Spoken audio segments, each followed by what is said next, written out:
All right, hello, and welcome to. Oh, I should close all these. I have like a bunch of character sheets open for other groups. Not other groups. The other group, as in CSG group. But yes, welcome everyone back to Shadow Guardians. We will be beginning with Imiko's group. We have decided Imiko, Apani, Crow, Latricia, and I believe the other guy was it starts with I. What is his name? It was IO something. I'm going to the doc. I didn't have it pulled up. That was my bad. Give it a second to load. His name is. No, that's Yondu. That's the person Titus is going to meet. It was Irad. That was it. Irad. Uh, Yes. So with him as well, your group had made your way, or had after Titus and Alor and Irad made a little, we'll say, hasty prison break. Um, Irad had hopped on a boat with you all to take you guys up north. I believe there was, before you were leaving, there was a little bit of some, a little bit of like, I guess, discrepancy on something. It sounded like somebody wanted to potentially go with another group, or you were considering something with, like, I think it was the mech. Was that it? Were you? Because at the moment, I believe Titus, Allure, Seyun, Gwendolyn, and Brew were all gonna go to. We're gonna take the ship and go to where Kada was going to. Where Kada and the Leviathan Stripe, or sorry, Yondu and the Leviathan Stripe were, because Kada was gonna take them there. mhm. So, was that a thing you did want to actually do? Did you want to change who was going with who, or were you guys okay with Seyun and his mech going with Titus and I'm cool with it. If either or, I'm not picky. them? Emiko? Yeah, I'm fine with that. Okay. Just wanted to make sure, because I know that during the last part of the session it was mentioned you were like, oh, BOS creature, that might be useful to bring something that's, like, not Yeah. exposed to the elements. But, okay, that's fine. Wait, But- what was it again? Sorry. Oh, That's just sensitive. that the BOS, the reason why, if I remember correctly, it was because it was either Titus or Apani mentioned that would bringing something that basically something that keeps you from getting touched be useful, like the mech, and I said yes because it's touching the mech, not you. Yeah. And that was why there was a consideration there. But if you don't want it, you don't have to bring it. I think the mech. I don't know, because I think the mech is good for like retired right now. To show, they have Strength. some Yeah, force it was backing them. a force Yeah. multiplier, basically. Yeah. Yeah. Meanwhile, I'm hearing that BOS is fucking big, and I'm thinking the mech is good, but no. Actually, I think we're fine without the mech. All right. I say as I'm gonna get my ass squashed. All right, it'll be I mean, fine. there's more there. Honestly, I'd be less I'm worried so- about getting squashed and more worried about the infection itself, but we'll get to that. I mean, I'm okay with that, but the rest, I don't know. Actually, to be fair, you actually have a little bit less concern than maybe some others, we'll say, but Mrs. Para calls it Mhm. But anyway, so you guys will head off, or we'll say you'll head off there. We'll catch up with Titus and them after some things happen. You guys had made your way north along along the bay here, this large area, kind of hooking right over that cove, and then making your way north. This is where you were told that there were some people that Tahari had sent off to basically deal with the BOS threat. They had not come back yet. It's not like they don't have communications with them. Just that because of the state of the fact that this is a BOS, threat, Tahari is being very careful with basically letting them back until they know it's dealt with, and then they also are waiting for ample supplies, which are also a difficulty because of Leviathan Strife and other creatures in the area that are making that somewhat difficult. So, in any case, it would not take you long to get here. Maybe, give or take, roughly about 3-ish, 4 hours, maybe, across the water. It's around 3 in the afternoon when you guys get there. You guys kind of started in the, wait. Did you start in the morning or did you start in the evening? I think you started in the evening, didn't you? Or midday? No, it was midday, right. So it would have been about 3 when you guys left out. So, my bad. Let's accelerate that a bit. It would be around 6 or 7 now, is what we'll say, in the evening. So a little bit of a slight evening hunt here. When you get to the designated area, there is no signs of like immediate distress. You don't see like the ship on fire that's supposed to be stationed here. There's not people. There's not bodies strewn about the sea or the coastline. It looks relatively, you would assume, calm. You can see that there are like around 3 or 4 people along the coast, Memorem soldiers, based on what you can tell by their attire and symbology, kind of carrying some different objects up into into the ship that's docked there.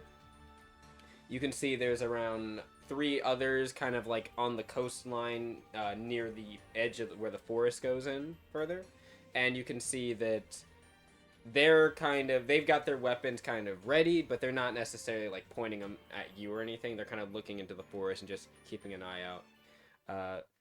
When one of them on the ship kind of looks over, they kind of notice your group, and they see, it looks like they kind of squint, taking out something. Looks like some type of visor or something, or some type of binoculars. And after a moment, they kind of nod, and they start to basically wave you over to like they kind of drop what they're doing, and they go down the catwalk and basically go down to the coast to motion for you guys to come in. I assume that Irad kind of looks over at all of you and he's like, he says, that seems like that everything's fine. Relatively at least. We should see what they know.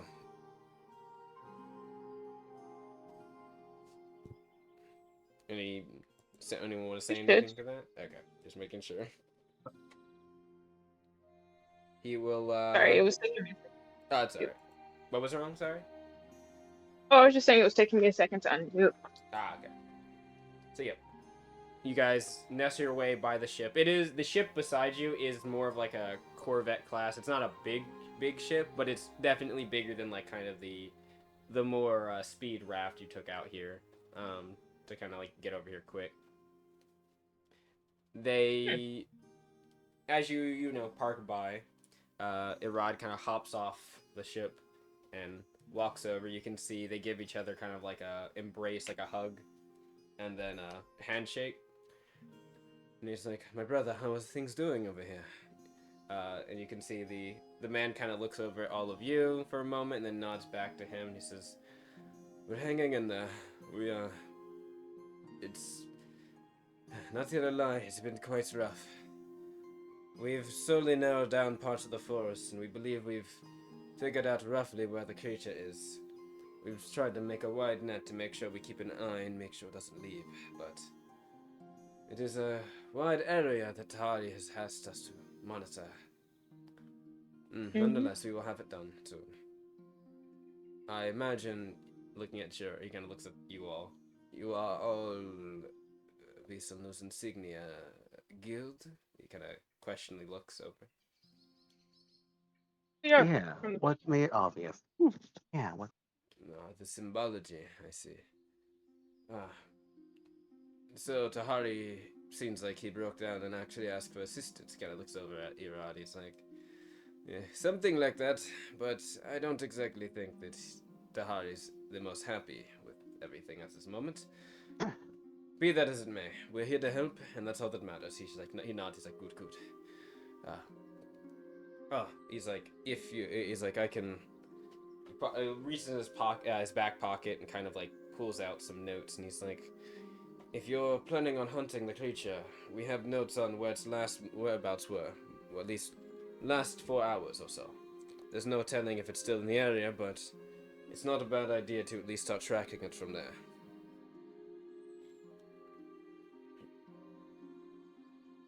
Sounds like a good idea. We should start there.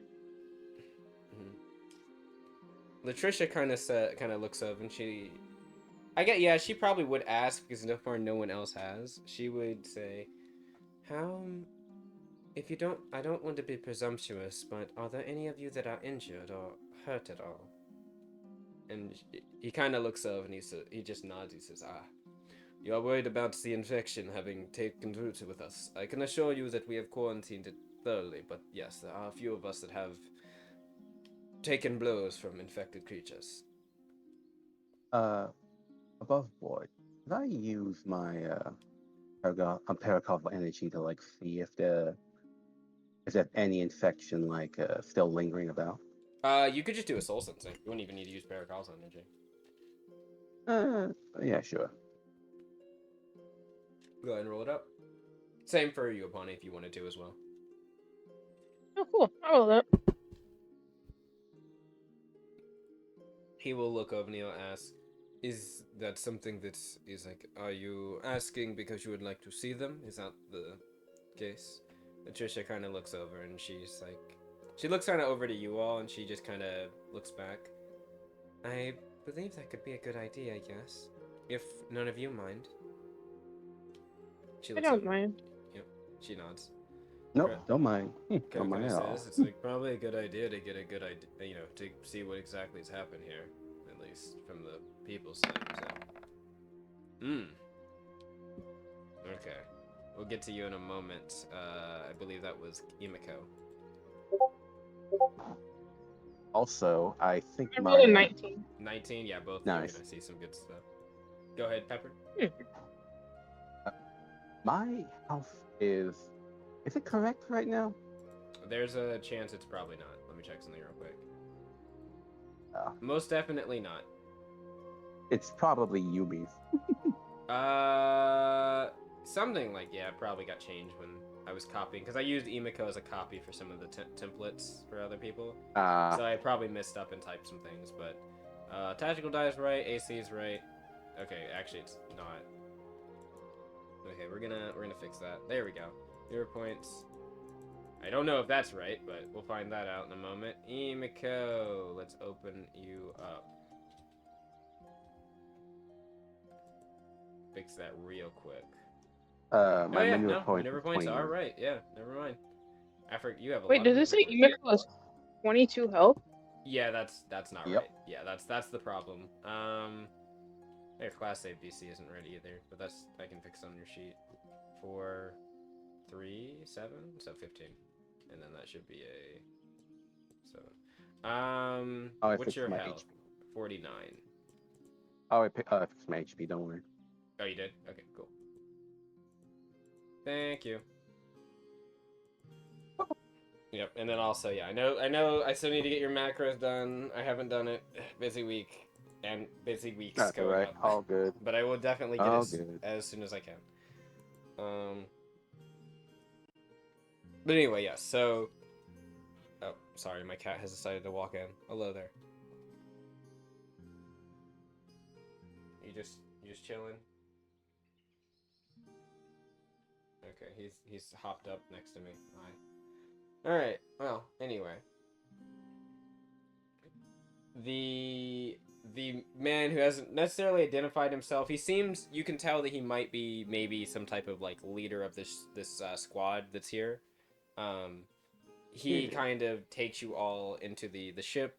He'll take you below deck, and then you can see that they have a door with it's a sealed door. He undoes a lock, and he's like, "They're in here." And when he opens the door, you can see he puts something over his face, like a cloth, and ties it ties it. Basically, kind of looks like more of like a bandana, but it is like a cloth bandana, and wraps around his face so he does not breathe in what he probably assumes is infected air. Latricia doesn't seem to do this, you notice? Like, she seems to just walk in without much concern. Yeah, I I probably don't trust do that as well. I just I walk in. trust Trisha and Emiko's judgment, but Apani is 100% going to use her cloak as a mask. Okay, Actually, just use it. She's going to use the clothes cover her entire body except her eyes. mm-hmm. So just kind of wrap it She's around a gonna little look. bit. I do not mean this in an offensive way, but she's going to turn her cloak into a niqab. Yep. Oh, So nice. you all walk in and you can see there's about 6 or so people you think in this room. One of them is kind of crouched or not crouched, kind of like sitting down on one of the beds. There's I should say there's 8 beds in this room, but 6 of them occupied. One of them sitting down on the bed, kind of looks over at you, rubs their eyes a bit. When you see they kind of rub their eye, you can actually see there's a little bit of like these kind of strange how would I put it? There's a strange kind of discoloration in one of their eyes. It looks like a slight hint of purple. You can see their normal eye color would probably be like a green, but there's like a hint of purple like trickled into like one of their eyes. Another one, another 2 are kind of just like sleeping. It looks like, and then the other 3 are.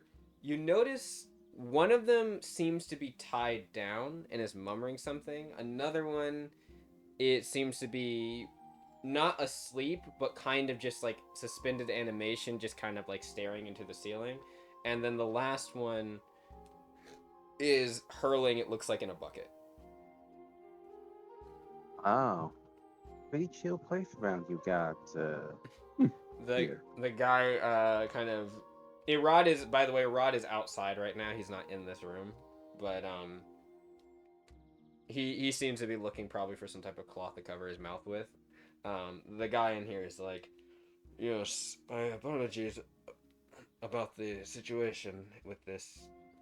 We just have to be precautious. He kind of looks over with the mask still covering his face a bit. Latricia kind of looks over. She's like, I'm not sure how familiar you are with this pathogen, we'll say, but you don't need to worry about covering your mouth. Pretty much it's only skin contact and bodily fluids that will cause it to spread, as far as the guild has known. He's like, yes, or I guess it does not hurt to be careful. She just kind of nods. But yes, the 6 of them were in, well, 2 groups specifically, but they encountered the BOS infected creature, or creatures, I should say. There was a few other smaller ones with the big frost manager that happened to get one of the 2 of them by the leg. He kind of motions to one. You can see one that's like resting. Their leg is outside of the blanket, and you can see it's like tied up and like wrapped up with bandages. And underneath, kind of spreading outside from the bandages along the leg and going up kind of towards the thigh, are these kind of strange black, kind of vein like formations. Latricia kind of like slowly walks over to see, and she just kind of, you can see she's like inspecting. You 2, however, Apani and Emiko, there is a, I would describe it as pungent, but not necessarily in like a inherently a bad way. It's just there is a very like potent aura of paracausality wafting off everyone in this room, minus the the guy you're with that entered. It is that it's this strange signature. You feel like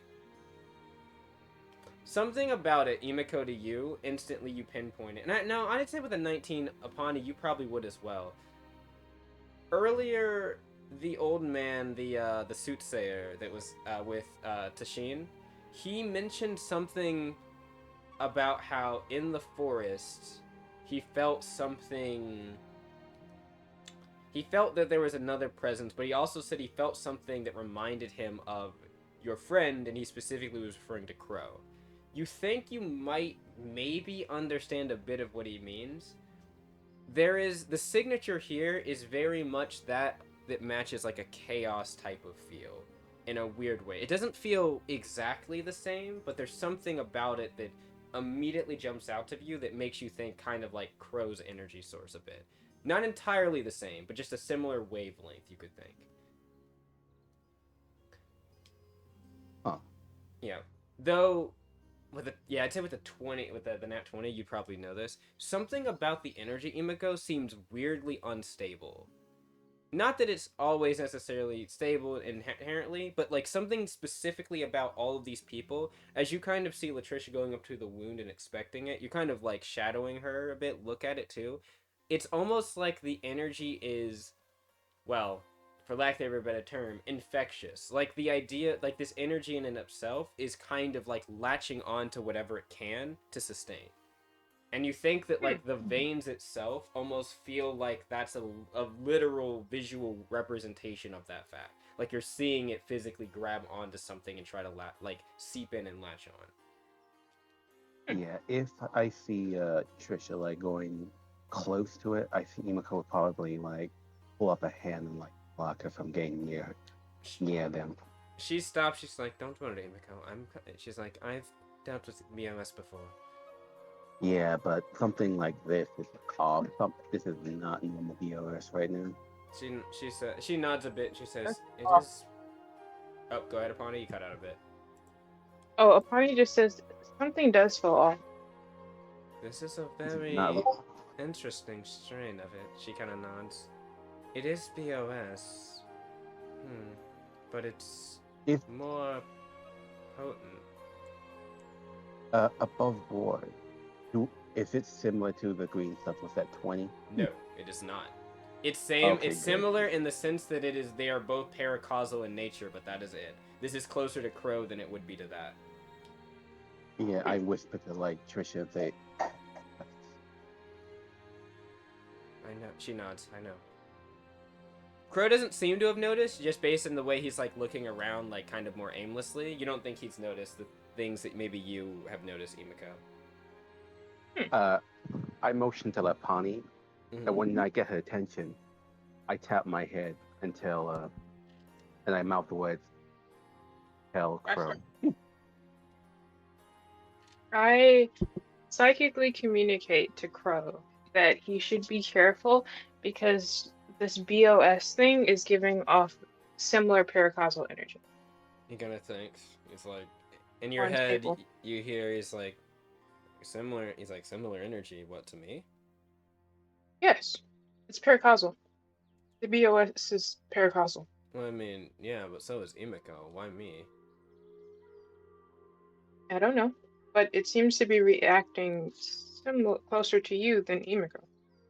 Not saying it is you, more that like, what if it's someone else with the same type of paracausal energy? Yeah, I don't know. it's like that. He kind of said, I wasn't thinking as an accusation. I mean, same type. So it's chaos related. I wish he's like.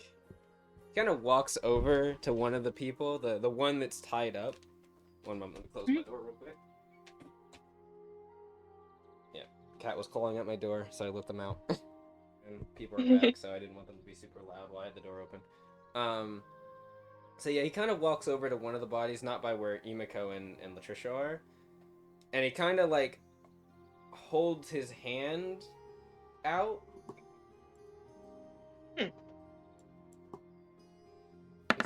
He's gonna do something.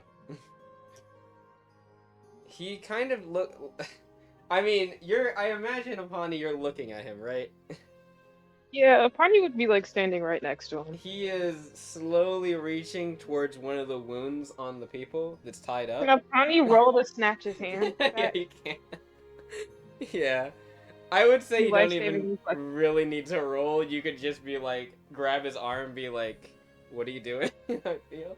I'm yanking his arm hard as hell, telling him, what the fuck are you doing? Do not touch that. But I'm saying this like... Yeah, psychic. He's saying in his head, he's like, I mean, you said it was like me. I thought that maybe if I did... What if it infects you and you have paracausal explosion with it or some shit? I don't know how this shit works, but he no. He kind of like smiles a little bit and he's like, I don't think it's gonna blow up or anything, Bonnie. Yeah, but can't the two paracausal people like magnify paracausal abilities? That's true, but that was actually what I was trying to figure out. I don't think it's a good idea to magnify it. Well, that's not... He kind of says, I'm not the magnifying part. I was trying to figure out. You said two paracausal people, but I don't think these guys are paracausal naturally. Yeah, the people aren't paracausal, but the BOS they're infected with is giving off paracausal energy. So, like, what if it's caused by another paracausal creature or person? I don't know. I have no idea what I'm talking about here, but it's giving. Yeah, you'll hear Imako like, hey guys, what are you doing? Her like, that nothing, just over here. Funny giggle. just talking. I don't Yeah, know about stuff.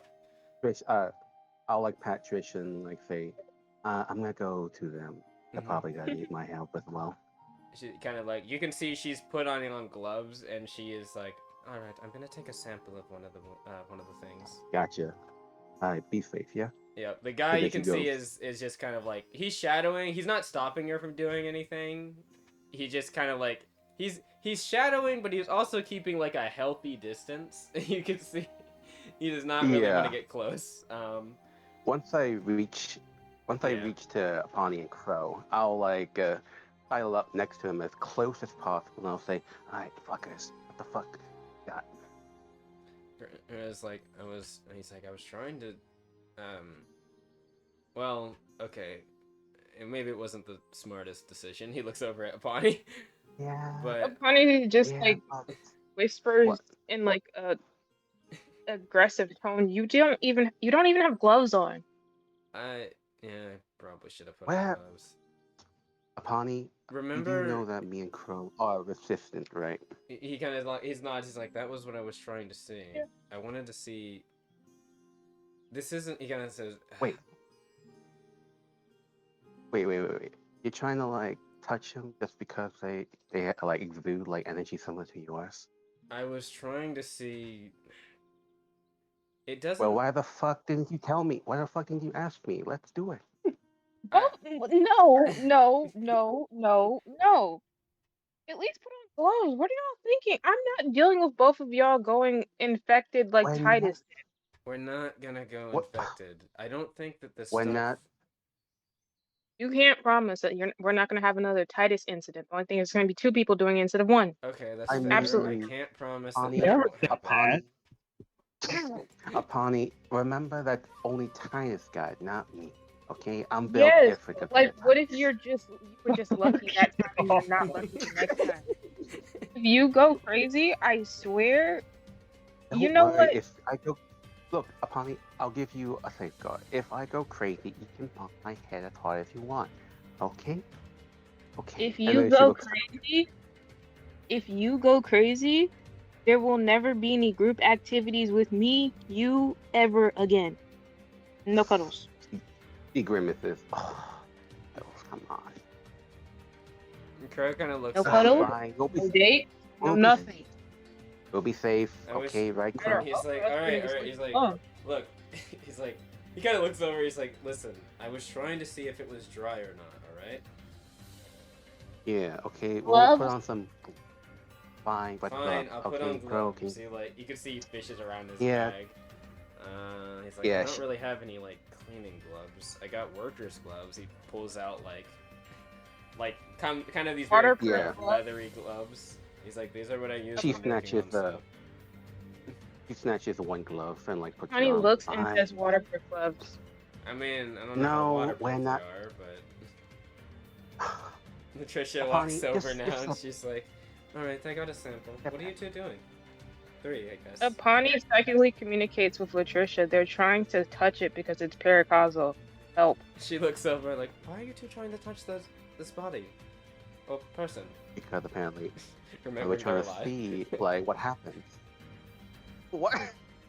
No, I said body, but I was like, oh yeah, they're alive, so I shouldn't say just body. Oh. Pawnee psychically communicates to Latricia. I can't have another Titus incident. I agree. Though I don't think that that's going to happen. They are naturally resistant. Yes. But resistant doesn't mean immune, Pawnee says out loud but quietly. I know. What exactly? She's gonna say, so what exactly are you 2 outside of this trying to see? He's like. She looks to Crow. He's like, Well, I've heard that BOS is more infectious in a more, how would I say, liquidy form, when it's kind of more.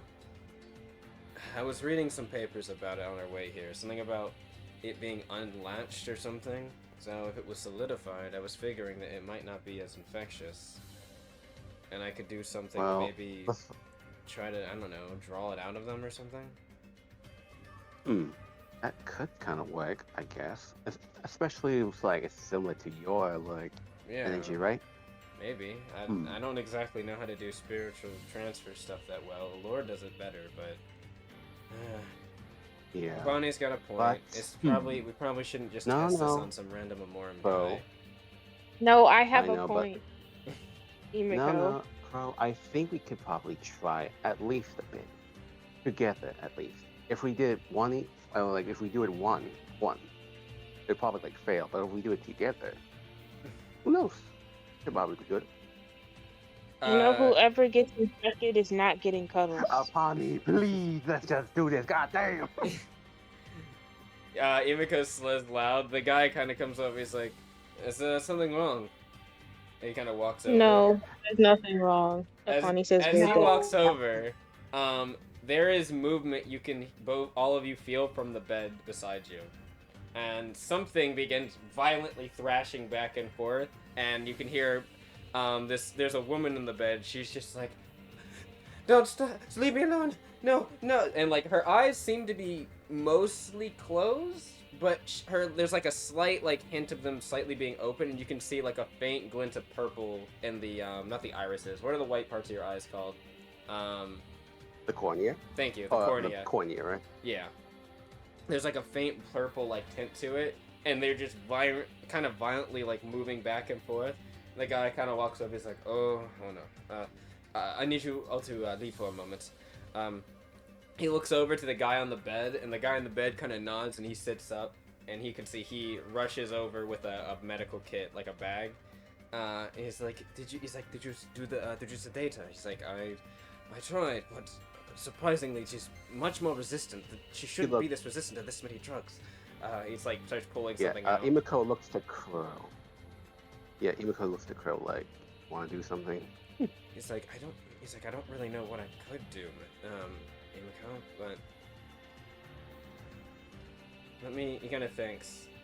Latricia actually is gonna say something. She's gonna say, "We should probably take a moment and leave. We can talk outside while they're doing this."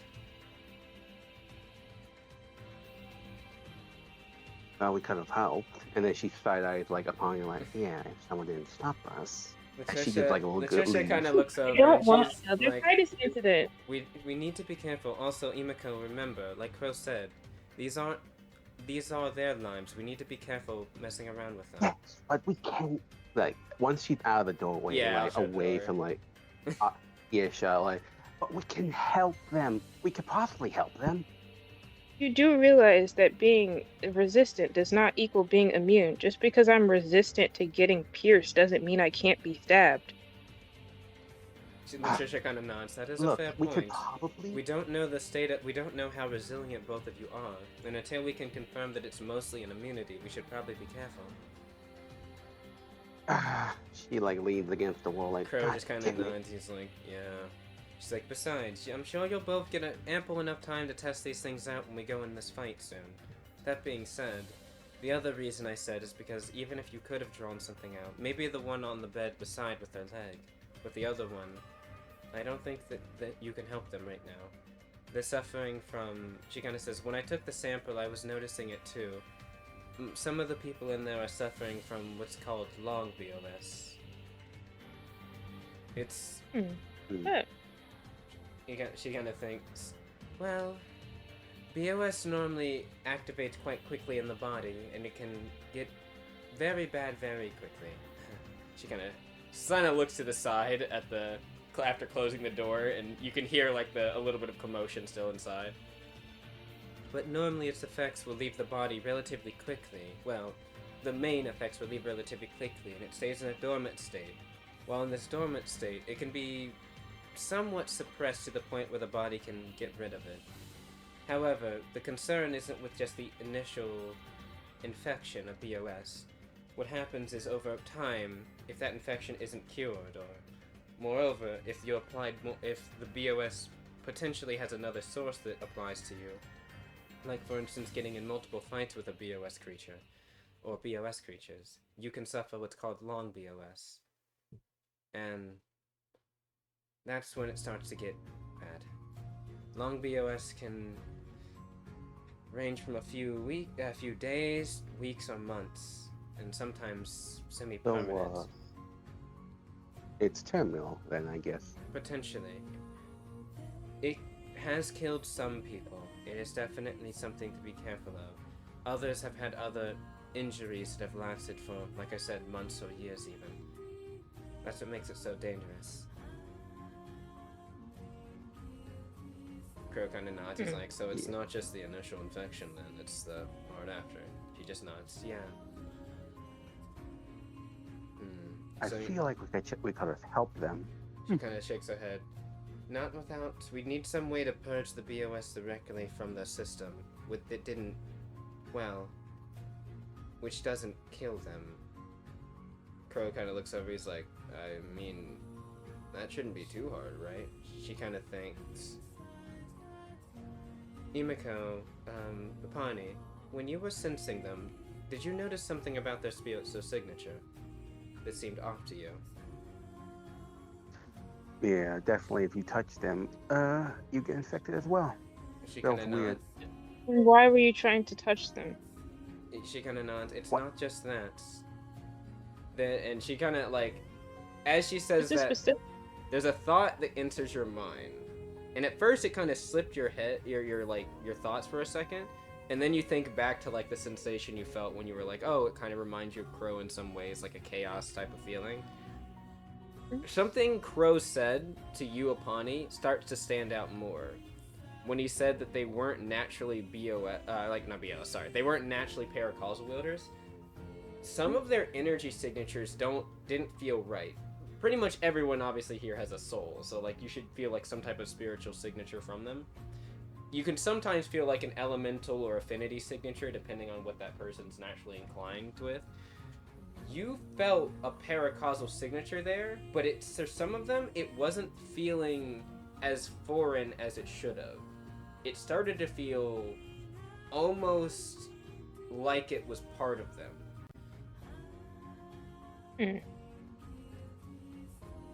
So could they potentially be paracausal themselves, or is it something that, like, takes over the entire soul? Latricia kind of nods. She says, that's the thing. That's what I guess you can say the big secret that the guild and other groups are still ascertaining and haven't really said about. BOS doesn't just affect the physical body. I mean, there are many diseases that do. There's even some spiritual sicknesses as well.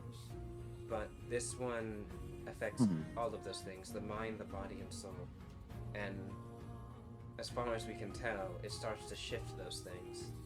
We're not exactly sure in what full ways yet, but... You don't think that there's like another paracausal user affecting you, right? She kind of says, I don't know. Unfortunately, because of the fact that BOS is hard to find in a, we'll say, testable state that's not already solidified, it's difficult. Yeah, but the energy, like we found out, is similar to Crow's. She nods. That makes sense. That shouldn't be possible, I believe right? that BOS is derived potentially from chaos energy. There's another theory as well, but not confirmed, but the guild believes that it might also be related to a thing called the Wrath virus. The Wrath virus? She nods. You can roll a knowledge you can roll a knowledge, what would this be? Knowledge local regal, a medical, or a knowledge nature geography. Apani and Imiko. Can I... Wait, what was the last one again? Local regal, knowledge nature geography, and medical. Can I roll local regal? Mm-hmm.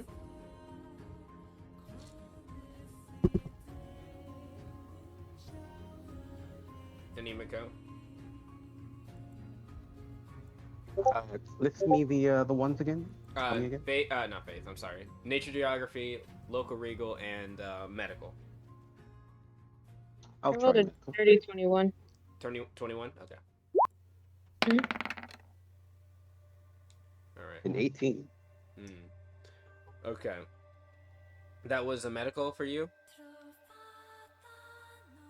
Yeah. Emiko? Okay, just making sure. Yep. So, I'll go with you first.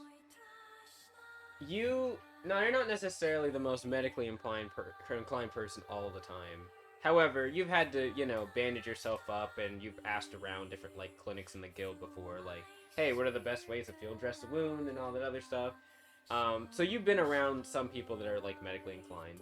Especially recently with your grandfather, who is definitely a lot more medically inclined.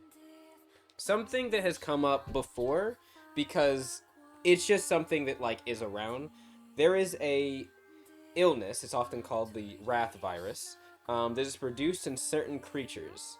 Some creatures naturally, even. This wrath virus will basically make creatures more aggressive and agitated when it enters their system. It is very infectious it kind of appears as a spore-like cloud often, and will sometimes appear and it can sometimes be laden in kind of like BOS through monsters or through bodily fluids and physical contact and claws and things like that, right? So if a monster or something bites you, it could transfer into you like that. This this thing is not necessarily this isn't this some weird thing made in a lab. This is, like I said, a natural occurring thing that appears from certain creatures, and it's assumed from certain strange spiritual phenomenon, though it's not exactly known why those phenomena occur. This can lead to an area being similar to BOS quarantine, because when it infects creatures, if they basically do not temper themselves, they can just go kind of insane and go hyper aggressive and start attacking things at random.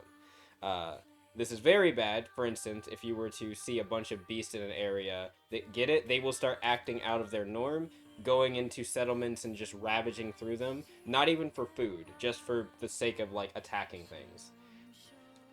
One of the reasons, and also this would be something you've heard about as well, Apani.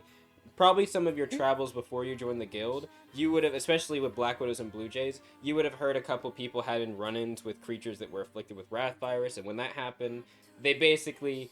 The good thing about it is Wrath Virus doesn't seem to transfer from people that readily, so once a person's infected, you can pretty much care for them without much issue, as long as you're not, slurping up the fucking infection or infected blood with your tongue or something like that. You're probably fine to touch them. But still, they normally have to kind of monitor them, keep them tied down, because they want to make sure that if they do succumb to the virus temporarily even, they don't go hyper aggressive and start, attacking people. So normally there's a watching period where they'll have to kind of tie them down and care for them, but make sure they don't go frenzied, so to speak. No pun intended. That being said, it is few and far between.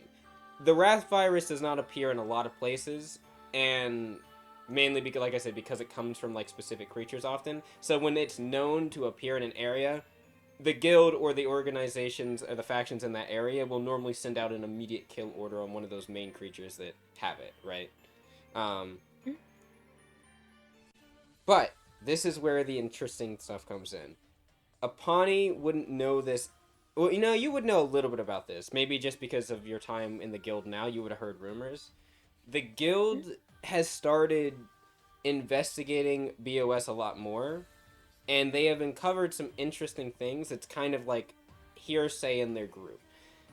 They believe that Wrath Virus was used in some way to make BOS.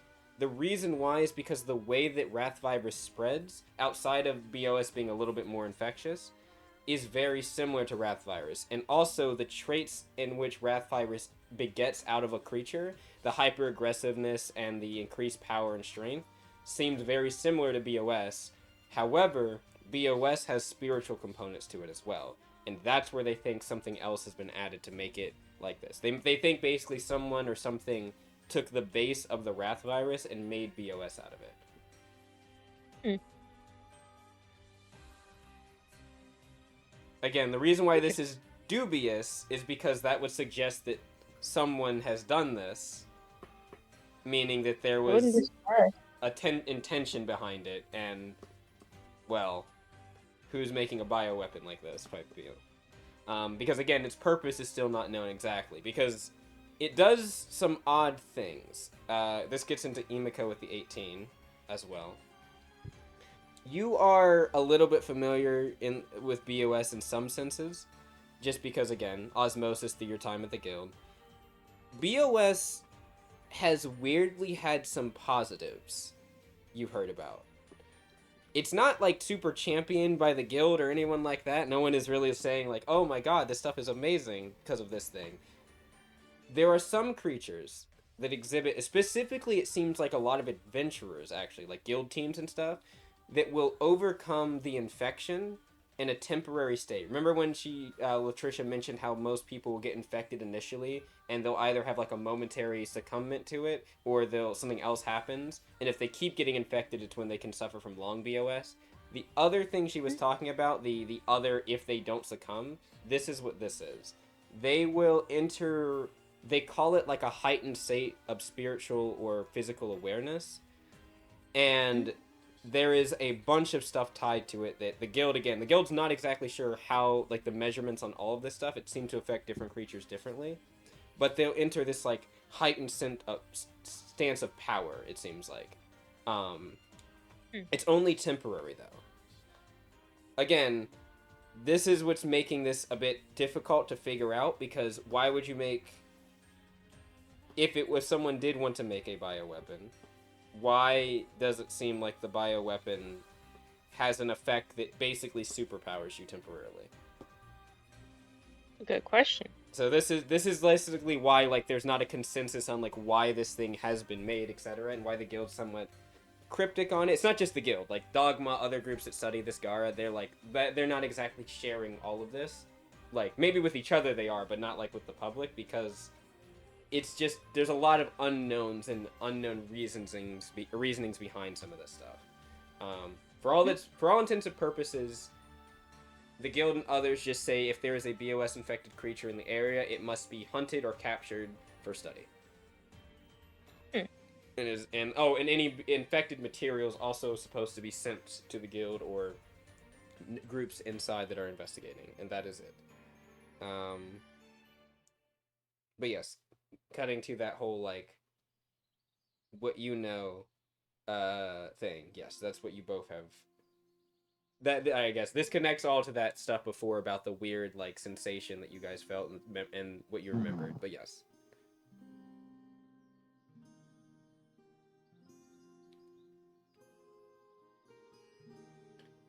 So, as that's kind of mentioned, and Latricia kind of is talking with you guys about that too, and kind of clarifying, like, yeah, what the guild's been investigating.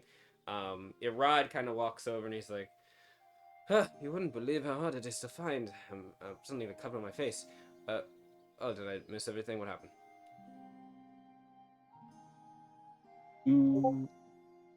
Emiko, like, explains the whole thing to him, but not the paracol stuff. You just kind of nod. So, it's not doing good for them, then. Long BOS. I've heard rumors about it in the military. There was several months ago, there was a infected creature that attacked one of the settlements. 40 people got, 10 of them were killed, another 30 or so infected. I think most of them are fine, but I think a good 7 or 8 are suffering from what I believe you called it, long BOS. We call it the long blight for us, but same concept. Yep, Tricia will explain that to us. Help us thing to experience. Yes, it's you kind of hear, you can see the or you can hear the sound of the person in the room having, like, probably calmed down, or they might have sedated them. And they kind of just as that happens, you can hear the door open and the person comes out, the guy where you met before, and he's like, "Apologies about that. some of them are not doing as good as others. The person you saw at the bed, they are the medic here. They've been keeping a monitor on things, and as you can see, they are exposed to things, which is why they are still remaining in this room. But that was their choice, they said. They were unfortunately infected by one of the other members during a checkup, but they are not upset about it or anything. And we have been monitoring those that have shown aggressive signs after the infection, but for the most part, it seems like a mixture of lethargy, fatigue, and general discombobulation, you could say, among the members that have been infected. Outside of, kind of looks back in the room a bit and closes the door. One, it seems. She has been... One of them is a little bit on the aggressive side, and she seems to experience bouts of night terrors, it seems, or fleeting moments of them. Oh, yeah? Yeah, you heard anything, any snippets from what she said? Nothing that would help us. Mainly referring to times in our past, or her past, or times that have to do with the creature attack that happened. One of the members of our group, unfortunately, did not make it. I believe they were close friends. He was. Yes. We have his remains, but they will be sent back to Memorem for his family, but... Yes, unfortunately... You cannot, it's bizarre, I mean... When we found them both, the rest of her group had to flee. They were, unfortunately, left. But we expected them both to be dead, but somehow she was, I believe, paralyzed of some kind. The ice had grown over her legs and such. She wasn't able to move. It's a miracle that she's alive, but it's odd. I can't see how the creatures wouldn't try to consume her or attack her even when she was down like that. It was...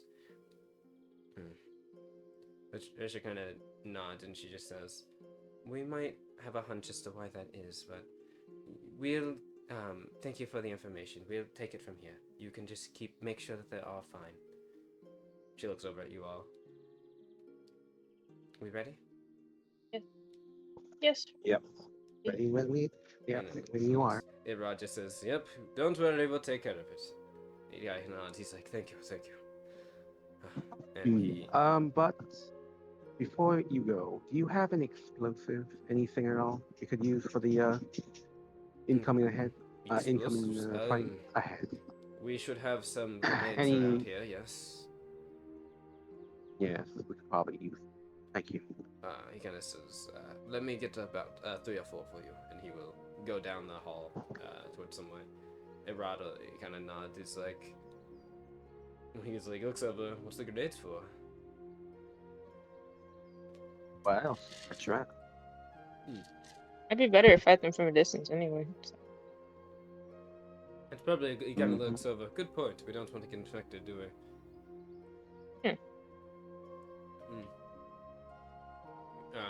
Well, yeah, he will return. He will give you 2 fragmentation grenades, tier 1. You can write these down, Emiko. 2 fragmentation grenades, tier 1, and 2 shrapnel grenades, tier 1.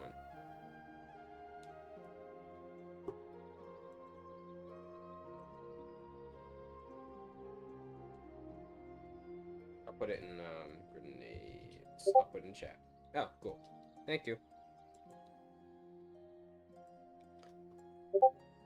So. Yeah, so I tossed 2, one of each to Apani. Alright. 1 frag and 1 shrapnel. Cool, yeah? Can you send the information for it? It's in the chat. Don't worry. Oh. I think Thanks. I think they mean like the actual like statistics and stuff, right? Oh yeah, Okay. The stats. Thank you. I'm looking it up now. Wait, it's not. Wait, no, it's not. It's not in this document. It's on 6, right?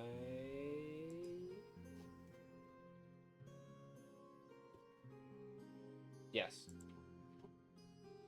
Yes. All right, fragmentation grenade. 1 Where is the chance? I'm gonna put it in Shadow Guardians. Boop. And then, what was the other one I said? Oh, I said shrapnel. I'm sorry. He would give you incendiary grenade. I apologize. I'm sorry. So How many? Two incendiaries instead of the Two? shrapnels. So yes. Okay, so yeah, 2 incendiary. Yep. I will. So yeah. So you will get 1 incendiary and 1 fragmentation grenade, Apani. Okay.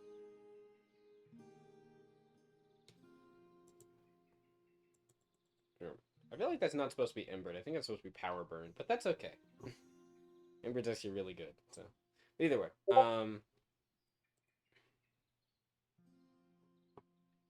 yes. So after that kind of happens, you can see you're gonna like you guys like walk up to the top deck and like walk down the or not plank, but you know walk back down onto the coast. Latricia kind of looks over and says, she says, so I guess we should begin with the where they last saw the creature, shouldn't we? Yes. Yep. She nods. Irad kind of looks over and he says, hey, you don't think that, She kind of looks over. She says, I don't, if you want my honest thoughts, I don't know if they're going to be alright.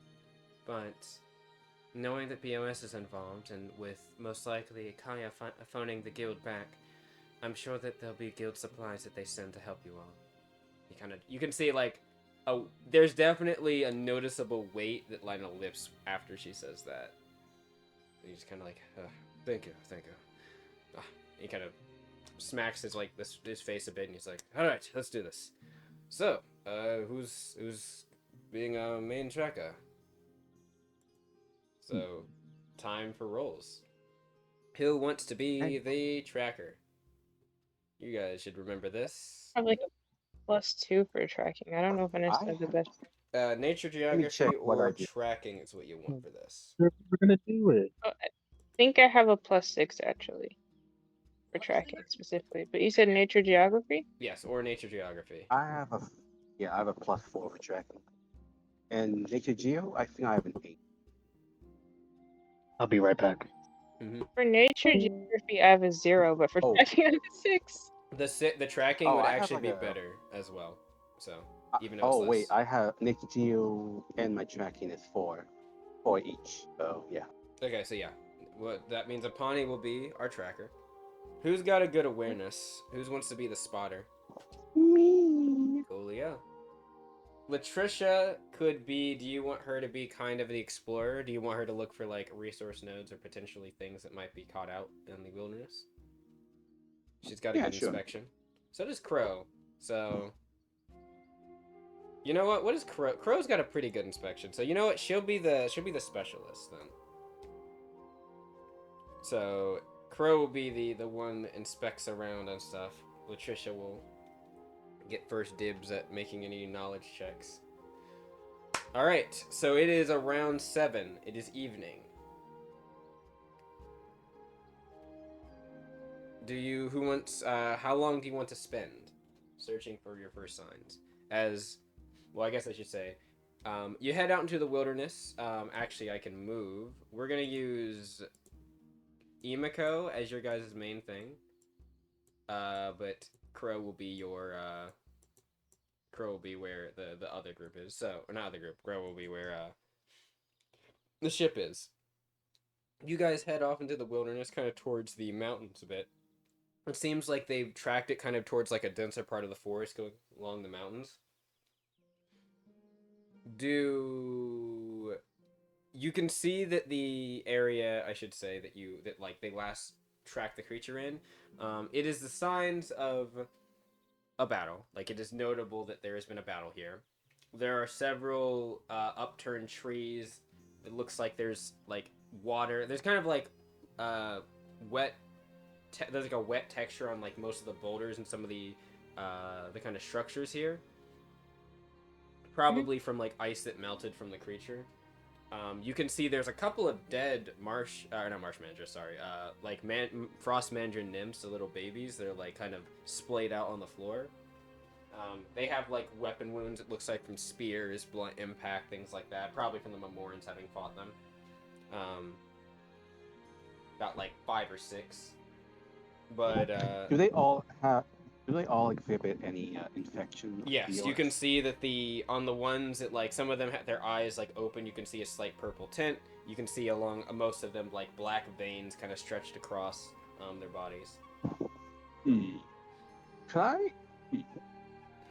also have the similar energy as Troves like last time? You knew what? Sorry. Similar energies like last time. They are similar to crows. Yep, it's still similar. Same BOS strain. Then but is it still active? It seems like it's dying out, probably because you can feel like their souls are like basically dissipated from this area at this point. Almost dissipated. Yep. But we can still like try. Probably could try something. Perhaps. What would you like to try? I'm gonna get in Crow, and I'll say, "Hey, Crow, over here." Similar energies as like before. You want to try something? He kind of walks over. He kind of nails down like next to you. What are you thinking? Well, they're almost like about to go. Oh, he's about to die out soon. So why not like test it out? He's like, what? Drawing the energy from him? Yeah, possibly. Hopefully, I'll help you. He kind of looks over. Okay. Roll me a knowledge soul energy, please, Emiko. Crow's got to do the same. And does Apani notice them? Yeah, I mean, I don't think they're really trying to be hidden as they kind of walk over. Can Apani yell very obnoxiously gloves? Okay. No, I said yeah. What do you want to yell? Oh, Apani was just gonna say gloves and just like give them a death stare. Crow, like, he just nods. He's like, I have my gloves on. He like does like We the have the finger gloves. Yeah. I have my gloves. He did not roll the best. You did not roll the best. You are both not exactly sure how well this is going to work and how well you can do it, but just roll me a channeling check. For you, that's going to be based on your cognition. For Crow, I think that's also going to be his cognition. Wow.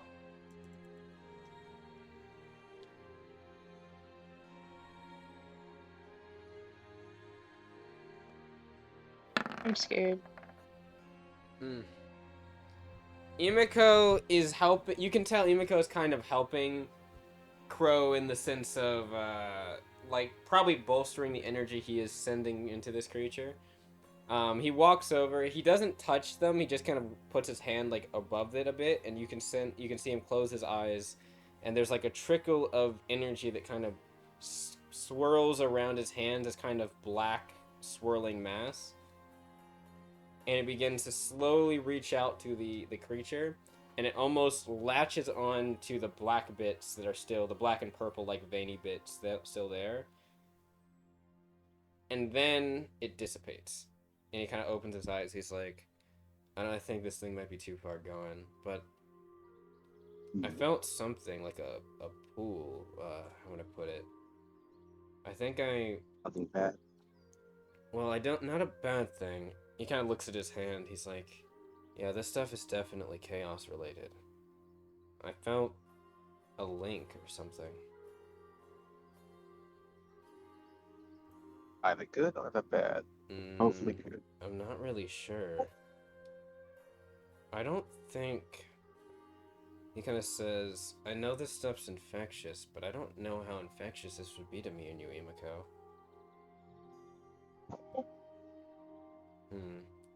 He kind of looks over he's like, Apani, I know what I said, but can you trust me, please? I trust you. He takes off the glove, and he is going to reach towards the black veins, and he touches it. Nothing seems to happen. You can see he kind of drags his fingers across like the veiny bits, and he kind of pulls it back, and you can see there's like a black kind of powder, almost like a gunpowdery kind of powder on his fingers as it looks. Yeah, this stuff is dry. It's not. I'd almost say it's inert now. I think the energy's pretty much. I think when this thing died, the energy might have also left with it, so it is latching on. He kind of looks over. I don't feel anything either. Like, I don't feel like it's trying to, I don't know, infect me, latch onto me. It I might. do the same thing as the monk. Oh, go ahead. Are you gonna try to do the same thing? Yeah, I'll probably do the same thing as well. As I Yeah. talk, could we possibly try this on the monster? Looks over. You mean like try to draw out the BOS from it? Yeah. If this thing is tied to this, he kind of says, if it left after it died, maybe there's something tied to its vigor. Like if it's healthy, it might be harder. Maybe we weaken it. Yeah, we could probably incapacitate and then we try. It's worth a shot at least. I don't know how well we'll be able to draw it out, but it's better than it says I guess if we can save it, it might be a good idea. Hey, like I said, I do want a fast manager pet. He just smirks. Yana says, let's slow down with that. I don't know if the ship's big enough for that. He kind of thinks, he's like, actually, okay, it might be big enough for that, but I still don't think we should bring a frost manager on board. Ah, so you are considering getting a pet, huh? Maybe something else. Besides, this isn't really the climate for a frost manager. Right, this isn't really the climate for a frost manager. Why is it here? Like He kind of looks over. Why is it here again? Possibly. Good question. Wait a minute. Wait a minute. She looks around she has an epiphany. Like, there's no fucking way that it came here. Is there like any tiger environment? He kind of says, not from what I saw on the map. This place is mostly jungle, temperate forest. Well, mostly jungle, I guess. I guess it could get cold, but maybe it's in the mountains normally? Oh, but no. I mean, it could have swam here. I guess they can't swim. But can't swim. Like, wait, how above board? How far is it from the mainland? You're pretty decently far. It could swim that distance. It's not like it's not impossible for it. They kind of are like sharks in some ways, but like it's still like the thing is still like even if it could and it can, I guess you could say, why would it swim this far to an island that's not even its climate? I mean, I guess you could say BOS infection, but then still, why did that infection make it come here? Was it just random or like what? Because yeah, you are a far distance from where this thing should be. Like this, with your knowledge check last time I remember, you know that like Iconfall is not the climate this thing would be in at all. Like it could swim here, but there's not a reason for it. Why would it come here? Like it doesn't really mesh. Remember what I said about when we were talking to that dude, right? Mm-hmm. Apparently BOS is attracted to that. And remember, Gara also has like a quarantine zone, right? Yeah, he kind of looks over. Yeah, the creatures that were infected, they all stayed there. Yeah. They were attracted to them. Patricia kind of realizes what you're saying. She nods. You think something similar is happening here? Yeah, something real fucky over here on this island. She kind of thinks. Now that you mention it, didn't that soothsayer say something about I guess soothsayer's not his not what he is, but whatever. I don't remember exactly. I know he's like a priest, but she says, didn't he say something about feeling something odd in this island? Yeah, I also remember trying to hit it as well. It's like, well, we're not gonna find anything if we just stay here. He looks over. Yeah, he looks over to Bonnie. Let's go. Before she walks, she's manhandling one what was it called again? The Mandra cross nymph? Mandra babies again. Oh yeah, the Mandra nymph. Yeah, then like she's like dangling by the tail, like. And yeah, is it eatable? Is it eatable? Like, No, Emiko, don't eat it. Yeah, like, is it Latricia kind edible? of says. I mean, if you were able to clean all of it, then yeah, you could eat it. Though I would imagine it's probably not a good idea to eat infected meat. we can probably cure it. Cure it and probably, put it on the fire. She kind of looks over. Crow's like, look, I know I said that stuff was inert on it, but even I am not tempted to eat this thing. She rolled her eyes as she just throws it behind her, like, fine, go get something eatable then. And she walked. Yep. Irad is just kind of looking like a little bit at you, Emiko, like, you want to eat that thing? What? I'm a bit hungry. I'm a hungry girl. He's not. How long are you spending upon searching? You must spend a minimum 2 of an hours. hour. Okay, so 2 hours. That affects the DC. Go ahead and roll it up. You're tracking? Mm-hmm. Okay. I will need a roll from Emiko as well, your awareness check. Yes, I have a Crow. 4. No, I have 4. He's gonna find something. I need some rolls from some people. Not rolls, people. I rolled really bad. You know what? That is fine, because your 2 hours allows you to beat the tracking check DC. I rolled really bad. What'd you get? 9. Well, hopefully you guys aren't getting snuck. That would be bad. Let's see. Zone. Wait, what is it called? Is it called like area zones or something? I can't spell words. I'm illiterate. Anyway,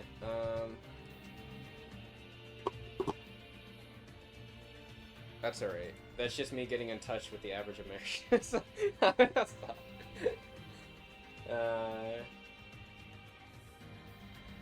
Okay, I just need to roll me a D. Who wants to roll a D6? Either of you can. I can roll a d6. Go ahead. I'll do it.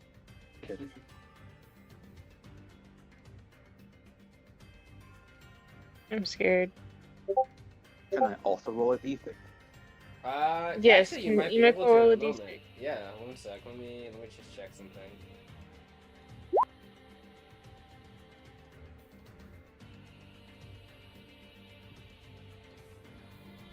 Okay, so it's not this document. I thought it was. Oh, yeah, it probably would be this document.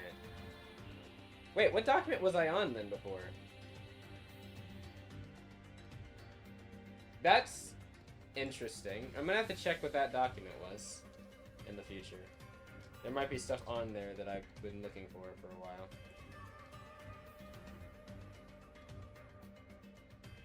Alright, what did you roll, Titus, for them? A 4. It was a 4? 1d6, yeah? Yeah, I mean, what was first rolled? What did Titus first roll? Oh, what do you roll? I think it was a 2. Oh, it was a 2. Okay. I didn't know roll. Sorry, I had muted to do something. Then who But rolled I- the 2? Me. roll. Oh, that I want was a someone else Bonnie. Not instead. Oh, okay. Can we just like pretend I didn't roll? No, we take that. We take that. Yeah, I was about to say, go ahead and take it, because I hit a full-on 6. Titus, this affects you too, even if it doesn't directly affect you. Yep, that's true, but you know. Alright, yeah, he fucking blew that out of the water with his check. Alright, so. I need to look at chapter 10, 12, no, 10, 12, 10, 11.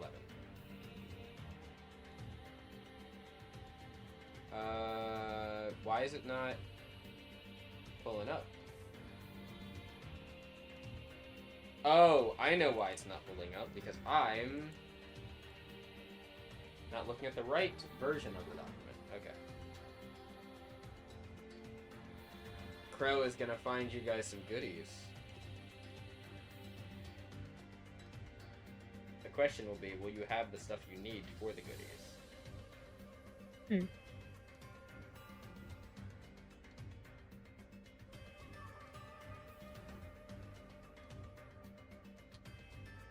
Okay.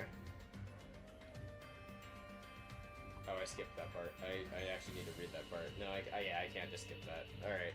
Blah, blah, blah. Instruction, matrix. Yep, okay, you found it. Okay, so, mining. Determine what tools you need for the nodes. Right. Variant rule, blah, blah, blah. Once node is determined. Okay. Is anyone here?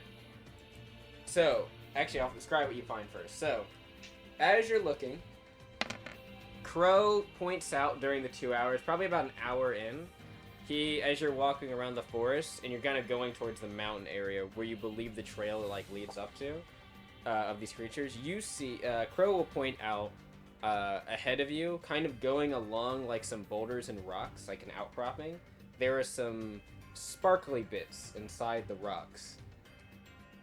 It seems, and he kind of says, like, I think those might be some minerals of some kind.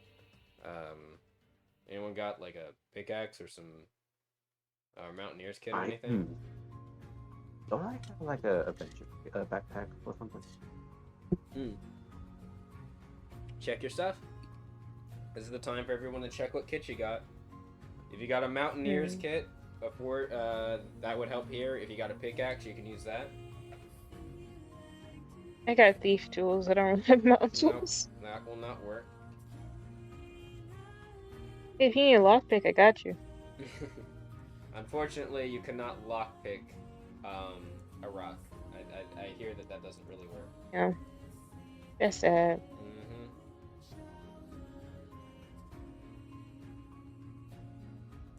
I'm looking for I'm in the wrong section of this document.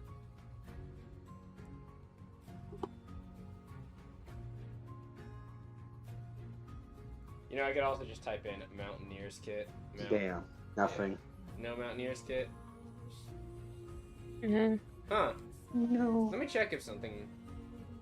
I'm gonna see. You know what? I think Irad would probably have a Mountaineer's Kit, considering that you guys were said to going to the mountains. He probably would. So, he will take out a kit, and he's like, I have a small little pickaxe. And he'll, like, point it out. That would be handy. So he will pull this out, and he'll be like, you want to use this? I'm not sure it's going to really give you the best results, but that's worth something. So, I assume no one here has the mining profession, correct? Yes. Wait a minute. Hold on.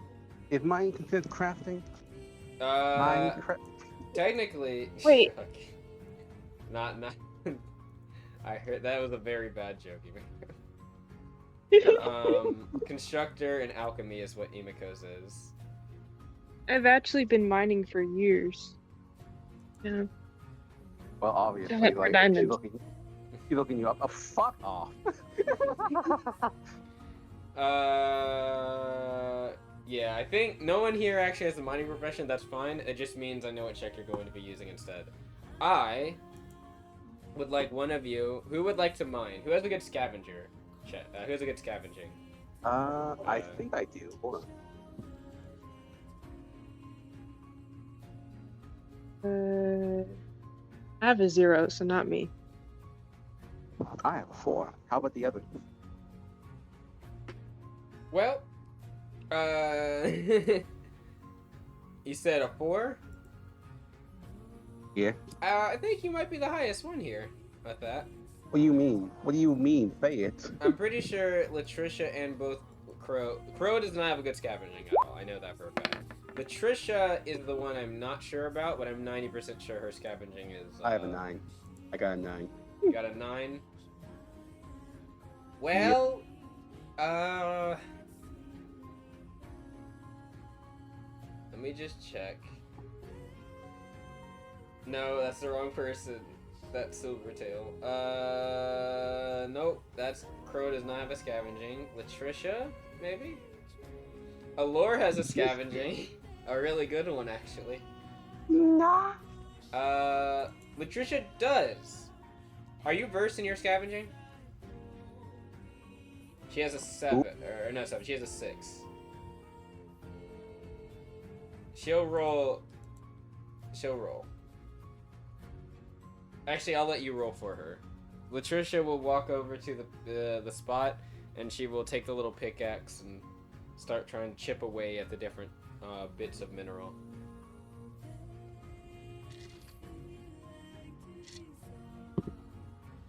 Uh-oh. That DC? No, you're still here. Okay. Leah, go ahead and roll either Pepper or Pawnee for her. Oh, which one? Latricia. Forward? She has a +6. Pawnee, you want to do this?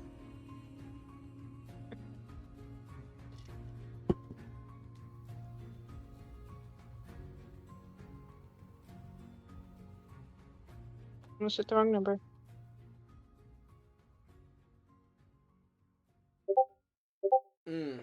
No, wait, 14? Okay, wait, that actually is, I think, enough. I think that will beat the DC. Yep, it will. Alright. This area is... Yes, it's that. Alright, now that other D4, or the other D6 you got, that was a 4 that Emiko rolled, right? That was me. Oh, I guess it should have been a D8. I was wrong. That's okay. As she is kind of chipping away at this metal, or at this rock, some bits kind of fall off, and she, you can see she scoops them up in like a basket, basically, like a metal bin. And she will get 1 or 2 tin ore out of this. Oh, nice. It's a kind of... How do you pronounce that? 10? Like, it's just 10 ore. It's just 10 ore. Yep. No, TIN, 10. Oh. Like 10, yeah. Oh, 10. Like the metal 10, yes. And, yep, that's what you'll get. While that's happening, Apani, and you can... It takes her, like, a good little bit. Maybe, like, maybe give or take, like, a good 30-ish minutes, so she's like chipping away and trying not to like break enough. She doesn't want to break the metal. She wants to make sure it's enough that like you can actually use it to smelt something later. And since you have a portable forge, Apani, you actually could smelt this, believe it or not. Ooh. But as that's happening, Latricia know I have. Okay, sorry. Oh, you're just letting Latricia know that you have that. Yeah, she'll nod as she kind of chips away very carefully. Arad kind of like watching, not really saying much. She's just kind of nodding. You notice something in the kind of back away from the from where you guys are in the forest. Crow kind of is like looking over as well, and you slowly walk over. Crow kind of follows after you just to make sure you're not alone. And you find what looks to be some tracks. It looks like something's stomach, or maybe some like claw marks kind of along the ground as something was dragging itself through here recently. You can see what looks to be signs of your quarry. Based on the size, this thing is pretty decently big as well, you think. How decently big are we talking here? The guesstimation, let me see, because I think it's on this map. How many Emiko is it like, if it's big? How many Emikos? Let's find out. Is it on this map? Yes, it is. It is 9 Emikos big in terms of space. Oh no. Oh fuck. Well, I guess Emiko is smaller than the average, but so maybe a bit more than that, but still, it's bigger than, it's about that. 15 by 15. Yeah, I can tell. That's horrifying. That is horrifying. Yeah, 9 fucking Emikos. Looks like it was sliding itself across the ground over here recently, and it's headed up towards probably where the hill, like kind of the hilly area is, towards the mountains. also looks like there's a few. You can see a broken Memorem spear as well. Maybe a fight happened. Are there blood? Yes, there is some fresh? blood stains. Yes, it is fresh.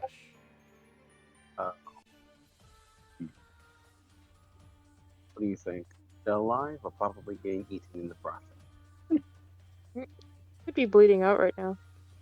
Kara kind of says maybe. It's going the same way as the creature, though. Or the creature's going the same way as it. Maybe it followed them?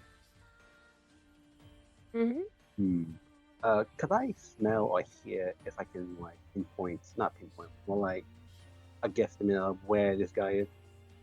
Well, you cannot, like, he's not within the area. You hear, like, the sounds of other creatures in the area, but, you don't hear any, like, calls or yells or anything in pain. That guy either dead or probably in hiding. Kara kind of says, well, I mean, at least we know the direction this thing's in. Yep. So what do you want? Want to go in guns a-blazing, or are we just going in stealthy like? Well, if we want to keep it at a distance, we should probably try to sneak in, right? I look to Arad. So, Arad, what kind of weapons you got there? He kind of looks over. Goes to, what creature it is. Oh, wait, it's not updated on here. That's right. Arad, what do you got? Arad has... Okay, Arad's not exactly as helpless as I thought. Arad's got a scimitar and a spear. Scimitar on his side belt, a spear on his back, and a short bow on his back. You can also see his scimitar has like a certain curvature to it that almost makes it... Or not scimitar, sorry. He has like a kind of thing tied to his other belt on his left side that looks like a boomerang that's bladed on the edges. Nice. Also here, and she tosses to Arad 3 incendiary grenades that I got from I forgot in my inventory. Do you have 3 other incendiary grenades? Jeez. No, I forgot I bought 9 and 4 shrapnel. 9 incendiary and 4 shrapnel. Well, all right. Forgot. He will happily. I mean, he'll catch them because he didn't know like exactly what you were doing, but he looks over and he's like, thanks, I guess. If you guys are gonna go like sparingly. Yeah, if you guys are gonna be going, fighting at a distance, you probably should need like a couple grenades here and there. Yeah. Right. Latricia kind of walks over. She's got the bucket tied up on her back. She's like, all right, we should be good. They can head off. And she looks over. You find something? We found tracks of it. Then let's go on.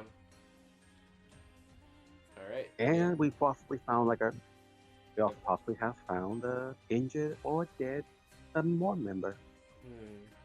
If they were attacked by the creature, most likely they might have been drawn to it by the movement. So maybe they escaped. Did you find any body parts? Rod's kind of like... Only just blood. Rod has a little bit of a look. She's like, I'm just trying to make sure that we can confirm if they're dead or not. Yeah, also not only that, it's fresh. So, got chances. There's a chance. That means all the more reason to hurry. And with that, I need another tracking. Okay. Go, honey, go! How long? At this point, it is 9 right now. Okay, it'll be 11.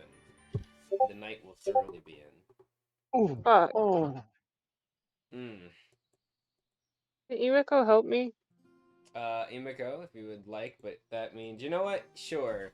Latricia will take over your spot as awareness, if you want to help. Yeah, sure, I'll help. What's the check? Tracking. Okay. I mean, you can just roll again, upon it, since you have a higher plus. Okay. Did Titus leave? I think they glitched out. I have a 4. He just DC'd. Yeah. The hell? Oh. I thought you said fracking at first when you said tracking. I was like, how are you incorporating Yeah, fracking? Don't worry, we are incorporating oil here and there. You are lucky. that is the DC right now because you spent 2 Oh, hours. Yeah? So, I need some things now from everybody else, though. Actually, first. Okay. Let's see what her Who is that? bonus is. Latricia, please. That's not Latricia. Do I need to roll anything as well? Nope. Nope, no you don't. Well, it's not a bad thing. It's a 14. What are these guys? Right. Ooh, right. She's gonna see them. That's good.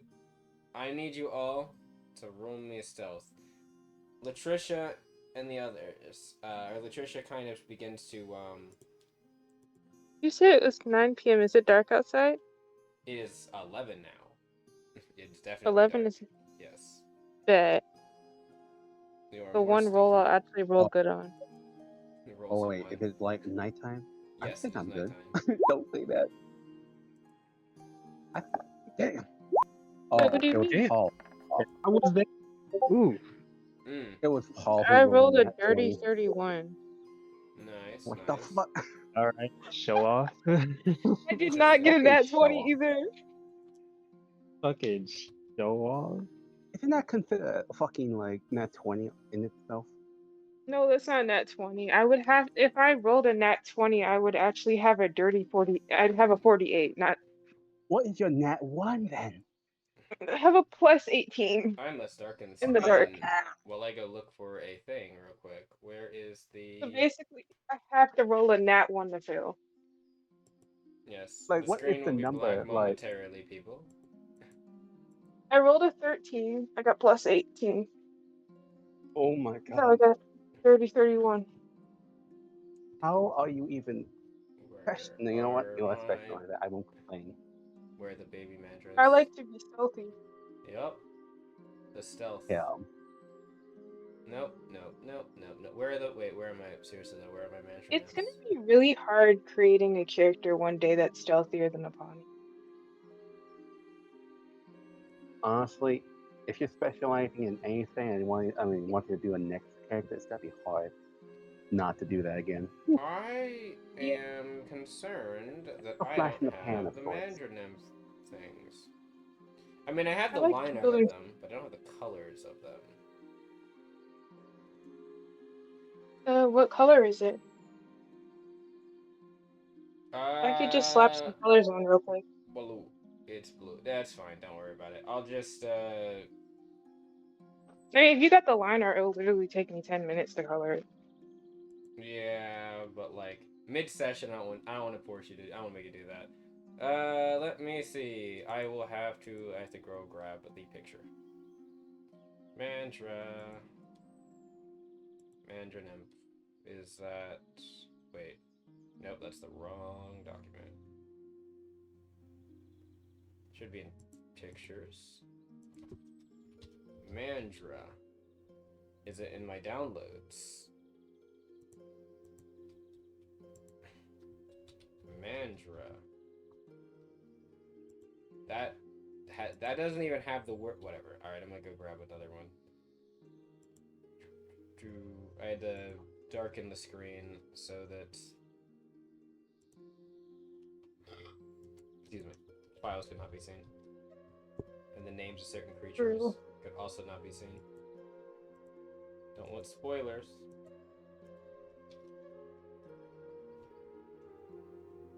I'd note this attempted all-nighter is going horribly. It's not even 7 p.m. and I want to go to sleep. Yeah.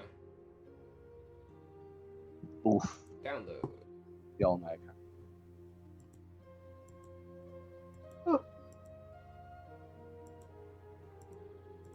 Did it download? It did download. Mandranim. They look very funnily derpy. Not the derpy. Yep, they look like this. Boop. There you go, it's in game time. Or test group, sorry, chat.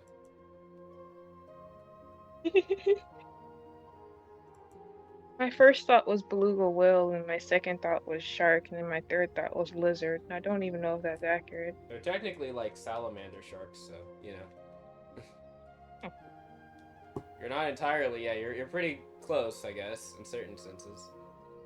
That's the baby ones. The bigger one looks big but derpy. I'm here for Big Derpy.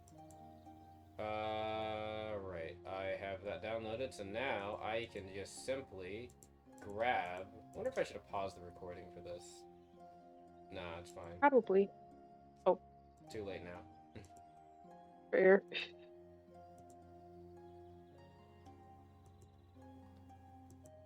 To grab that.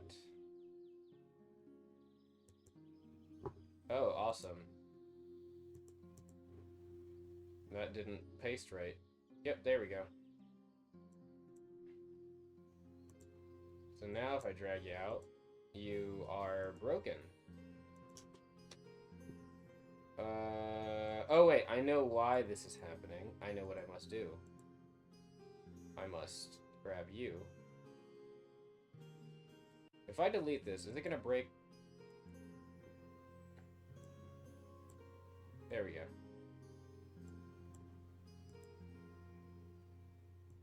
Yes, it has worked. Now I can reveal the screen again. And we have a little manager now. Yay! Okay. All of that because I had to make sure some stuff were ready. I need some stealth as all of you begin to kind of walk up towards the hilly side of the of an area. Yeah. So yeah, 19 for me. 31 for Nura, for Apani. Yeah, 19 and 31. And I should be very dark at the moment for you all. Oh my god, my eyes, they're not working. It will be... Yeah, the screen is just completely black. Yep, don't worry. That's because I have... Wait a minute. I have dark vision. Can we roll an awareness check? I just haven't put you on the map. That's why it's so dark. Oh. Oh, I know. There we go. It's like pitch black. Oh, wait a minute. Apani's also has like vision as well. Mm-hmm. Oh yeah. That means we're all dark visions. Mm-hmm. All right. I'm so happy Wait me a and Crow minute. made glasses. Apani. Yeah. There's only one who does not have fucking dark vision. Is it Latricia? It's a rod. It's a rod. Yep. Oh. Somebody hold a Rod's hand. That's all right. I'm not. He's chilling. He's fine. he has a torch. I feel like he's gonna fuck around and get killed. Probably, but you know, that's okay. Damn. Damn no, not like that. Okay. Okay. Is that the token marker? I see.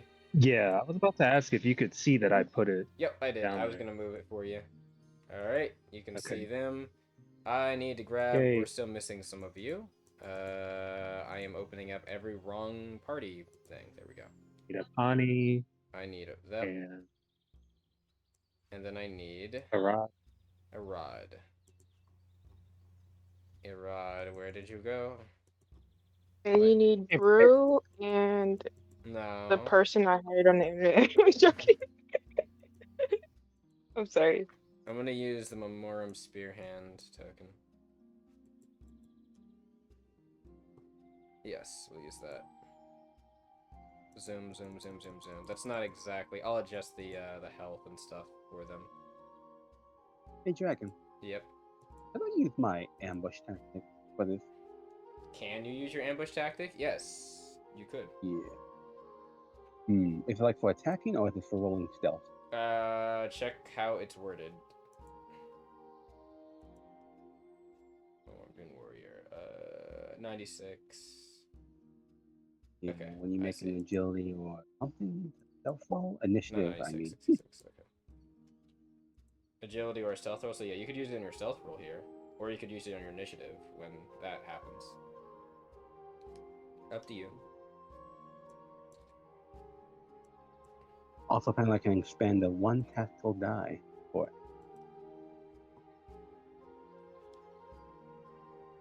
And add the die to the roll? Did I expend 1 tactical point to do it? add to my stealth roll? Yeah, if you want. What is tactical roll? Like 1d6? Your tactical die, it's a d8. A d8? Mm-hmm. Let's see. I have a 19 for my stealth roll. Let's see. Alright. Alright. Stealth. I got my calculator out now. That's 3. So that'll be 23 in stealth. 23. What other things do we have? Wait, don't you mean 22? Oh, 22? Yeah. Sorry about that. 22, 31. Stealth, not stealth. Latricia and Crow did not roll. I will roll for them. Oop. Oh, nice. Alright, both of them very good. Oh, nice. Latricia, Crow's... Oh, wait, that's not the right one, right? Crow, what's your stealth look like? Actually, Latricia, I should start at first.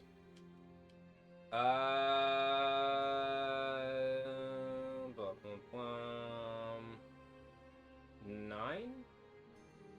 So, 15 plus 9, 24. And Crow is... I think he doesn't have... No, he has just favor. Okay. Not favor, just burst. So...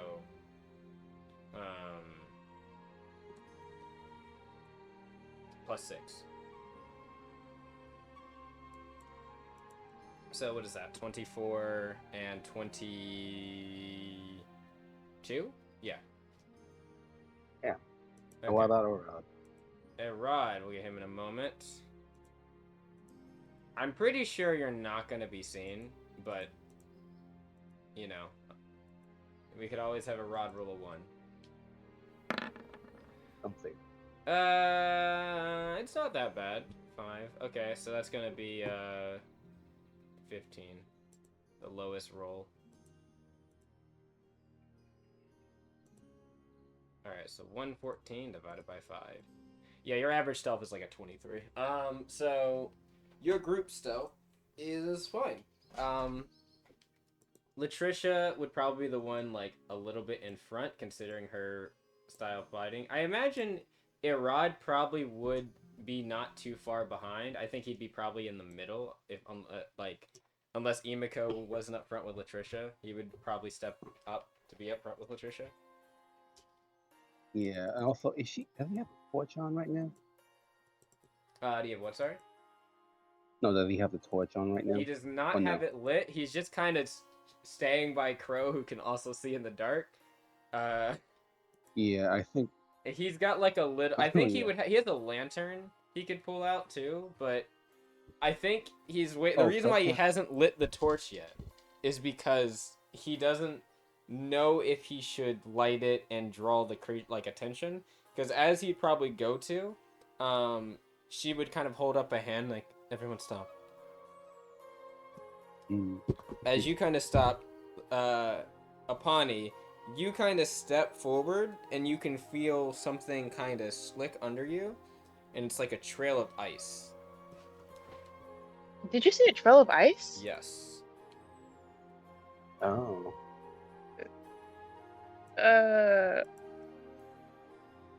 Can Apani roll an awareness to get more insight on this? Apani is confused and concerned. Oh wait, doesn't your armor have a vision thing now because of the thing that Crow made with you? Yeah. Yeah. Dark vision. How much vision is that? I don't remember how much it was. Is it on your sheet? I'm hoping so. I'm still looking.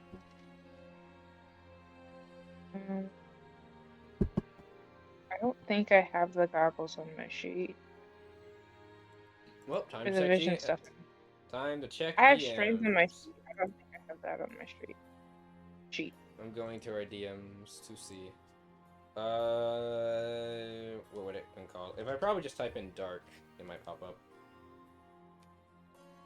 No. No, it does not. Dark sight? No. Dark vision? No. Alright, well, give me one moment. I definitely remember making them, and I remember us talking about them. We did talk about them. I just don't think I have the stats for them. Yeah, I can't. I'm not seeing it.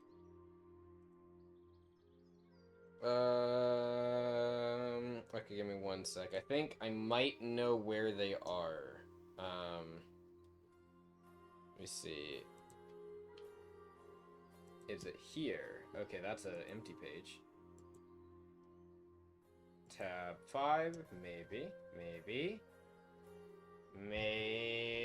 There's a lot of stuff on this page. No. Okay, that's Emiko's family stuff I was working on. No. I need that. I'm not done with it anywhere near. Okay, it's not here. Great. Wait. Did I just pass it? No, I didn't pass it. That was me putting a bunch of ideas. Blast fist. No. No! I put it somewhere. What about... Oh, you know what? I could also try the source. Where's chapter 7? Wait. Yeah, chapter 7.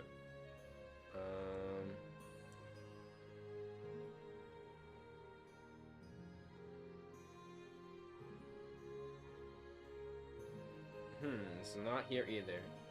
Well, one more thing I can try. Let me type in dark sight goggles.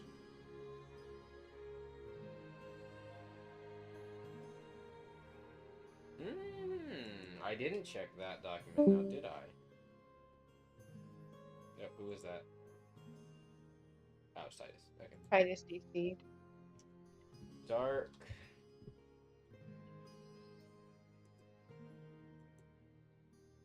Wait, I found it. It was a dark sight visor, right? Yeah, I think. Well, I guess I was not finished with it. That's probably why. Yep, here. While you wear these special specs, you are granted a dark sight of 60 feet.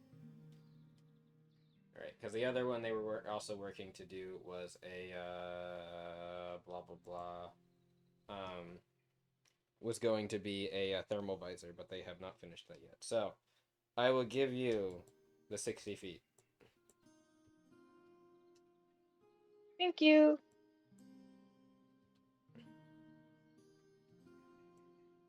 Coolio. So, how does your vision look now?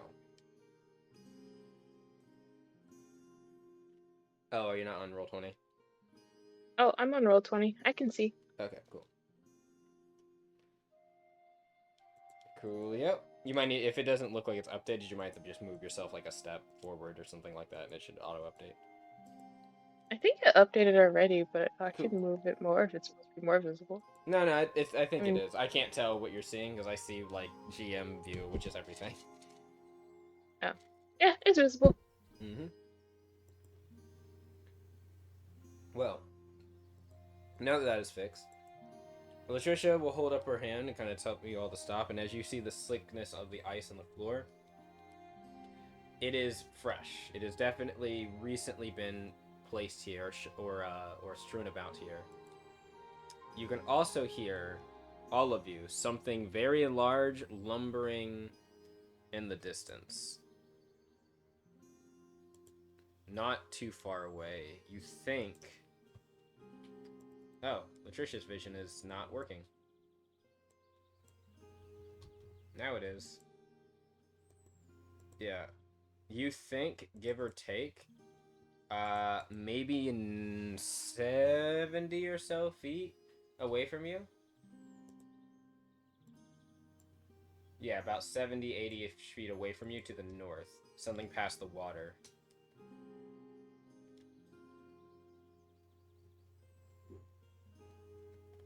Whatever it is, you don't think, based on the way it's moving, that it's seen or noticed your presence yet, though. Rod kind of looks over, he's like, should I light the torch then, or...? No, do not. You know, it's We got, we got up ahead. Crow kind of nods, he's like, does Crow see in the dark? Yep, he can see just as good as all of you in the dark. Yeah, I'll say to Crow, mind guiding a rod. He kind of says, yeah, he's like, hey, bro, he's like, just hold on to my jacket while we move. He's like, all right. And he kind of says, Latricia says, yes, if you can, just try to stay with them. Make sure that they don't, keep them a little bit safe. Yeah, so how deep is this water, exactly? That, first of all, that's about a 30-foot drop from basically to this ledge to the bottom. 20-ish, 25, 30-ish drop. Unless, of course, you come down, like, here. Like, if you basically walk down here, it starts to get to, like, more like 10 to 15, and then now it just becomes, like, you just walk into the water. This water is about... It starts off going about 5 feet deep, and from further, it gets to about 10 feet, maybe a little bit deeper here, but it starts to shallow out around this ridge over here. Okay, so we go over here, right? Yep, that would probably be the best, like, the cross over here. It might be a little bit deep, but it won't be super deep. Yeah, it won't be deep for everyone, but it'll be deep for me. Yes.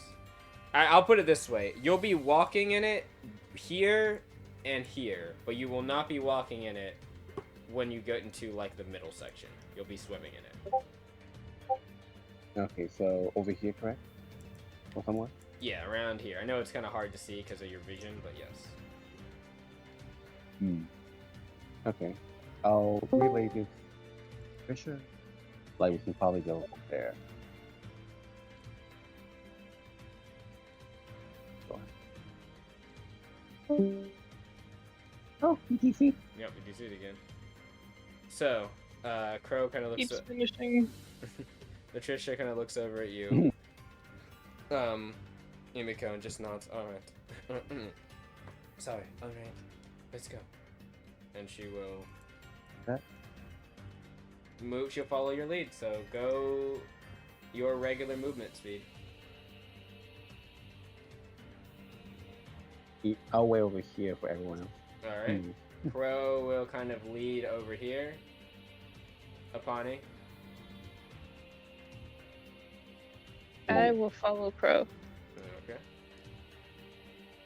Okay. They won't get too far back, but they'll stay like within 15-ish feet of you, kind of like walking up. Yeah. Yeah, I'll whisper to like a rod and saying like, a rod, we're going across a river right now. He kind of nods. Hold on like, to. I can hear. He's like, I might be blind, but I'm not deaf. Yeah, well, you definitely are blind, especially it's like Flipper around here. Yeah, so right here is where the spot is there. Yep, about the water. You were basically at the edge of the water here. I didn't put down certain things. Can Opani do something kind of funny? What is that? So Opani, as soon as she starts to get close to the river, Opani is going to take her guild spear and stick it in the water. And hopefully pull up a muddy catfish. Alright. And ask, is his name Murad? Irad, yeah. His name is Irad, yeah. Murad? Apani's gonna like take her spear out of the water with like the muddy catfish on it, like kind of like point it at Arad and say, "You hungry?" He kind of looks over and he's like, he can kind of squints. He's like, "Is that fish?" Roll a d4, I believe. It's to see how many fish you get.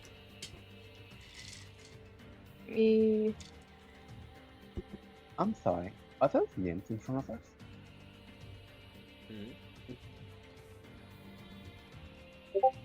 Apani rolled a 1. One little fish is flopping. This big kind of flat brown fish is like flapping in the wind as you're holding it. And he's like, "What did you?" He's like, "This isn't necessary. I don't think this is the best time to be fishing right now. Besides that," and as he says that, Yumiko, there's a sliding that comes this way on the ground. I got a question that's off topic. Roll a stealth and like jump into a tree or something. I mean, you don't need to roll a stealth. You're still in stealth. They haven't seen you. Does animal? Napani just like slide over so she has some coverage. What was that, Paul? Yeah, Does animal speak like include like monsters and beasts or just? Yes, beasts are animals. Oh, abominations, my no, but God. Okay. oh your god, oh my god, what did you happen to see something? I look back to Trisha like. She moves up, she nods. Yeah, I see it. Ko kind of looks over and he's like, he's like, what's up? Trisha kind of backs up as well. She's like, we found that thing, we found that creature. They seem to be going toward the water, towards the water. They might have heard the fish moving. Yeah. She side-eyes like a pony. My Like, bad. yeah, I wonder why. Why are there What? two? I thought What the? y'all might get hungry at some What is point. happening? Why is there two radiuses there? I don't think know. it's Paul. No, the second one wasn't me, but I noticed. I think one of them was underneath the fucking one thing. Oh, someone put a token thing under it. Okay. That's what happened. I I didn't mean to ruin the stealth. It's alright. No, I think it's all right. I think it's all good. She'll say, Imiko will say, hand me the fish right now. Napani points to the spirit Imiko. Yeah, I rip it out And and then Alright, you rip it off. What are you doing? I want to throw it right here. Alright. Before Imiko throws it, can Apani put the spear away and grab out and aim the Turtle Blaster? Yes. Just in case. Okay. Yeah. So Imiko, you're gonna throw it over there. Let me see how far that is from you. What's your vitality modifier? Hold on. Let me... I think it's a +4, but I want to make sure I'm right. +4. Okay, you can throw it there without issue. You kind of lift up the fish. Oh, it's a decently sized, like chest-sized fish, and you just kind of lob it over very quickly. And when you do, right around. Yep, it slams into like the ridge of the rocks right here, and then rolls down. The creatures immediately react. You can see there's kind of a glint of purple in their eyes. It kind of whops off of them as they swim this way. One of them goes into the water and starts swimming towards it directly. Another one goes along the ridge. This one kind of slides over here. They're kind of looking at it. This, you can hear more sliding sounds as well. As some things start going in the water. Or not going in the water, moving towards the water. And you can also see something lumbering towards the water as well.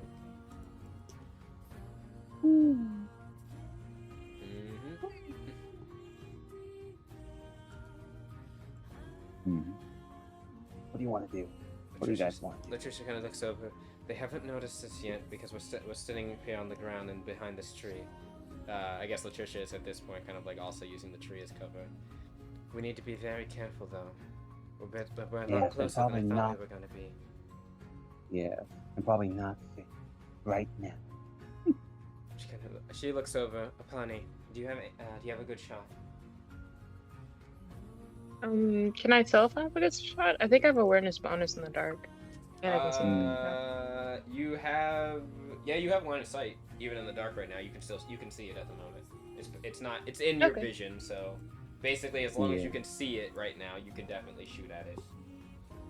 Okay. Yeah, I tell Apani. I mean, I tell Latricia I'm good. I have a good line. Yeah. Imiko. Yeah, I got a good shot as well too, but also I'm probably attracted. But She looks over. He's like, by yourself? Don't get close to me, though. Yeah, I'm the bait. So right now, she hands Crow 2 incendiary grenades. So right now. He's like, no. He's like, I'm going with you if you're gonna go by. He's like, I'm not letting you go by yourself. He raises a brow. That you sure about that? It's fine. Okay, fine. He's like, I'm not helpless, all right. You can see him. He pulls out his. He's got a shotgun. He pulls out a shotgun. He's like, all right, where are we going? Well, probably have to. We have to be over there head on. Then we'll have to like He's like, it's got an okay range. We can shoot them at least across the river. Yes. He looks to Rod and to Latricia. She throws 2 incendiary grenades like 2 Latricia's away. She Okay, catches here's them. the plan. Here's the plan. You guys get ready to lob the grenades, right? Somewhere around in high areas like this or there. She nods. Probably over here if you can catch it. I'm gonna go blast them with my throwing rifle. So once I do that, get ready. That's when we throw him. She nods. Yeah. Okay. Over with you. He's like, I got something on my own. You can see him start pulling something out of his bag. It's like, I'll be ready. So, you can also, Pawnee, since you're by a rod, you can see he's kind of crouched down as well, and he's like, I hope you all know I still can't see anything in front of me right now. I can see Latricia's tail. That's basically it.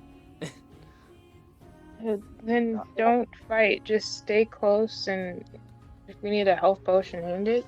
I don't have any health potions. He looks Do I hear this You can, as you're walking away, you can hear them murmuring that. Ugh. But Yeah. Yeah, go ahead, Pawnee.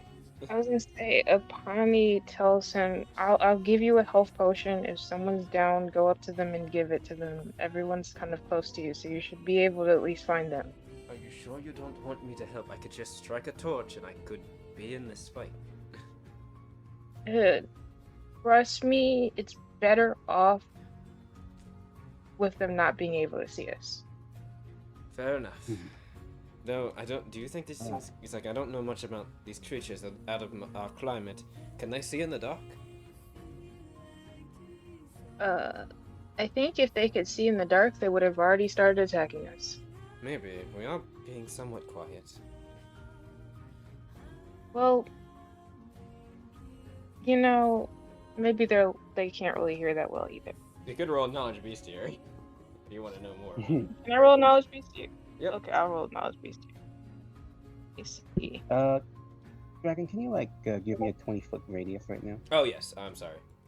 Are you trying to see? No, it's alright. Are you trying to see where you can go, or are you trying to see how far you can throw? Yeah, how far? 20 feet, about there. Hmm. You might need to step in the water, but if you're gonna try to throw it over there. Or I have no clue what I'm saying. I'm just trying to get him to calm down. He doesn't seem like he's not calm. He's just like, are you sure you don't want me to help? But he kind of nods. Latricia, you can see she kind of looks back, and she's like, it's fine around. We'll take care of it. Just do what the pony says. Imiko, you still have some movement before you do yeah. anything. Tell me, stop me if I Oh wait, 20-foot radius. Right. You're trying to see because your range of your thing is higher than that. It's just 20-foot radius. So, where do you point where you want it again, and I can show the radius. Right here. Here. Oh. Ooh. You could get them. You get all of them. That's what the song does. Oh yes. I'll whisper the crow. Ready for this? Crow nods. He's like, yep. Pulls out something. Yeah, she also pulls out the shrapnel and Did I ever get from my knowledge bestiary what's its weakness to? Yes. These things naturally, at least, as I go and pull up some stuff. You guys are amphibious beasts, aren't you? Yes, you are. Oh, fire. My Fire. little salamander things. Fire for the babies, and fire for the adult. Yep, fire seems to be the main one. Yeah, Also, thunder as well. However, thunder specifically. Wait, am I wrong about that? One sec. Thunder, armor off. Wait, fire regularly. Someone knocking at my door? I'll check that in a minute. Fire normally. Armor off. Fire, thunder. Oh, I see. So it is thunder. Yeah, so thunder when the armor's off as well. Otherwise, it's resistant to thunder. The ice armor it can get. Okay. There's also a chance Got at the it. moment that you get into a fight, it's going to try to activate its ice armor. Okay. You'll need to either break it or let it run out of time. Is this place where I can, like, you know... Would lightning do more? Or can I figure out if lightning would do more damage? What did you roll on your check? A 4. You have no idea. Big, scary amphibian creature that looks like a shark, but also a salamander. Damn. Wait a minute. Dragon, before we head on to the fight, sorry for like taking long, You're but fine. don't I have something called Hunter's Sense?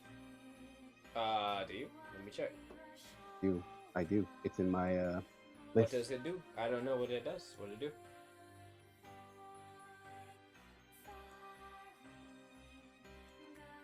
Gives me the ability to hear at a creature at 60 foot, which is right here. And I want to see where I can hurt it best. Hunter's Sense. I see, yeah. Characteristics, damage, inversions. Immediately, one of the following characteristics: aversions, immunities, resistance, vulnerabilities, and what they are. You already know it's aversions. So, what do you want to know? You got to know one. You can choose one thing. Where can I hurt best? Okay, so targetable part type thing. Yes. Let us find out. Targetable parts. Oh, awesome. It's slightly broken. Its arms, its legs, and its mouth. No, sorry. I apologize. I said arms and legs. Its legs, its head, and also its basically its center. It's like stomach. If you can hit it in its stomach a bunch. Yeah. That will probably disrupt its abilities of its ice abilities because it can spit up ice. Yeah, I'll tell this to Crow, like, aim for the weak spot once it kills. Yep. He nods. He says, "I'll go for the stomach since that seems to be where I can hit. I can throw things. Yeah. Shoot things at us." Yep. And Imiko is about to pull the damn incendiary, and before she does that, he lets off the flowing burst. Alright, slowing burst. Slowing burst will be what your immediate surprise is. Pawnee. So you can see the magic trail off, the causal magic, the chronomancy explode here. Latricia looks, that's a signal, let's go. What are you going to use? You said you want to use the Tear Blaster, where are you targeting? I'm targeting straight at the biggest creature. That would be this one. You targeting any parts, or are you just going center mass? Can I go for one of its legs? Yes. Give me a cognition save as well. I will give for them. everyone involved. Failure. Damn, that was a 0. That's a 0. Damn. Imagine what's broken. Oh, cool. You're broken. Why are you broken? Oh, wait. I see why. Agility. Oh, that it would explain a lot, actually. Was that agility? Yeah, it was. Agility should not look like that.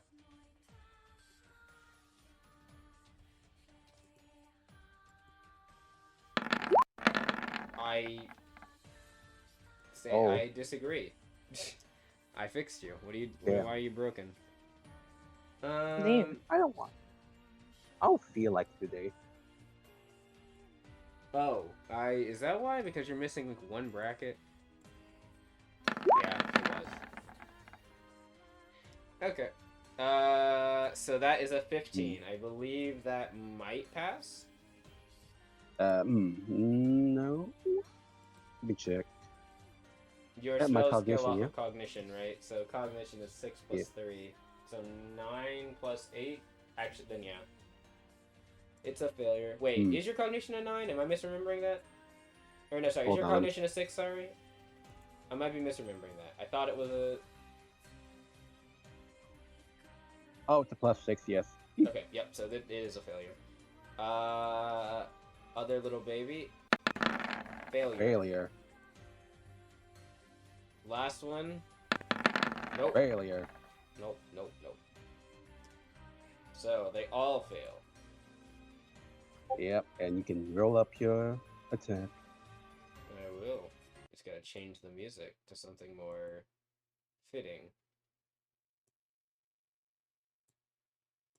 Oh wait. Now I gotta fix it. There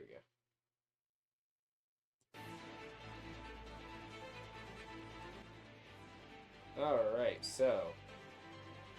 Let's see. Your slowing burst activates. Crow has another thing he's gonna do in a minute. Inventions. I'm happy I fixed all these. He is going to... I think he's gonna use his gravity device. Yep, he's gonna throw this out. He is gonna throw this out... How far can you see? He's gonna throw it out this way. No. He's gonna throw it out right here. So that's gonna be a 15-foot radius. Yeah, he'll accept that. Unless he can try it. Can he hit? He can. Yeah, he'll throw it out.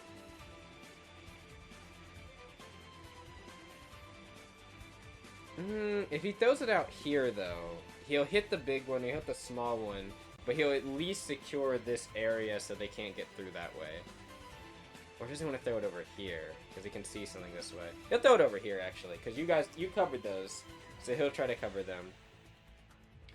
I need a little thing. I need a little object. Yeah, we're going to use the moonbeam.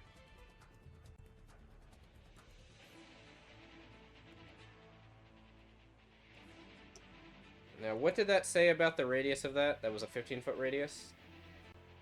Yep, okay. Yep. Oh, 90 range, 15 foot. Yeah, 15 feet. Yeah, 90 range. And then I'll get to you in a moment, Apani. I just want to get this because it might help you in your shots in a moment.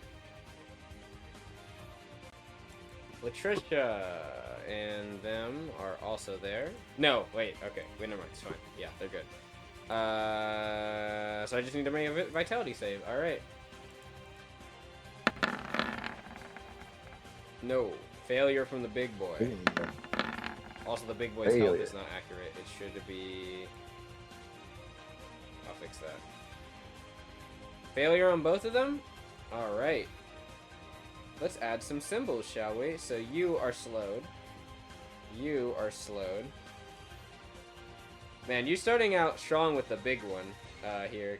It's slowed already, and it's also, yeah, it's slowed, and its, movement, I think, while in the area is also slowed. Oh, can't move at all. Well, no, I can move. It's just gonna move really, really slow. So let's see. Restrain. Is it restrained on a failure? So regular failure is a full damage. It is knocked prone. Alright, so they're just knocked prone. Okay. Which is unfortunate for both of them, but that's okay.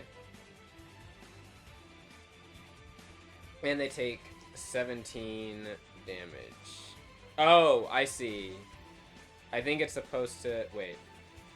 Yeah, it says gravity, that this is damage types. It's not actually supposed to be those damage types. I don't know why that's there, but...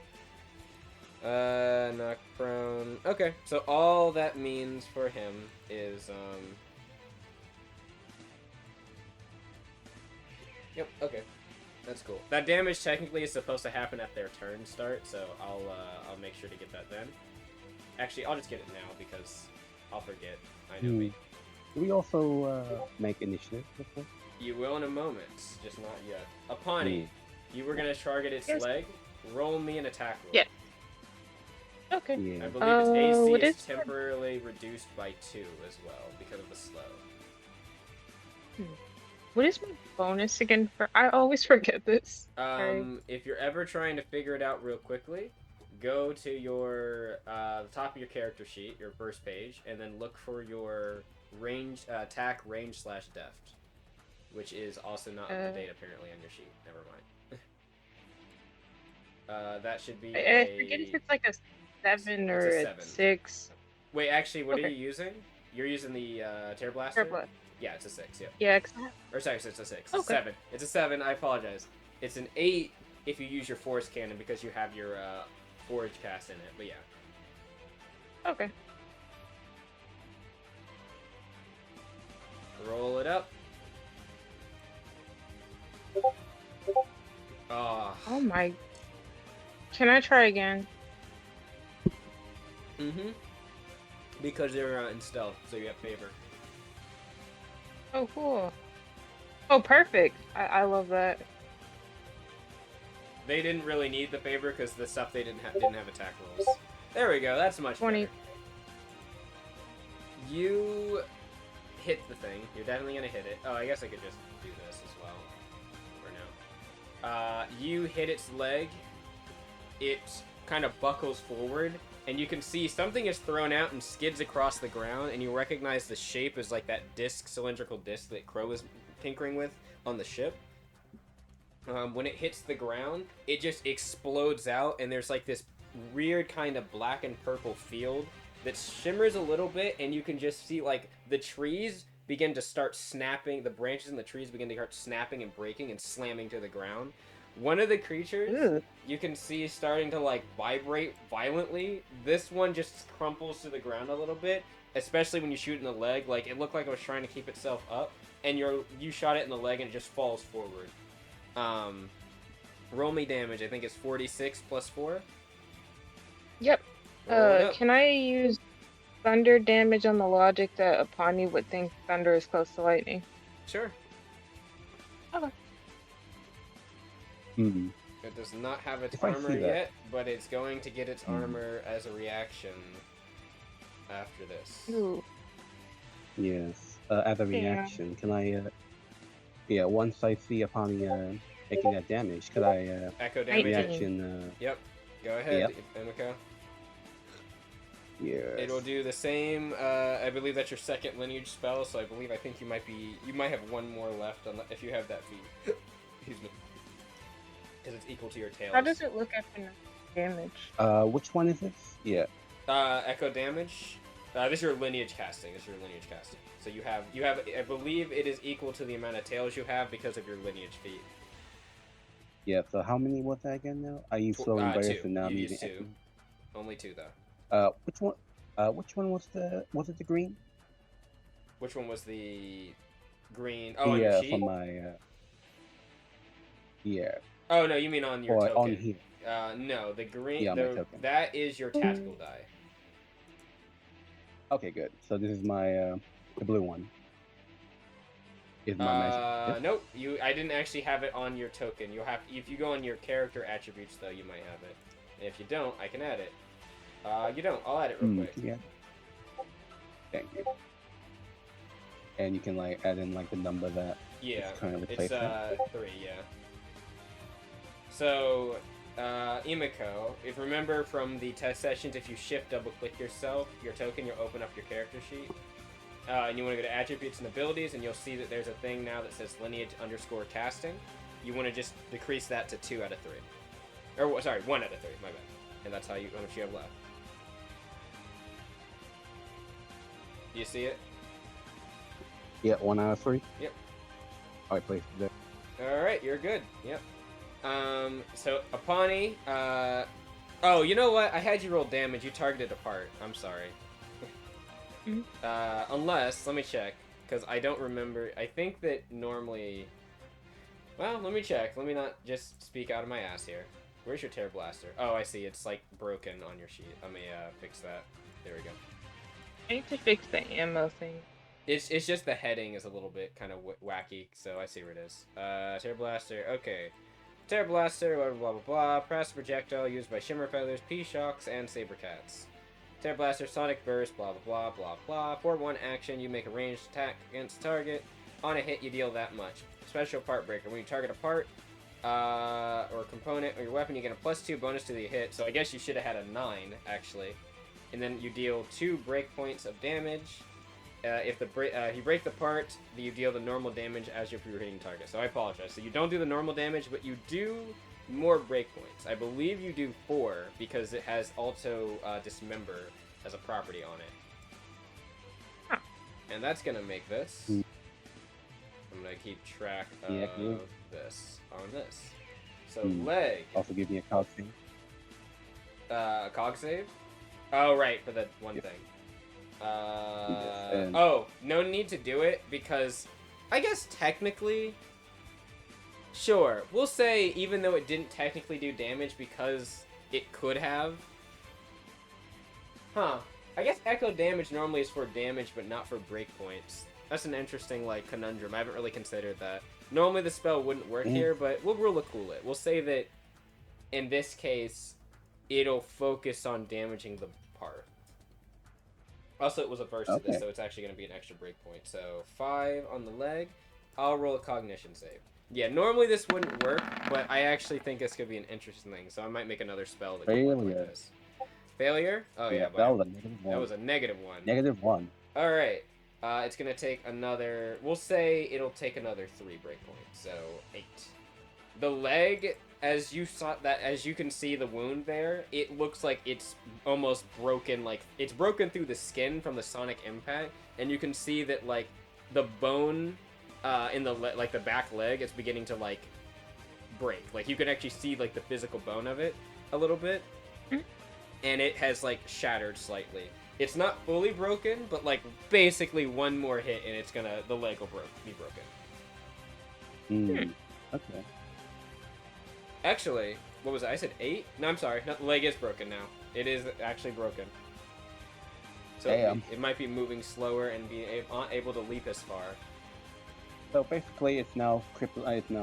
Like Slightly. With the slowing burst, the throws like gravity well, and all like that. But it doesn't necessarily need to see, or not see, to be able to get up to you to do some things. Latricia is just going to do an empowered shot into this thing twice. She's going to aim for its main body. Yeah.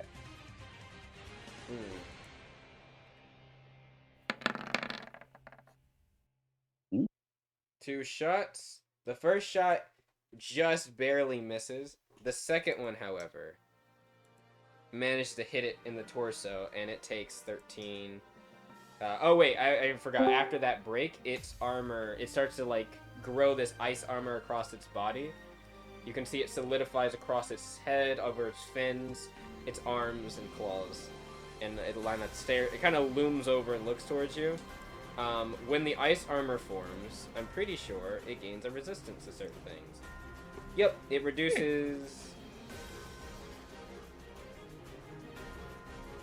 Yep, it reduces that. Okay.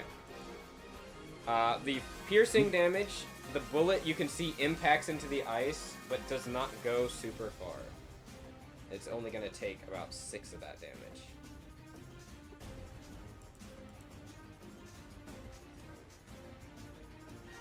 Alright, now everybody roll initiative.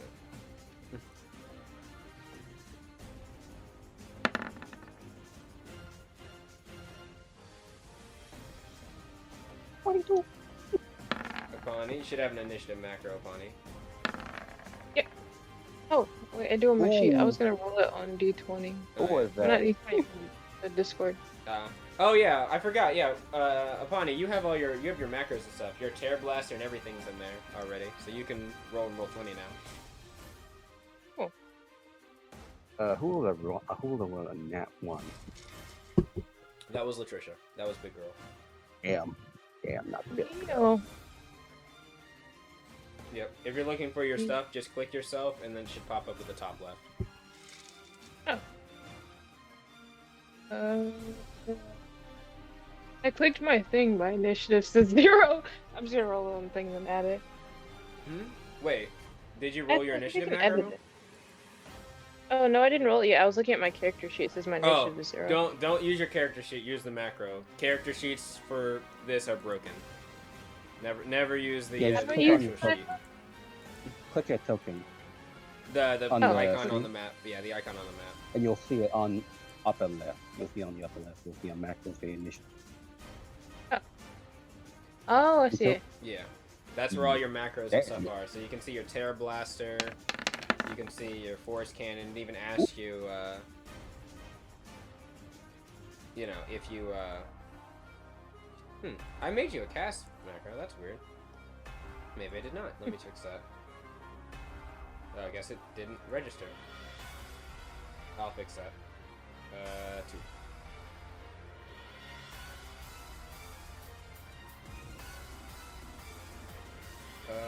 Where's the resource list?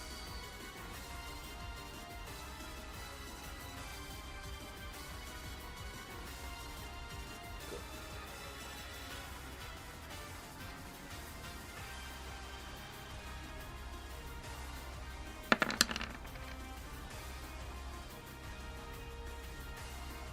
Yep, alright, cool. I fixed it. Yep, so yeah, now your stuff is good. Alright. And of course, we have the big boy.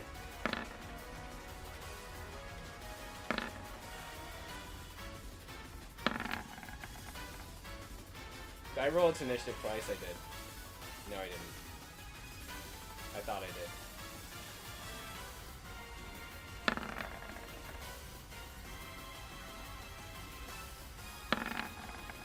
Some low end rolls on initiative.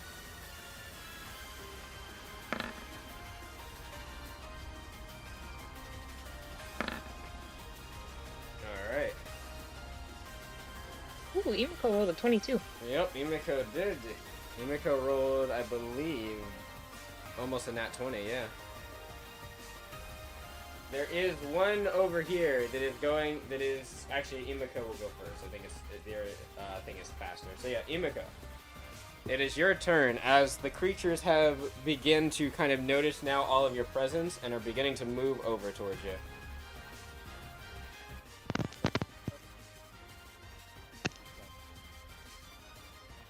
You sound very quiet.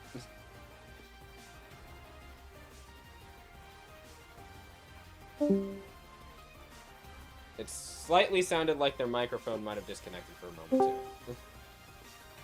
Yeah, hello? Hello? There you are, yeah. It sounded like your microphone disconnected for a moment, but you're good now. Yeah, I think I got fucked. Anyway, I'm using tactician stratagem on the big one. Alright, what are you doing? I want to like... Just the big one? Or, how many people can you get with it? Let's see. Hold on, let me check. Yeah, can you check? Yeah, I'm looking. Tactical stratagem.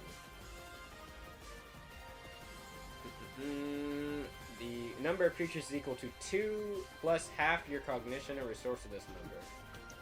Oh, I have a +6. Yep, so that'll be +6. 2 plus 3. So 5. So 5 plus 3. 1, 2, 3, 4, and 5. Alright, so all 5 of them. They must make, I believe it's a... What type of saving throw is it? Hold on, what did that cognition save? I thought it was a cognition, I could be wrong. I'll roll for the big one. Yeah, it is. Fail. It's Fail. going for me. I'll roll for the group. Fail. All of them fail then. They are all looking at you. Nice. You've got their attention. I will make the little icon to make sure they know. I know that, like, they are going after you.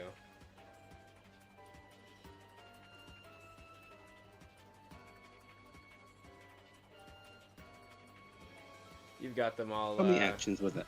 One action, Yeah. I believe, to do your one action. Tactical stratagem.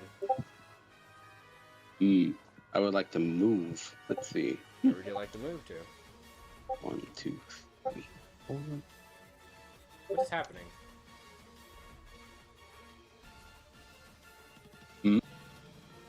Oh, What? I see. Never mind. I thought that was me. That's on your side. I was hearing Discord messages. I Oh, was that's like, me. No, it's fine. I just kept hearing. I was like, I thought I was on, like, mute for some servers.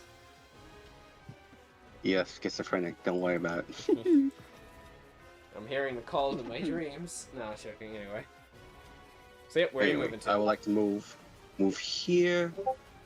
Alright. If The I can. water does start to slow your movement a little bit, so I'd say, like, once you basically get here... Dragon, I do not get impeded by difficult terrain. Oh. Yes. Does it include water, though? Let me see. Oh, yeah? No, I think I know what you're talking. Yeah, I see Mobile Scout, right? Yeah, Mobile Scout. Technically, technically water is a little bit different. It is difficult terrain, but the way it's imposed is not by, like, a normal effect. It's just basically if you don't have a swim speed. But I'll rule that you basically can get through it without issue. Because it's not super deep here. If it was, like, a lake, I would say that, yeah, you'd be impeded. But, like, this is not really a lake. It's more like a stream. Yes. Okay. So that'll be one. That'll be one two action, actions right? now. You got two actions. Two actions. You've used, so one action and a joint action left. This one's like in reach of me, right? I have a glaive, right? Your reach of your glaive is 10 feet, I believe. You need to be 5 feet more. 10. Oh, 10. Oh, wait. Yeah. Yep. This is basically your range. I'm gonna use my shotgun. Alright.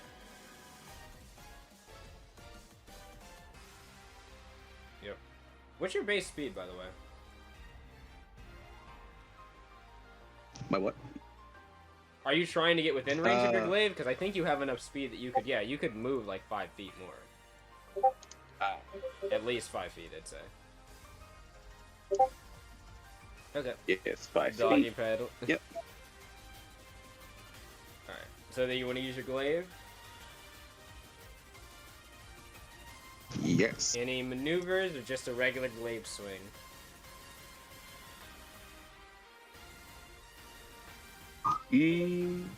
Just a regular glaive swing. I'd like to come crashing down.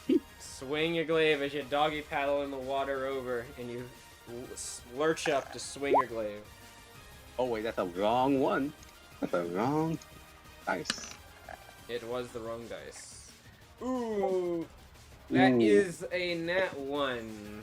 Unfortunately. Don't worry. Oh. I have an extra attack. Oh, are you going to? All right, extra attack. Oof. Oh wait, no. You do have something. Hit, unfortunately. Remember, you have your G-Con that you can re-roll if you want to make that one not a 1 and instead make it the 2. That way you don't take a point of damage on your weapon. Yeah, sure. All right. So then you have your extra attack. Go ahead and roll again. There we go. That's a lot better. There we go. That's a lot better. So that's gonna be your damage. I believe is slashing and cold or cosmic damage.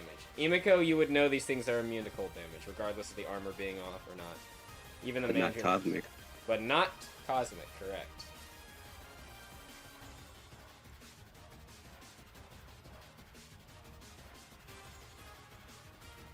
I need to look at some. 1d6, 1d10, plus 1d10.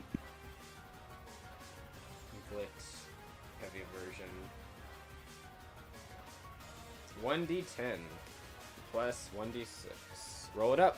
Was it 1d10 and 1d6 or 1d8? I thought it was a 1d8. No, 1d10, 1d10. Yep, 1d10, 1d10. Yep, alright. 1d10. Roll it up. Alright. Plus 10? Yeah, plus 10. The 1d10. Oh. Wait. Plus 10. I see the 1d10 plus the 1d10 cold or cosmic damage. I don't see where the plus 10's coming from, though. Yeah, it's weird. I don't know why. If it's 1d10. Yeah, no, it says 1d10 slashing plus 1d10 cold or cosmic damage. Where did the plus 10 come from? Am I missing something? Weird. I don't know. You can check on my sheet if you want. I'm looking at. No, that's what I'm looking at. I was like, that's what I said. Am I missing something? Plus 2 bonus. Oh, I'm like adding. I'm adding the plus like cosmic damage. Oh, that. Yeah. Okay, I see what you mean. So no, yeah, it would have just been. It wouldn't have been the. So it's 1d10 plus another d10, and then you add your vitality to the. You add your vitality to the slashing damage only though. So it'd be 1d10 plus 4, then then another 1d10 for cosmic damage. 1d4. 1d10 plus 4 for my vitality, right? Yes. And that's the slashing damage. And then you do the 1d10. Yeah, then you do another 1d10 for the cosmic damage. Yep, that's how it works, yep. Okay. So 14, not 14. plus 10. Not plus 10. Just 1d10. It's just an extra 1d10. Oh, 1d10. Oh, sorry. There's no plus 10, yeah. I see. Special weapon grants a +2 bonus on attack rolls and damage and deals double roll damage to creatures that have the aberrant. Okay, this doesn't have that, so yeah, never mind. It does do technically another +2 damage, so I'll treat that as a 16 and then a 9. It's dead. The first swing, as you bring it down, like you miss the first strike, and you just kind of like bring the glaive back and go for a quick stab through it, and you just run it through the stomach, and it goes limp. Nice. It is dead. How many turns will that be? That was your action, move, action, tactical stratagem, joint action left. Yep. One action left. Joint action. Joint action. Joint action. What else? If you don't know what you can do, go to your sheet. Wait a and minute. type in joint action. Technically, my gun, my guild sidearm. Yep, your guild sidearm you could use. Yep, you could. You want to use that?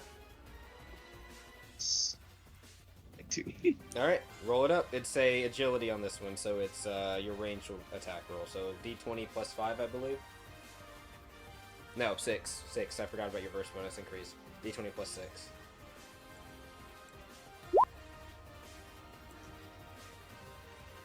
I'm shooting this one. Oh wait, no, this one. Okay, the one back over there. You quickly turn your head and take aim with your left arm and fire over at that one. That'll hit. Roll me damage. I think it's d4 plus your agility, so 1d4 plus 3.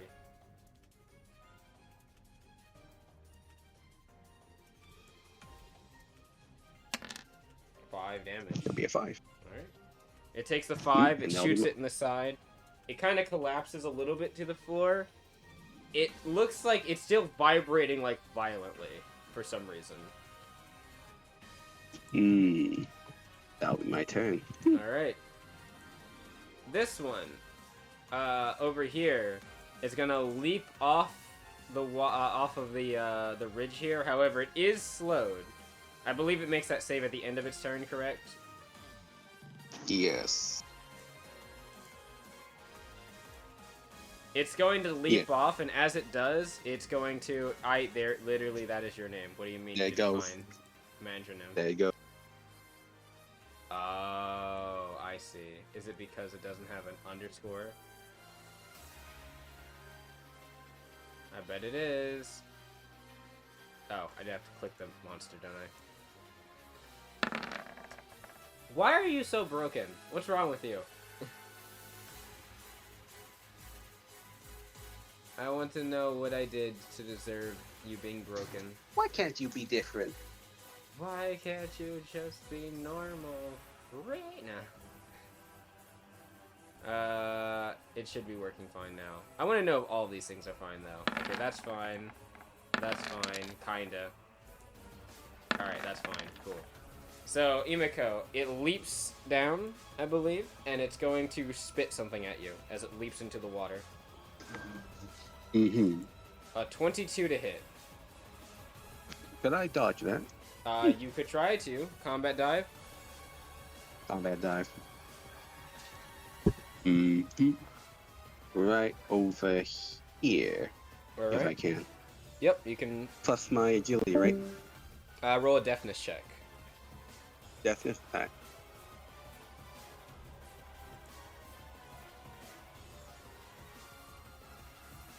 Gotcha.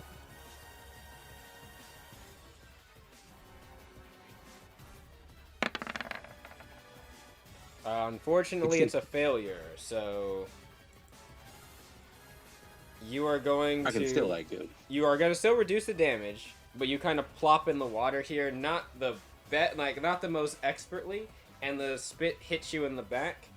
You're going to take, I believe, 4 cold damage, unless you resist that. 4. I don't believe you do. Okay. I'll check real quick.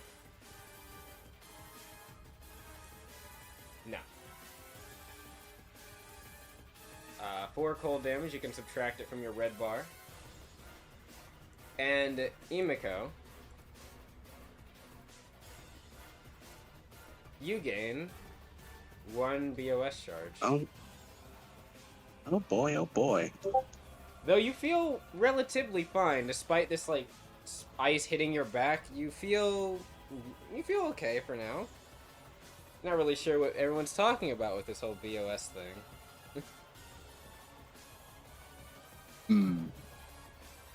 That's concerning.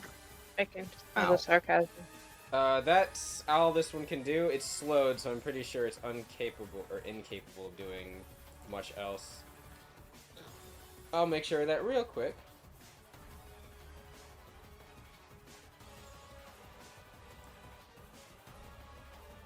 Speed halved, yes. AC decrease, yes. It can't use a reaction or a joint action. It can only use 2 actions on the turn. Yep, so that's all I can do. It spit once and moved closer, but that's literally all I could do. Well, the next one. Oh, it gets to make that save. I doubt it's gonna succeed, but no. Next one. That one over there that's unaffected. Something comes sliding over here. Upon it, you can see something slides into the water, and as it does, it's going to... You've got to be kidding me. Something else broke. Why? Oh, I see why. It really is trying to be dumb today, isn't it? It's one of those days. It is. That's alright. No! Fuck me. What was its initiative? You know what? It's fine. Nice. It was like basically in the same spot as it's currently in. It's cool. Frost Spit. It's gonna try to spit at Latricia. Luckily, it just misses Latricia. Fuck. It doesn't hit anyone behind Latricia, does it? Nope. She just ducks out of the way and it splatters on the ground over here. You know what? Ew. It's gonna slide over here, right up to Latricia and all of you. Can I reflex move and get the hell out of there and shove everyone with me? No, Out of the way? unfortunately not. Damn. Oh, I haven't really been doing anything. Before the big one goes, it's gonna do something. Yeah, it's gonna do something. While its leg is broken, how far can you leap? It's half this distance. Wait, what are you doing? That should be 40 feet, not 30 feet. That's okay. I'll fix that later. So 20 feet. I can't get super far. Man, if my leg wasn't broken, I could have. Okay, knowing that I can't do that, I'm not doing anything. then I'm going to do this. No. I'm gonna spit a globule over here. This one's gonna go Fuck you, over no. towards Apani. Oh no. Oh. No. Would he see it? Wait a minute. Wait, am I still invisible? You're seen now because you fired your weapon. You have Dragon? to go back to the cell. Yep. What was that? Who are you spitting at right now? Hmm? Who are you spitting at right now? Apani. Who are you spitting at? You're supposed to spit at me. Oh, you're right. I have a penalty. Would it be smart enough to know that, though? No, I don't think it would. Initially, at least. So, it misses then you. Take that penalty. It misses you, then. That penalty, right? The fuck. It's a -4 to be a 14, and I don't believe a 14 hits you, Apani. Oh, no, it doesn't. Yep. A giant ice spike, kind of globule and mass just slams into the ground here, skidding across the ground and coating it in a thin layer of ice. It's you can tell. Was it spitting ice? I was scared that it was gonna spit the paracausal shit. Oh, it is. It's in this. This is technically a natural weapon, so.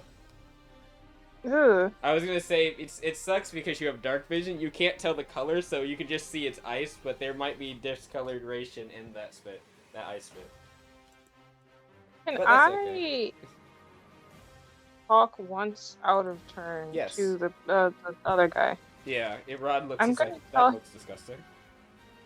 I'm gonna tell him when I move, you move, and don't touch anything. He nods affirmatively. Emiko, you've been flailing around in its attention, and it does not like that.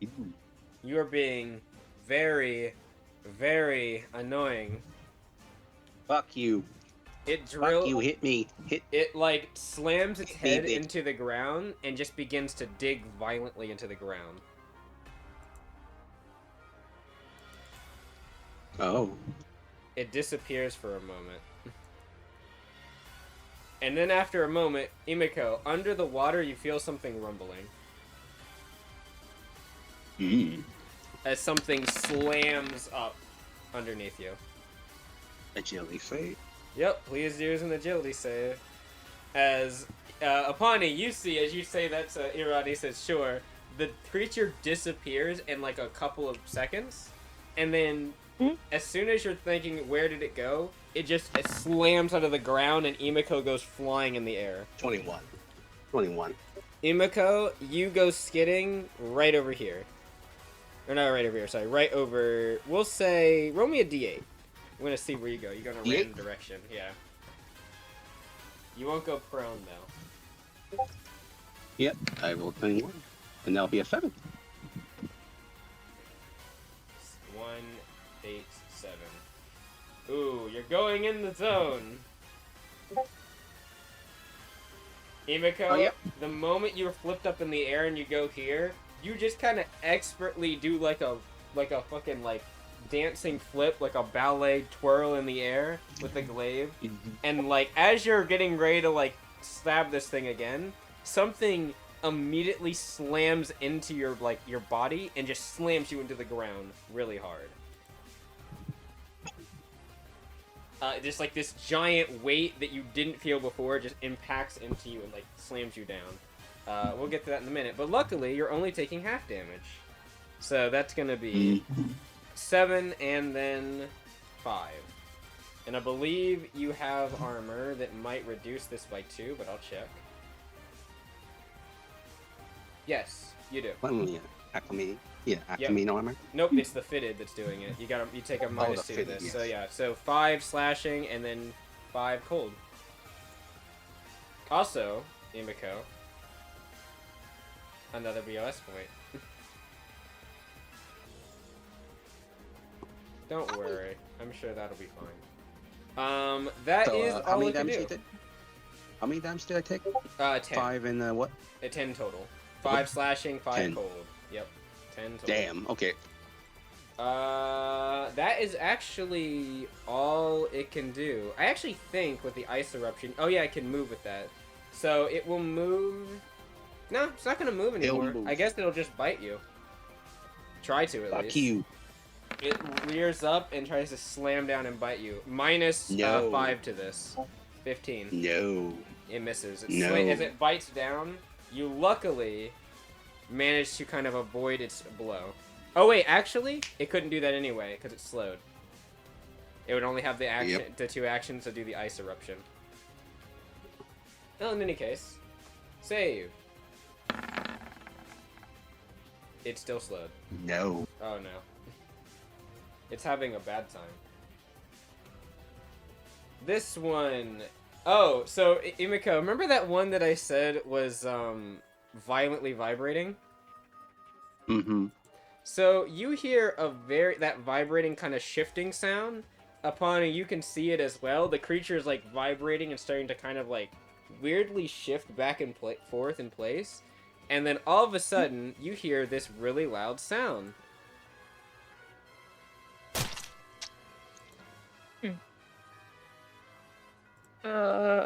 I'm scared. I don't know if you heard it. It might have cut out. It was through. I didn't hear the sound. No. Oh. I just heard you hear the sound. Oh, it was through Roll20, but it was the sound of a splatter. There you go. Ugh. As its whole body caves in on itself, and it just splats and flattens on the ground. What can I say? The gravity was too much for it. Dead? Damn. Dead? Yep, it's dead. It did enough damage so it affects on its turn, and that's why this thing also got knocked prone when it started to dig. It's not prone anymore, but so I should remove it. But the gravity was so intense in this field that it literally crushed its body. Damn. Yeah, Crow was working like on some stuff. transforming. Oh yeah, no, Yeah. it wasn't transforming. Oh yeah, no, I guess in a way it was. It was I mean, becoming a puddle. Yeah. Apani, it's your turn. Okay. It did not get to do anything. That thing is still next to me and alive, right? Mm-hmm. You're not within its reach though. You're back far enough you could move without issue. Okay. Is the other guy within his reach? Yes. Irad, yes, he is. Can I snatch him and yank him behind me without him getting attacked? It would probably still try to attack him, you think. I don't think I have anything with knockback. Well, your best bet might be to just try to kill it, then. Yeah, because, like, if I move back further away, then he's going to move back further away. Mm-hmm. Which means he's going to get attacked. I mean, you're not close enough that you would have issues firing at it. You're far enough that you could fire at it without issue. Could I fire it at Terror Blaster without issue? You could. I mean, if you want to use your Terror Blaster against this creature. Yeah, I want to kill him I want to one-shot him. Alright, roll up the Terror Blaster then. You have the macro for it. You want to do Terror Blaster normal. Yeah. I've been doing it through the good old Discord this whole time.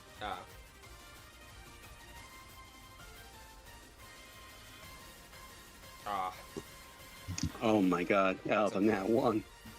Damn. That is unfortunate. Yep. Can I try again? You could, technically. Oh, well, I guess it jams, but you can always just, like, unjam it with an action. Join action. I'll unjam it. Why can't I jump? Yeah, join action. Well, it depends on the weapon. Okay. This is a heavy weapon, so that's why it's an action. What's the, like, it's not still +7, it's, like, lower, isn't it? What was that, sorry? Like +4? Is it, like, a +4 or +3 at the second attack? Yes, it's a +3. You can roll it again, I'll just Okay. retroactively add the minus to it. It's fine. Oh, fuck off. I rolled a 12. I wanted to roll it on Discord. I don't trust Roll20 sometimes. Yeah. Well, it didn't seem to help, unfortunately, in this case. Yeah. Unfortunately, a 12, while close, is not going to do it. You fire 2 bursts, and this has exhausted the ammo in this. You'll need to reload another charge next turn.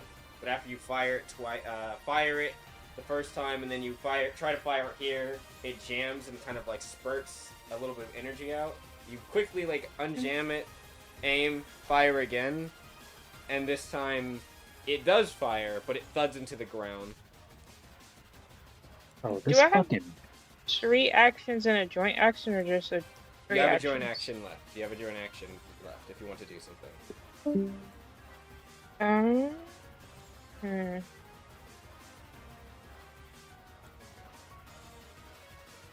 I'm trying to figure out what I want to do with my joint actions. I'm kind of... I wish I could get the other guy away. I feel like he's gonna get hit. He probably will, but it's his turn next, so he might be able to kill this thing. Yeah. But he can't see. Well, you're right. But he is 5 feet from a thing. Bro. I might be. I would, if I were you, I would be more worried about the Emiko situation currently.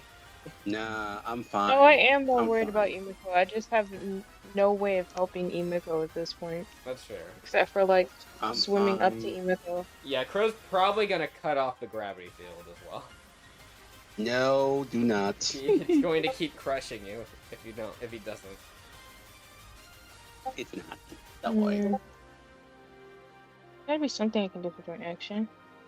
Always, if you're ever trying to figure out what you can do, Control F, type in joint, and then see what pops up. Can I use empowered cannon with a joint action? I believe you cannot use it, but you could power it up, I believe. Oh wait, no. For one action, joint action. Oh, okay, yeah. So you can do it. So yeah, it'll be empower cannon, but you won't fire it. It just empowers it for the next time you fire it. If you want to do it, it'll be until the end of your next turn. So you have it next turn if you want to use your force cannon. Okay. Or.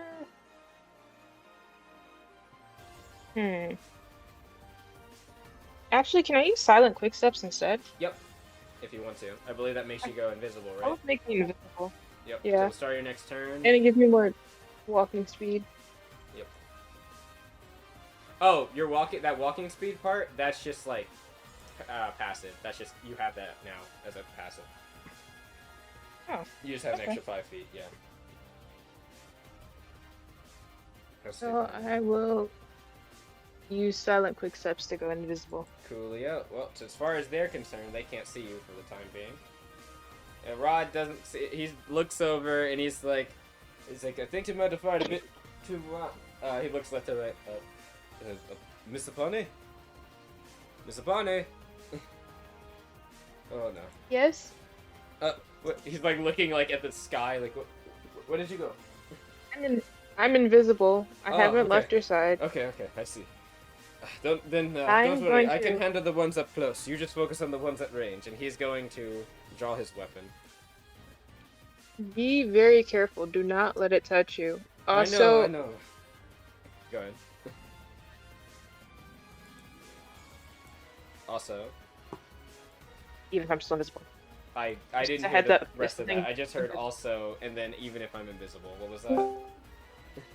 Oh, I was gonna say, also, I'll grab your hand and pull you backwards. So, like, if you feel an invisible force yanking you away once it's safe for you to move, no one's trying to kill you. He's like, I won't be spooked, thank you. He is going to... You're welcome. Spirit or channel sand around... Ooh, close around their weapon. They can sit it in a spiral... Ooh, I forgot about this. The spiral strike.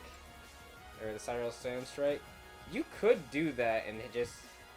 I mean, I could do it, but he can't see this one this way. He can't see the one behind it, so I would be being a little bit cheeky. You know what, though? Latricia can. I support being cheeky. Latricia can, though. He's going to kind of look, he's like, Miss Latricia, I cannot really see them that well past this point. If you can see something that's in the line, please tell me. And she'll kind of like look to the left and right, she nods. And she'll just point in the direction. Oh. What happened? No. Ah, I see. Oh. He is going to go for a regular 2 attacks first, and then he's going to do this. This is one of his tactical maneuver things. He's got a special one. So he's going to make 2 attacks with his spear. Because, you know, you said not to get close to it. Spear probably is the best weapon for that. I think the macros are not correct, but I'll roll it just in case. No, it's not correct. It wouldn't matter, though. He rolled low enough that that one wouldn't hit. He'll go again, this time with another stab. Hey, that's what we like to see, Arad. Nat 20. So that's going to be a +3. I guess it's actually not too far off. So that's going to be a 9. I'll roll another d8.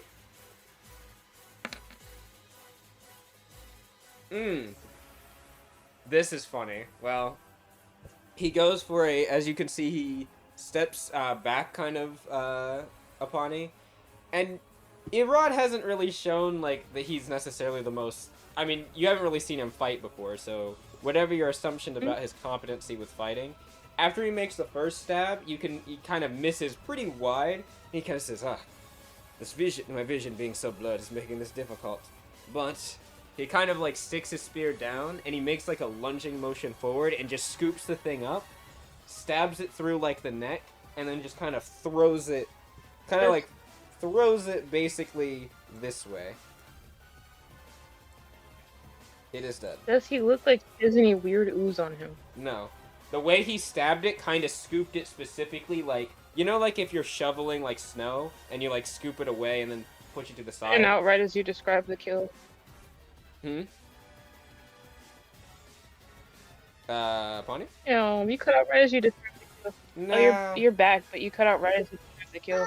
Oh, basically I said the way he attacked it was, or the way he hit it was he scooped it from down and basically did, like, you know, if you shovel snow, he basically did that. Like, stabbed it through the neck, lifted it up, and shoveled it to the side.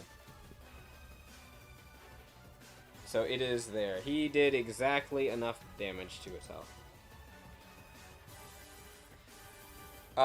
Considering he can't... But did that. Oh, am I cutting out again? Hello? Can you hear me? You went in and out, but like... Oh, in and out. Yeah, I can hear you, but you're going in and out. Alright, let's... Am I back? No, it's broken. Let me be back. Let me back in!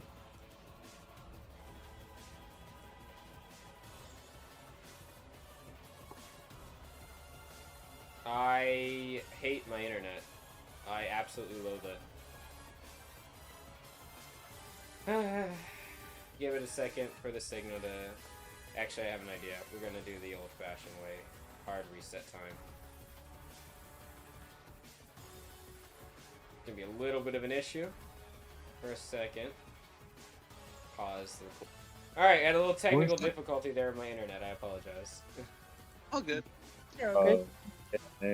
My mom spent like 10 minutes looking for her fucking remote to her TV. That shit was in a chip bag. Oh, look at that chip bag. Damn. How do you leave a remote in a chip bag? Probably. I mean, hey, it's no better than me, so I can't really. I've left like a remote in a lot of places, but I think I accidentally put a remote in the freezer before I put it in a chip bag. No, fucking. Bro, It's like, imagine you're going for ice cream, you just sit the remote down. That makes sense, but sitting the remote in the chip bag doesn't make any sense. It could have fallen in the chip bag, though. Like, if you were eating chips and you put it to the side. True. True. But yes. Odd place to lose a remote. Yeah, definitely up there. But, sorry for the thing. Did you I don't know if you heard exactly what he did, but he basically shoveled it like snow. He scooped it up, stabbing it through the neck, and then flipped it to the side, basically. Which is why it's over here. You're killing it? Yeah. Oh, it's killed? Oh, yeah. nice. He did it. He got it in one hit with the crit. He did enough. He did exactly his health. He is going... I'm here for it. Apani pats him on the back. And says, good job. He nods. He's gonna do another thing. Yeah, he'll do the spiral thing. I mean, if he could, man, if he could only, like, be a little bit over here. Like, if he could be over here right now and do it that way, that'd be amazing. Unfortunately, though... Yeah, I started recording again. Yeah. He is gonna stab through, or not stab through, he's gonna send a wave of wind and sand this way. Alright. He'll take a step back, and it looks like he kind of flips the spear up, and it looks like he's going like, doing like a throwing motion with the spear. And as he does, you can see there's like this wind that picks up behind and kind of coiling around the spear in his arm. And you can see the ground, like the gravel and the sand picks up and spirals around it as well, as he just lobs it through. This thing's gotta make a save. That is a failure. All failure right there. It's a 60-foot line. Not a really good agility save, but that's okay.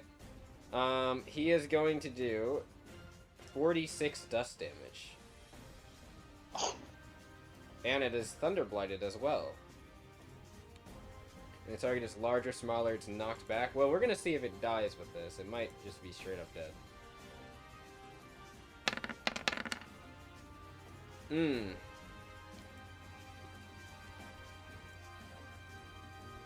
It a is fine not red mist. dead. However, it goes back 10 feet. We'll say it smacks into the wall. I know it's one more foot it would have been needing to hit the wall, but it skids across the water and slaps its back into the wall, and it dies.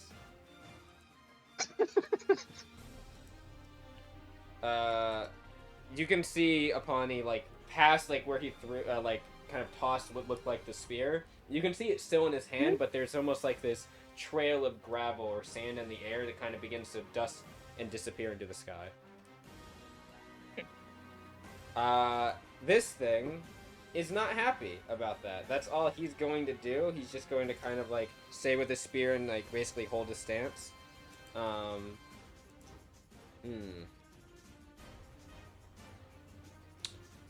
Imiko. Is the big one dead? The big Or is it one just is a not small dead. one? Damn. Not dead yet. Yes. The big one is going to look over at you, Imiko.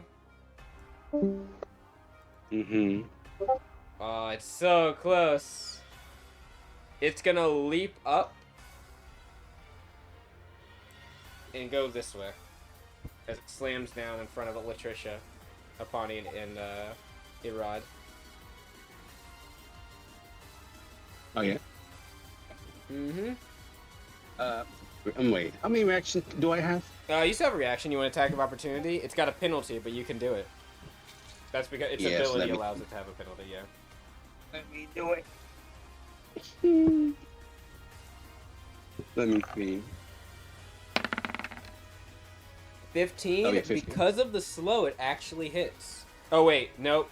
No, it doesn't, because of the ice armor giving it a +3. I forgot about that. I'm gonna hit it in the mouth.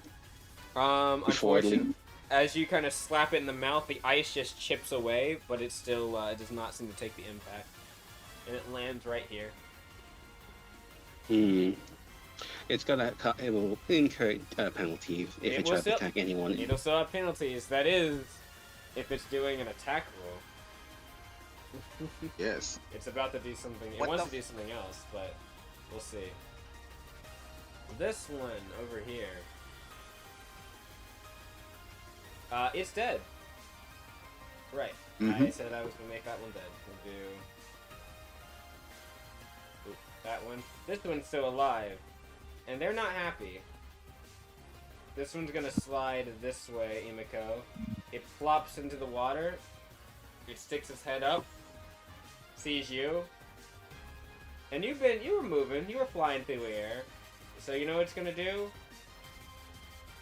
It's gonna try. It leaps over to you and tries to bite onto you, Imiko. Yeah, no, it won't. But let me see that. Oh yeah, expand attack, guy, and let me parry that shit and let me counterattack. Yep. This is about to be funny, but go ahead.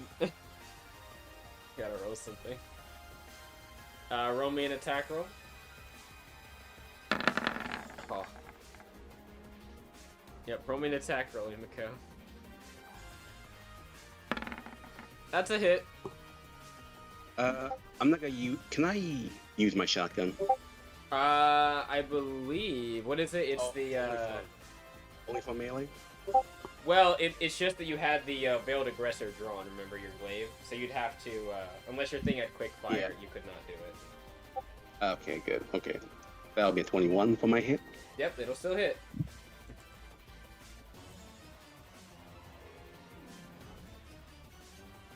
Roll up the damage. You might kill it right out here.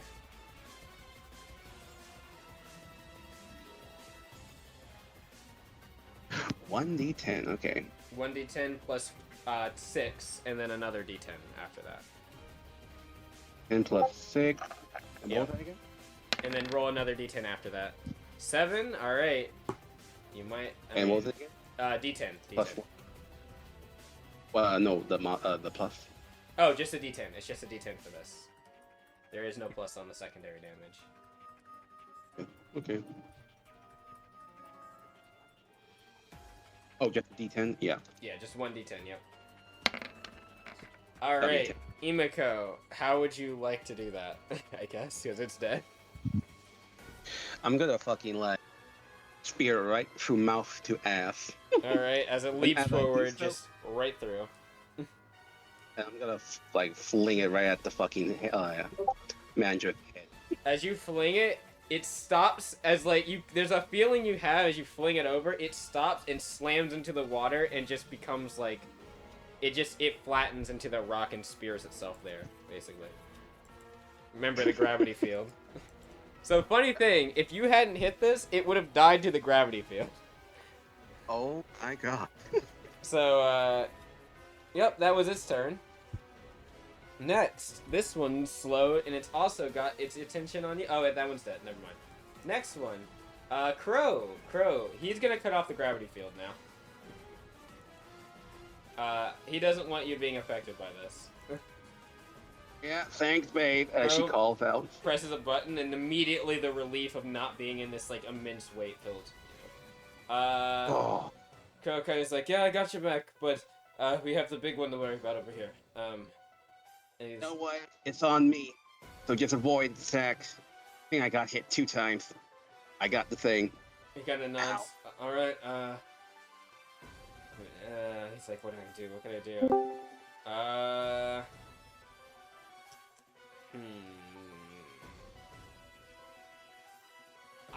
Does he want to get close though? Is the question. Yeah. Imiko will say, don't get close. Not yet until I get there. Deal with the fucking the little ones. Deal with the minions right now.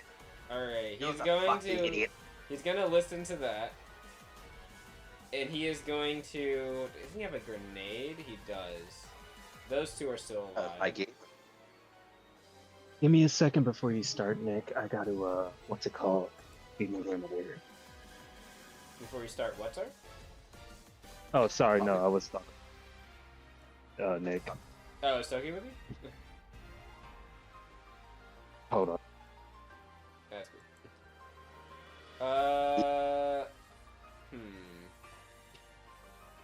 This sonic impulse is a big line, I think. Let me see. It is a... No, it's a range spell. Never mind, I'm not doing that. I thought it was a line. How about... I could just fire 2 shotguns. Yeah. He's gonna fire a shotgun over here. Because they're both within range. At the first one, that one hits for 11 damage.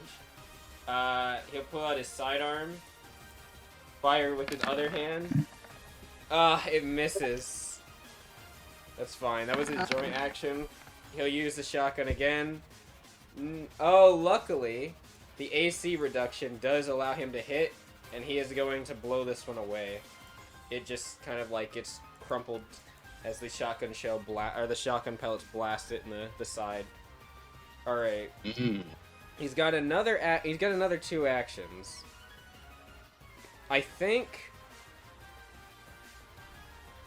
I know what he wants to do. I just need to see. Go ahead, sorry. Yeah. I'll say to Crow, like, make sure they don't get hit. She points to the others. I could do... If I do... Sonic Impulse is... No, Sonic Impulse is actually a radius. I could have done it there. Nah, it's fine. I could also do an Elemental Grenade. What about Shocking Strike?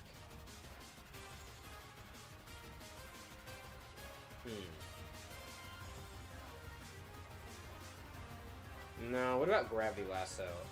I mean, Gravity Lasso is an action. He could do it twice. You know what he is? He's gonna... You can see the kind of whip coil from around his arm, and he's gonna throw it out over here at this dude. Throws out the lasso. Its thing's gotta make a vitality saving throw. It fails horribly, actually. This thing's gonna take 8 graviturge damage as it strikes into its throat and kind of like gets yanked over here about 20 feet. And now that it's right up next to him, okay. Now he'll do something.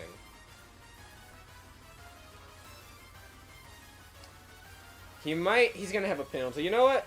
When in doubt, whip it out. Yeah. He's gonna whip it again. Hey yo. Hey yo. He's gonna whip it out of. I was not expecting to hear that. Well, he whips it very good, He just and gotta I'm whip pretty it sure out. if this thing fails the save, it's dead. It passed. Wow, it passed. But does it take half damage? No, not with this one. He throws the whip out, and this time it manages to roll itself over and not get hit. Yeah. That's all he can do.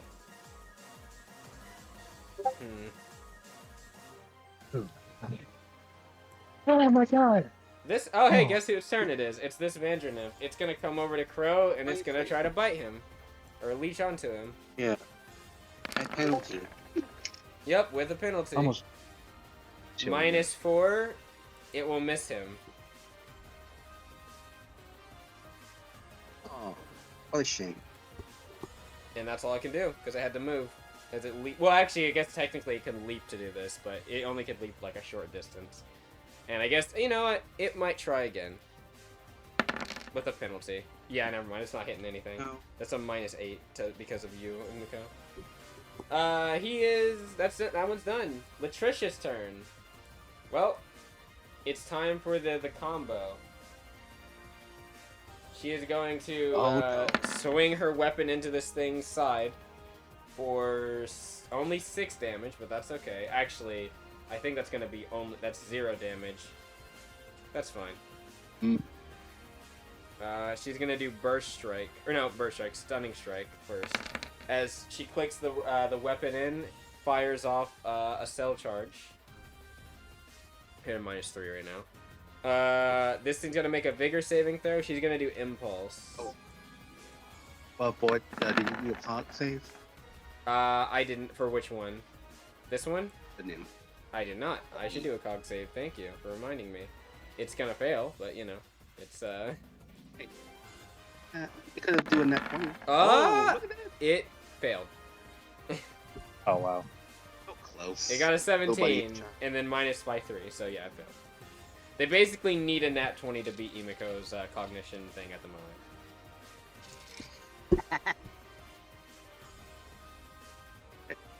Well, that's fine. The big boy did fail, so it's gonna be stunned. You can see its body seize up upon it as Latricia strikes it in the throat. Stun. 8 impulse damage, and you can see the force of the impact of this explosion that she lets off through the gun starts to crack the armor. You might need, if she or someone else can do some type of damage like that again, probably thunder, it might start cracking the armor more. Ooh. Let's see. Now that it's stunned, it's time for the follow-up. She'll go in and swing again. Strike it into it.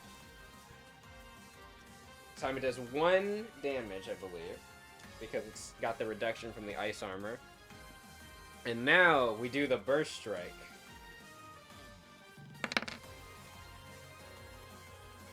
And you've got a penalty to this. Oh, actually, you failed this automatically because you're stunned. Right. Wow, good thing, because that would have been a pass, even with the penalty. So how much damage is that? Scorch damage. Hey, guess what the other thing this armor doesn't like? Fire. Nice. And it also eats through its even though it's armored, the fire does actually make still count as its aversion. Something interesting. How much is its aversion normally? Let's check. It is a D8. It's 2D8. Its aversion seemed to be worse at the moment. 14 extra fire damage, and another 13 from the Scorch. Damn. And it How goes was it lucky? rolling back over here. It's still kicking pretty well, but it rolls back on its back, kind of flipping over here, and lands on its feet. That's Yep. Now she is going to kind of keep her. She's gonna make sure its main attention is at her or you, Imako, So she is going to... I guess she'll... That was her action. That was only one action, so she could do another... She got 2 exceed points right now. How many do I need for what I want to do here? I only need a little bit. Oh, I need one more. Oh, I need one more hit. Of course I would need one more hit. Is there anything I could do? Oh! Huh. She'll make sure she doesn't hit you with this, Emiko. What's wrong? I'll do so. No, she's not gonna do that. I can take it, honey. She is going to spit. Actually, yeah, she'll spit it, but you can see Apani. I guess Emiko, yeah, you could see it as well. Her whole body begins to start glowing with this like bright orange and purple aura that starts to waft off of her, and from kind of her stomach all the way up through her throat, something like glows, and then she spits out this like burst of like golden energy, or I guess it's to be like orange and purple energy that splaps into this thing. It's gonna make a save. It doesn't look like the creepy. No, it's not the bad was goo. it? This is something else. Okay. When it hits the thing, it explodes into like this powdery substance. You see, and like a red heat kind of or an orange and red heat begins to emanate off of it. Basically, it's a fireball. She's basically spitting like a special type of fireball. Fireball. It's called it's called her blasting breath. That's what it is. How does it look? This thing, you can see there's like an orange powder that is coating its body now. What's the save? It failed the saving throw, so what is the 3d6? Okay. Oof. 11. That was her another action.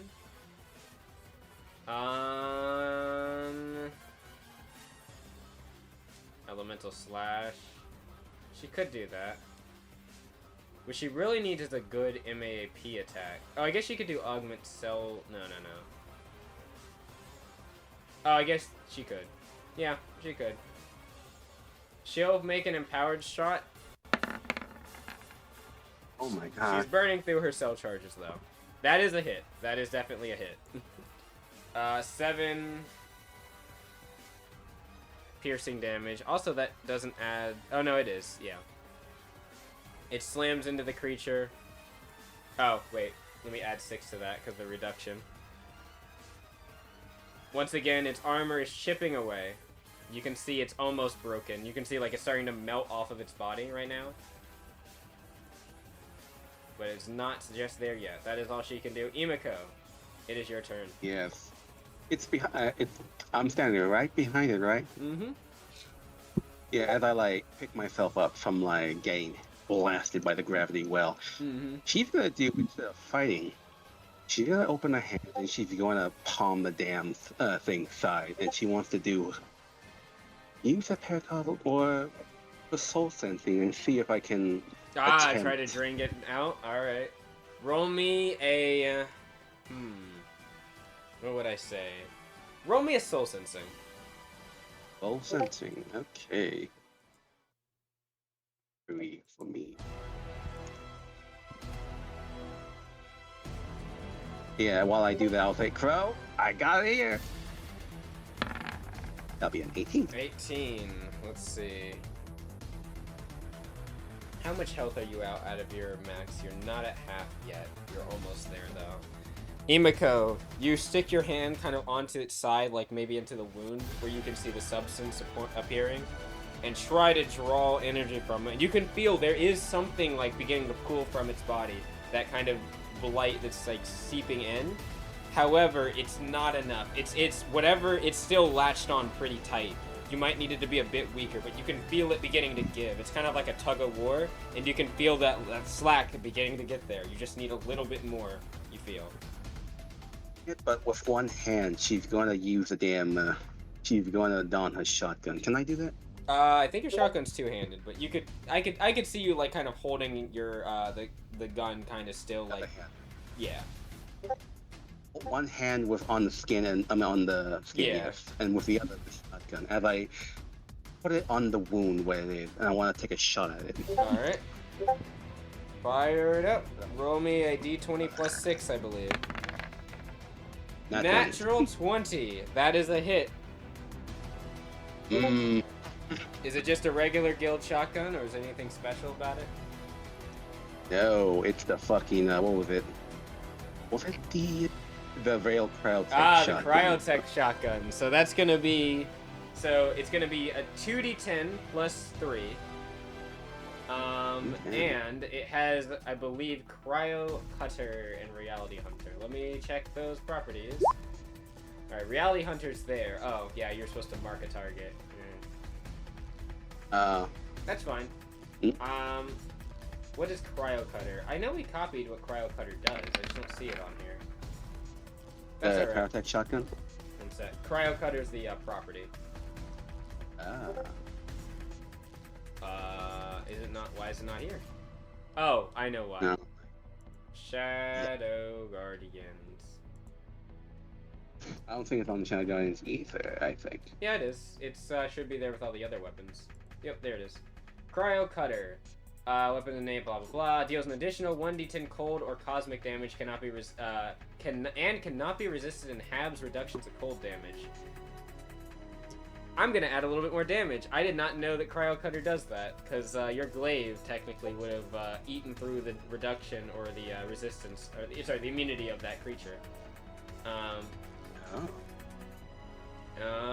When you hit a target that's afflicted with one of the following conditions or blight, you deal an additional 1d8 cold, blah blah. Ice blooded slow. It is. I'm pretty sure this thing is still slowed, so this is gonna be a lot of damage. All right, so. Here's what your damage is gonna be. Yeah, you rolled the 2d10. That'll be a 15. Roll me another 2d10. This is gonna be. Any pluses? No, just them. And then roll me another 2d8 after that. Jesus, I forgot. Yeah. You're not wearing any Seeker armor, right? Or Alto. I do have Alto. Wait, I do have an Alto shield. Oh, you do have an Alto shield. How much? Plus 2 damage, so plus 4. Okay, so 15, that's gonna be reduced by 6, so that's gonna be 9. Then it's gonna be that damage. What type of damage are you doing? Cosmic, I assume, because you know this thing is, yeah. Yep. Alright. The 2d8 you can make Chrono if you wanted, but yeah. Does Cosmic works fine. I don't want to kill it. Yeah, I know you don't want to kill it, so you're not gonna kill it, but that was a meaty hit. That's gonna be an extra 23 more damage on top of that. All in all, that was 31 damage as you press the shotgun into the wound and, not like a surgeon, blow a chunk out of its back as that like explosion of erupts across its back. Mind you, you have extra attack. That was only one shot. Yep, doing it again. Let's go out. Probably could be on that one. Oh, hold on. Ignore that.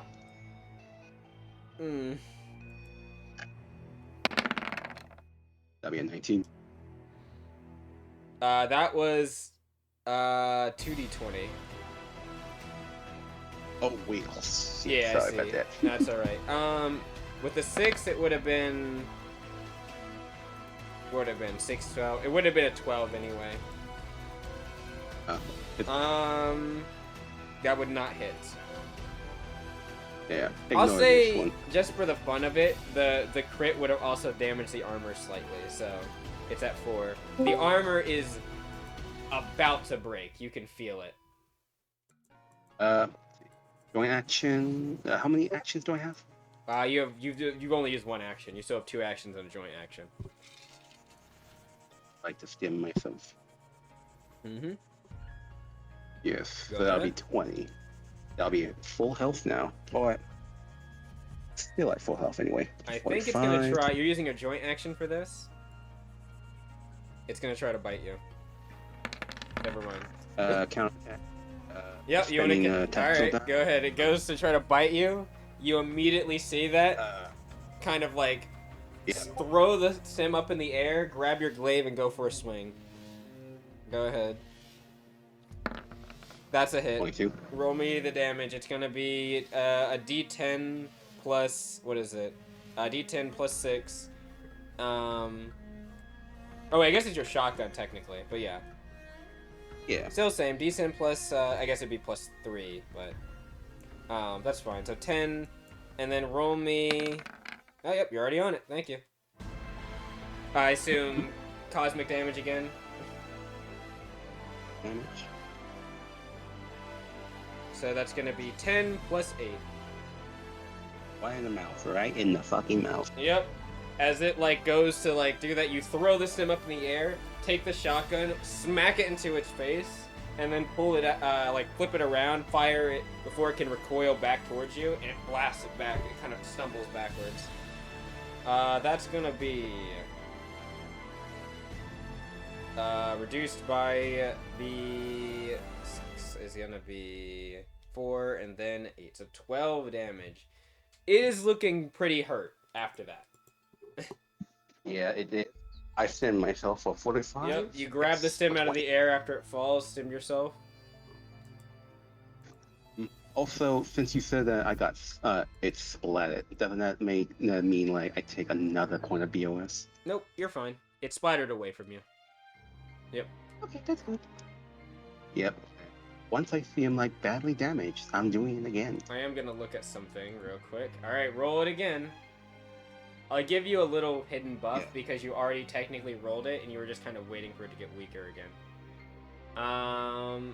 Though I will say it will use your other action if that is alright. Oh no, that is my action, don't worry. I just gotta check something. Okay, creature already afflicted with BOS. Building BOS. When you're hit by an attack, invoke round. Just at the beginning of your turn, you must make a BOS. I need you to make... Oh! You don't. You're fine, Emiko. Normally you would, but it doesn't naturally start to grow on you yet. So, you're good. An 8. You're pooling the energy, but it's not fully coming out. It's just, you might need a little bit of help, you think. If Crow could get over here, you might be able to do it. I look around to around the frost manager and I say, hey babe, I need a little help here. And she's like trying to pull it out. Yeah, I got you. Yeah, it's like, give me a second. That'll be, I believe, the end of your turn. That would be my turn. The frost manager's turn. It is before the frost. Oh yeah, I guess that would be it. Yeah, the frost manager is gonna go. It'll look over at you. It's gonna give you a good old nom nom. Actually, yeah, it's still slowed, isn't it? So please.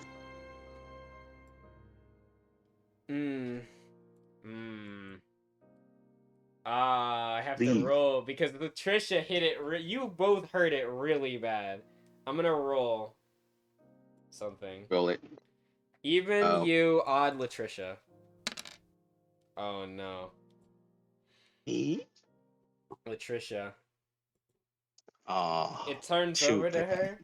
It digs its arms into the ground, or not in the ground, into like the water you can see, and like kind of touches the bottom of the river. It rears itself back, and you can see this. You can feel like something rumbling under its stomach, and it kind of begins to bellow. And it's gonna fire out a beam of something straight this way. Can I try to like shove Latricia? You are not. Do you want a body block? Do you want to run in the way of body block? Oh no. Alright. Apani. You stupid you. I feel like because Apani would assume that like Emiko and Crow would have like some sort of immunity because they touched it. Latricia. Yeah. Yeah. Apani. So Apani would body block and probably try to land on the floor to also dodge it. Roll me. All right, I'm pulling up the blocking for maneuvers. You're pulling a what is it? What's the guy's name? A Lloyd. You're doing a Lloyd now. I don't want Latricia to get hurt. She can take it. You can. She's got nearly double your health. I have full health right now. So is she. Honey. Well, alright, let's see. Blocking for allies. Please. Yeah, full health. I'm supposed to be the tank. Alright, blocking. Connie hasn't gotten hit this entire fight. When doing Plus, I have 4 major health potions. As normal, when you see an attack coming towards another target within 10 feet, you do. You may use a reaction or 20 feet of your reflex movement. You can use your reaction for this. So leap towards that friendly creature without taking attack of opportunity, blocking a single attack that would hit them. That's what you're doing here. When doing so, should the attack be an attack... Okay, it's not an attack roll, blah, blah.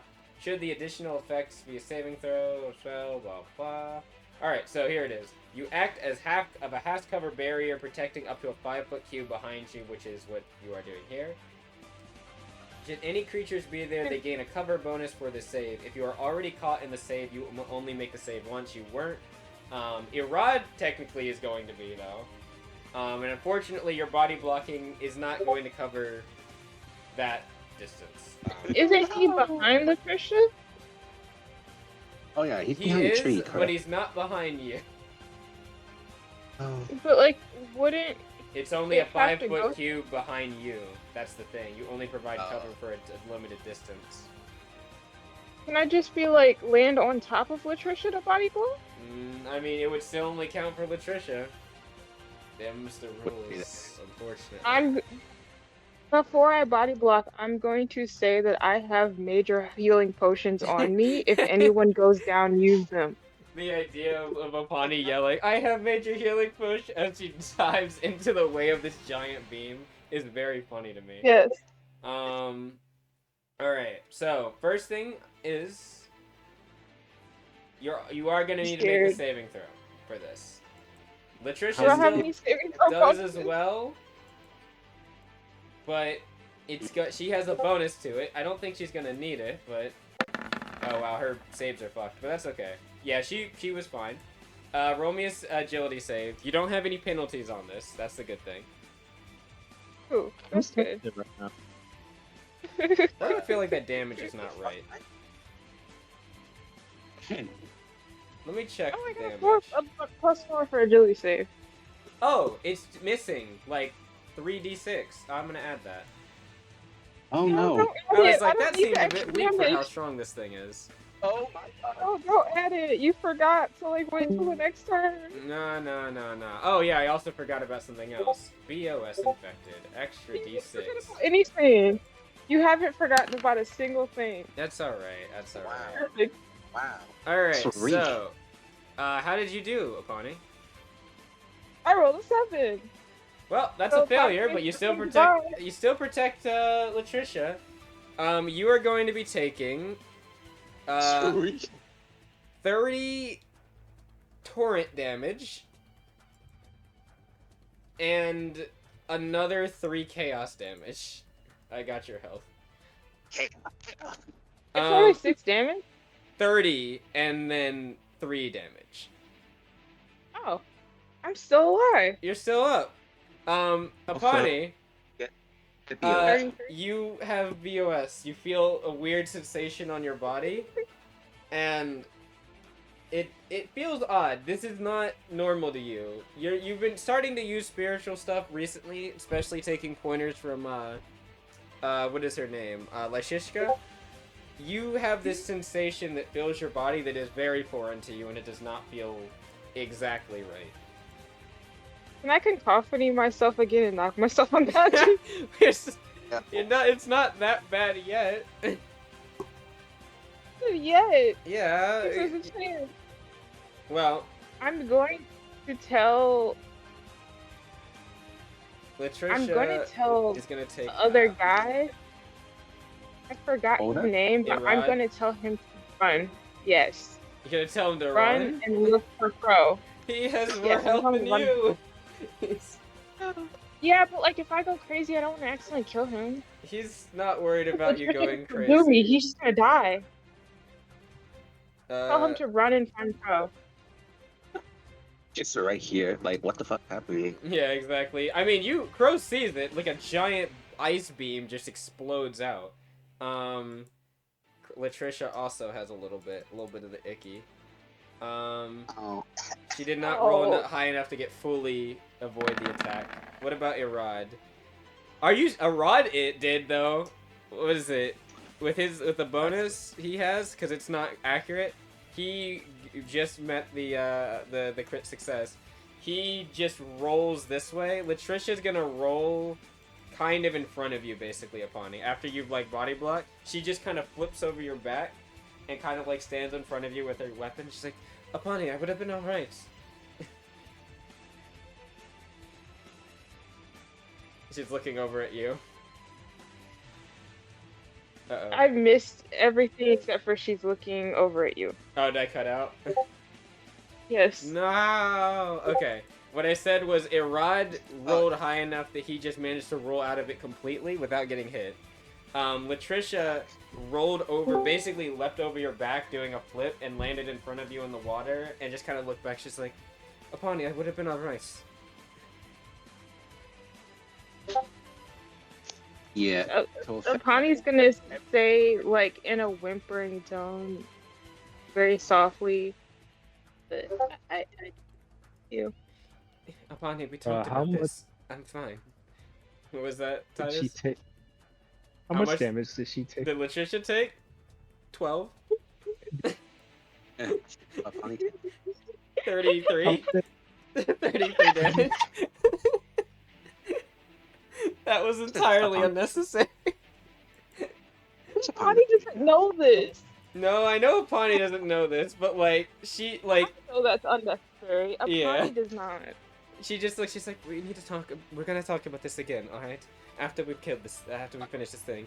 Imiko, how close are you to cleansing or doing whatever you're going to do? I need Crow's help right now. Crow, Also, is everyone safe?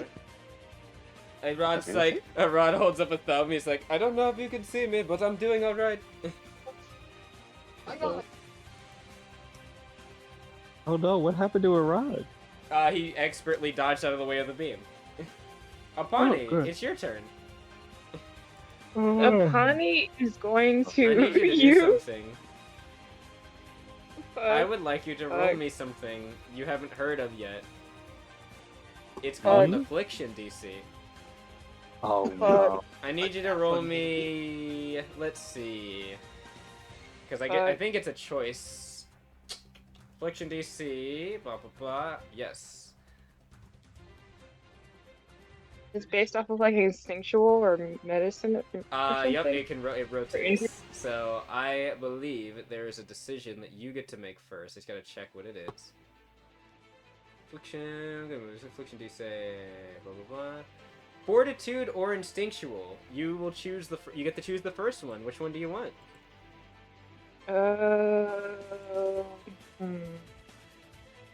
Fortitude. All right. Roll it up.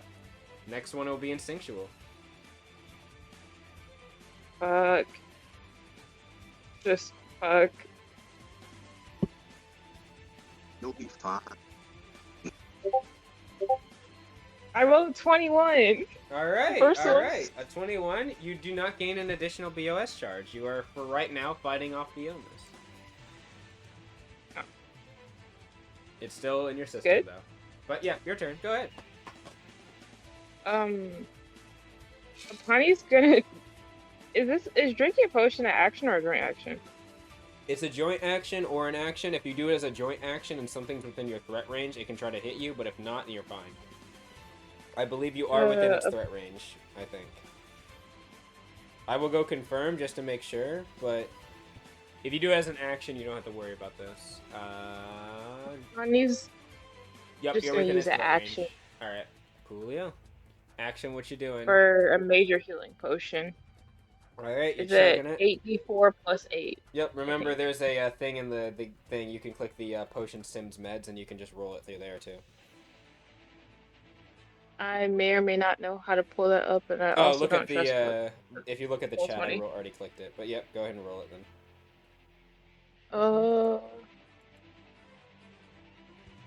Please don't do me dirty. Is it? Superior. Wait. The superior. Okay. It's one of the ones you bought, right? Yeah. Yeah, 27 health. Yeah, actually That's pretty not good. bad. Actually, that was like, yeah, basically average, so that wasn't bad at all. That was more than what you, or not more. That was almost. Yeah, almost as much as you want. took. Yeah. Yeah.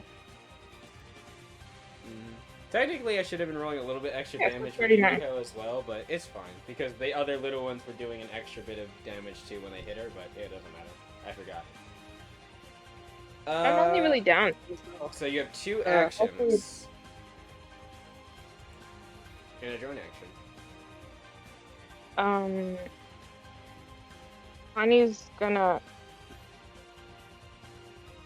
use arm cannon. For a joint action, can I use empowered cannon? Didn't you already do that last turn, if I remember correctly, or did you do something else? Instead, I use silent. Oh yeah, quick silent steps. quick steps. Right. Yeah, if you want to, empower cannon, charge it up. Yep, and then I'm gonna use my force cannon. All right, fire it up. There's that macro in. There is a macro built for it in Roll20, but if you don't want to use that, then you'll have to look on your sheet for what it gives you. Oh, I found it. It's a 1d20 plus 8, and then there's like extra damage because I use empowered cannon. Mm-hmm. 20. I just feel like I have bad luck with Roll20. That's fair. I don't know if that's actually true, but well, that's I rolled 11. Maybe I should use it.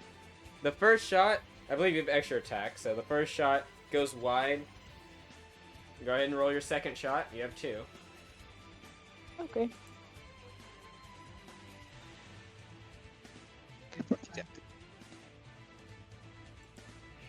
Do I have the same bonus with the Yep, extra it's attack? the same plus 8 because it's still in the same attack row. That's a hit.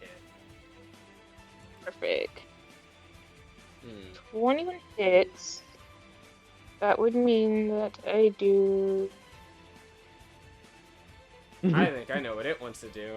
It slams its feet into the, or its front hands into the ground and summons an ice wall in front of it.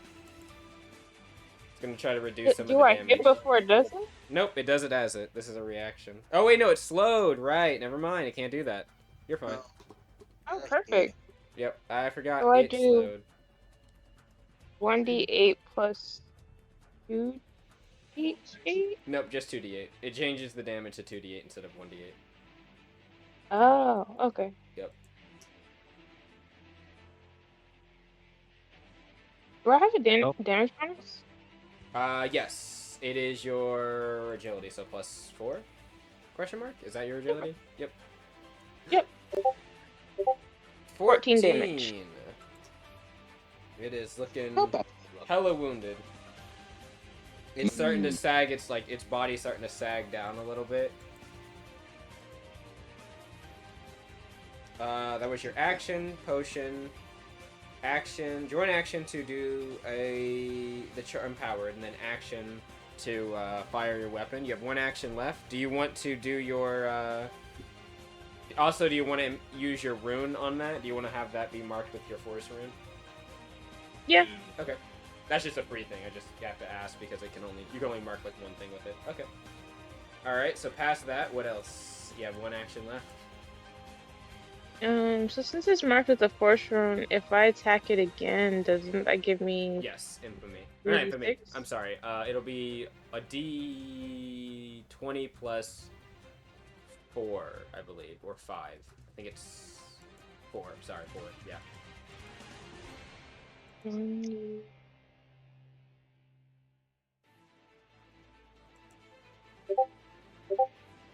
Never Unfortunately, mind. it goes Honey well. lays back down on the ground. Just I will lay on the coast like a fish that has been beached. Yes. Yeah. Do not hit me. You just Um, starfish. Rod kind of looks over. He's like, "So, what's exactly the plan here?" He like looks over at Crow. He's like, I think Himiko wants me to try to heal this thing. I don't really know how." He's like, he looks over and he's like, Okay, I'm not gonna lie, I just see a giant figure in the darkness moving around and screaming and just fired an ice beam at us. I'm gonna let you handle that. Yeah. He's gonna walk over here and try to kill this thing so Crow can be free. That's valid. Which he does. It's actually a plus, it would be a 6, damage. So he basically slides next to Crow, swings his spear around, and just strikes it in the side of the face. He is gonna actually go for a KO and not a kill. Yeah. And he will knock it unconscious. One child alive. Well, he wasn't really. I mean, I know you talked about trying to heal these things, but the situation wasn't exactly favorable for that. Also, he didn't. I'm not gonna lie, he kind of forgot until this exact moment when you started doing this. He is going to. Go, sorry. No, I was actually gonna go and heal only this one. Crow is gonna run over, and he is gonna try. His soul sensing is not much better than yours. Imiko, roll me a soul sensing. Jeez. Let's see if your combined efforts together. Both of you kind of place your hands onto this thing's hide. You on the wound, Crow kind of on the side of this thing, or like on the side of its head, and just begin trying your damnedest to siphon energy out. And luckily, considering this thing is basically near a fourth of its health, max health, you feel that tug of war give, and a sensation wafts across your body as this paracausal energy just erupts around you, going right up your arm and into your body. Imiko, I need you to roll me an affliction DC.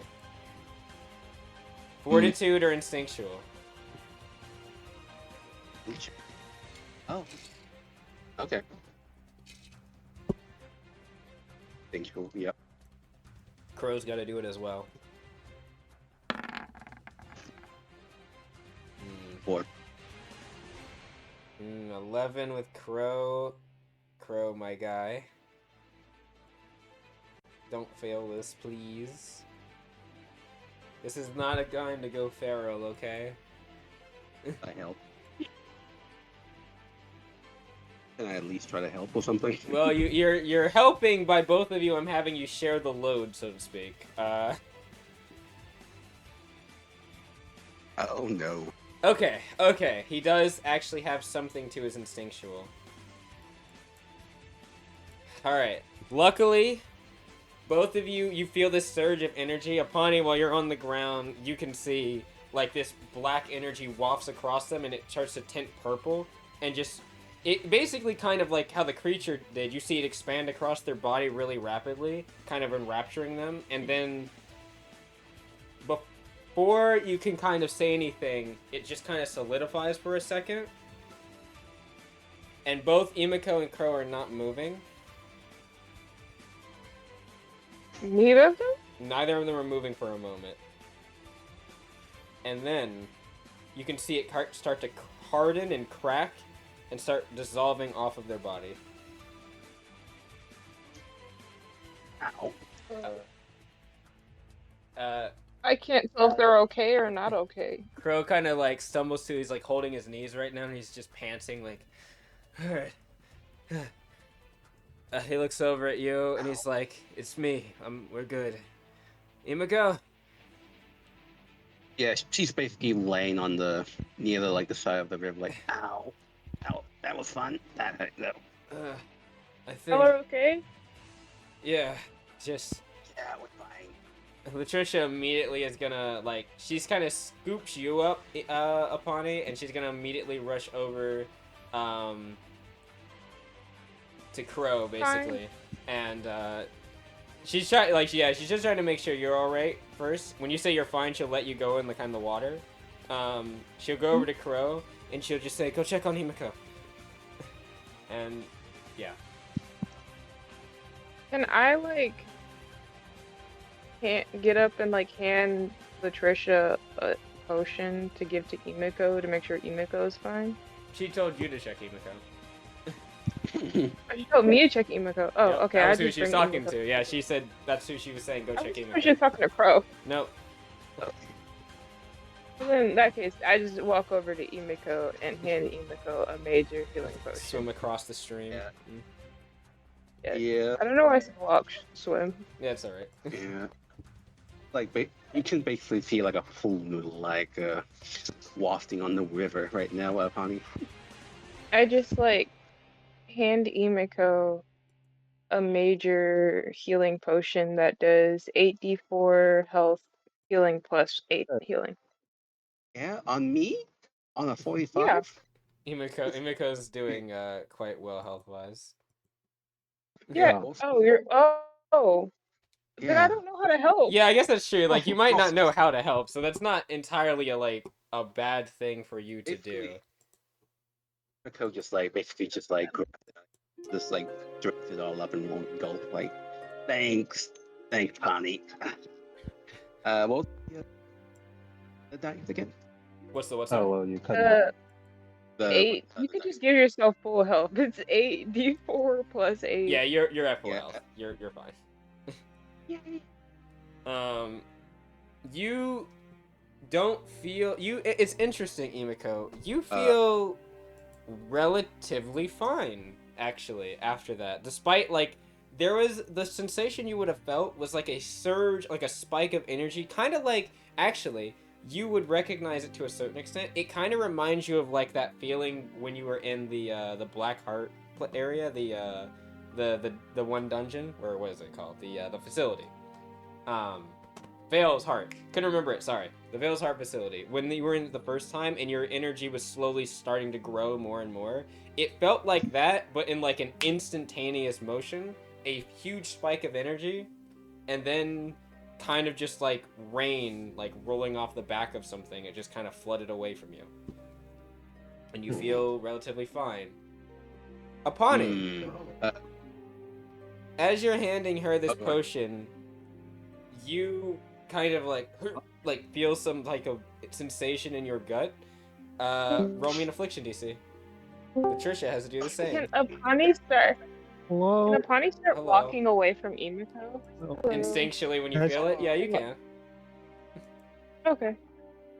Roll me. Apani's just gonna start walking away like aimlessly. Yes, just like walking far away. Oh. Oh no. Yeah, Kimiko's hold it away from going to the river right here. Like, hey, big girl, what are you doing? I don't feel. Yeah. Mr. Stark, I don't feel so good. Wait, you could have. Oh, that Which one is it again? No, I was asking. Oh. What was it again? It's an infliction. So what was the last roll you did? It was a fortitude, correct? Yep, it was a. I need an instinctual. Yeah. So what did you say, Apani, to Emiko? Apani says, "I don't feel well," and then she stops and goes silent. Yeah. I think Emiko's probably got a lot of hand like the vibe of you right now. You feel some sensation in your gut as you kind of lurch over Apani, and Emiko, you can see her lurch for a second. It feels, this sensation is just completely foreign to you. It's like something. Oh man, actually, there is a way I could describe it. It's an uncomfortable feeling. Does anyone here have asthma? Oh no. Yeah. I used to. Have you ever had that sensation? Not Okay, maybe yes. Will in the past. Have you ever had that sensation before where it feels like water is filling your lungs and you're breathing? That is what it feels like for a moment, and you start spitting up for a second, kind of falling to your knees. But you kind of just harden yourself a little bit, focusing, and after a few moments it starts to subside. You can see that as you sit up a little bit, you're a little bit wobbly, but you feel relatively fine, if only a bit slightly faint. Yeah, Emiko will hold a hand out on your shoulder and say, "Here, Bonnie, big girl, let me help you, and she'll try and You can tell she is fine. Actually, when you walk over to her, you can see there's the black veins, kind of they were purple veins for a moment, and they've hardened to black, and they're starting to just break off of her. As you like kind of like walk over and like touch her, you can see they just kind of fall off. Okay. Off of her skin, yeah. So does she just like barf up without licking her? She started Or basically. she She managed to. She basically managed to evolve. We'll call it for a moment. Did I pull a Emiko green goop moment where it didn't really affect me? Oh, it affected you. Apani. Roll me a knowledge. Roll me a soul sensing, actually. Roll me a soul sensing, Apani. Okay. Unless you have I'm a passive scared. soul sensing. Actually, Apani will use your passive soul sensing. Can I roll instead of using my passive? It's not good, is it? Oh no. I have a +3. I think I have a better chance of rolling. I'll let you roll. I'll let you roll. I'll be Yeah. nice. While she is doing that, I'll probably like see Latricia, see if she has anything that she needs. I rolled another 21. See, I knew Discord Dice had my back. Mm-hmm. I knew Discord Dice had my back. As you're like looking over towards Latricia, Apani, there's that after that sensation kind of and that wooziness starts to subside, you feel something odd. You feel invigorated. Honestly, more than that, you feel amazing. You feel like a large amount of spiritual energy from your body just kind of wafting across it. It almost, the sensation, it makes you feel empowered for this moment. But then it starts to subside very quickly. I think Honey should like yell over the river. I'm good, guys, but also be very confused mentally. I need, hey, Apani, I want you to roll me a d8. Oh no. No. This isn't for you. Do I have a bonus in anything for this? Nope, this is the d8. Like I said, this isn't for you. Yeah. Someone rolled 3. a 3. Well, that's funny. Let's see, what does a 3 do? Huh. Does that even really, how much will that actually affect her? Soul muted, what does that look like? As originally saying, she doesn't concentrate on anything. Soul mutated? Soul mute? Oh yeah, it turn into a does. furry. It does. Is who gonna turn into a furry? No, this isn't a Apani, like I said. That's even more concerning. Remember that you were not the only one that were infected, or was infected. Yeah, so if it's not me, it's Latricia. I don't want Latricia's Yep. soul mutated. As you kind of start walking over, Crow it kind of walks over. You can see Latricia's kind of leaning on him, and she's got these purple veins going, these kind of purple and black veins going across her neck, and kind of parts of her torso. You can see. Whoa, big. She's like, I'm fine. It's just a little bit yeah. of a. It's just a minor infection. It's not long beyond us yet. Right now. Oh, you're cutting out a little bit. Hold on, right there. Oh man, that was Can a a hard. Bonnie roll it instinctual? Yes.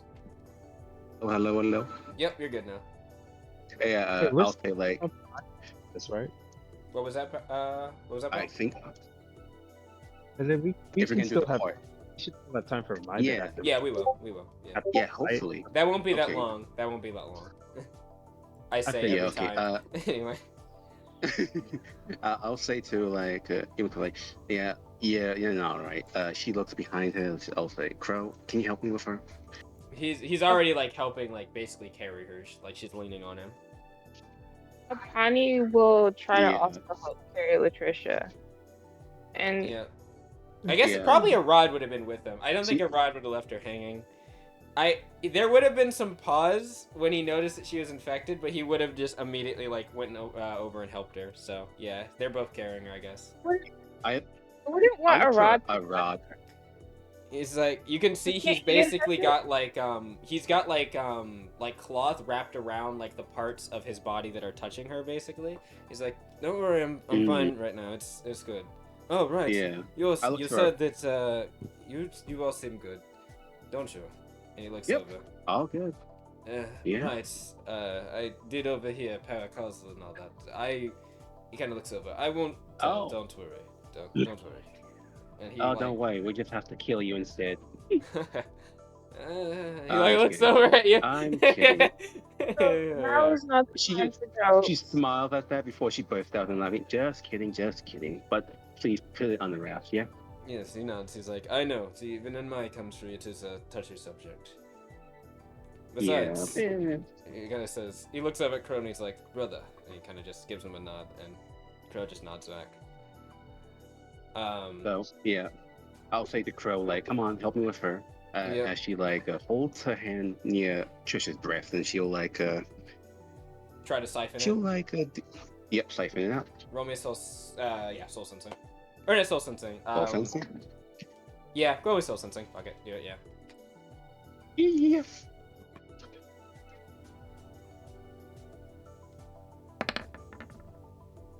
Ooh, a 5. You're Help not me, Crow. able to pull it out. Crow will try and do something. Yep, he'll roll soul sensing. He's not the best either, but that doesn't mean he can't roll high. Okay, that's actually something we can work with. He kind of also places his hand over where yours is, and he begins to try to pull out the energy as well.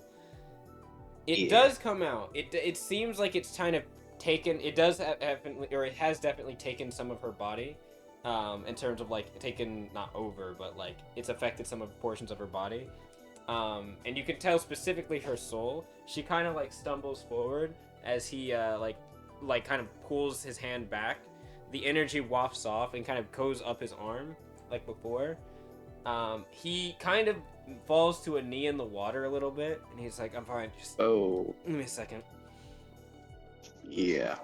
You can see his eyes, his green eyes start to glow a lot more, and you can see like like that purple beginning to kind of pour off of his arm and go like rising in the air.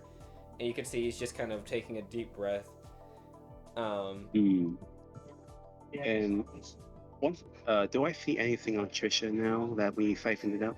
It seems like it's hardening like it was on Apani and beginning to like break off like it was before. Yeah.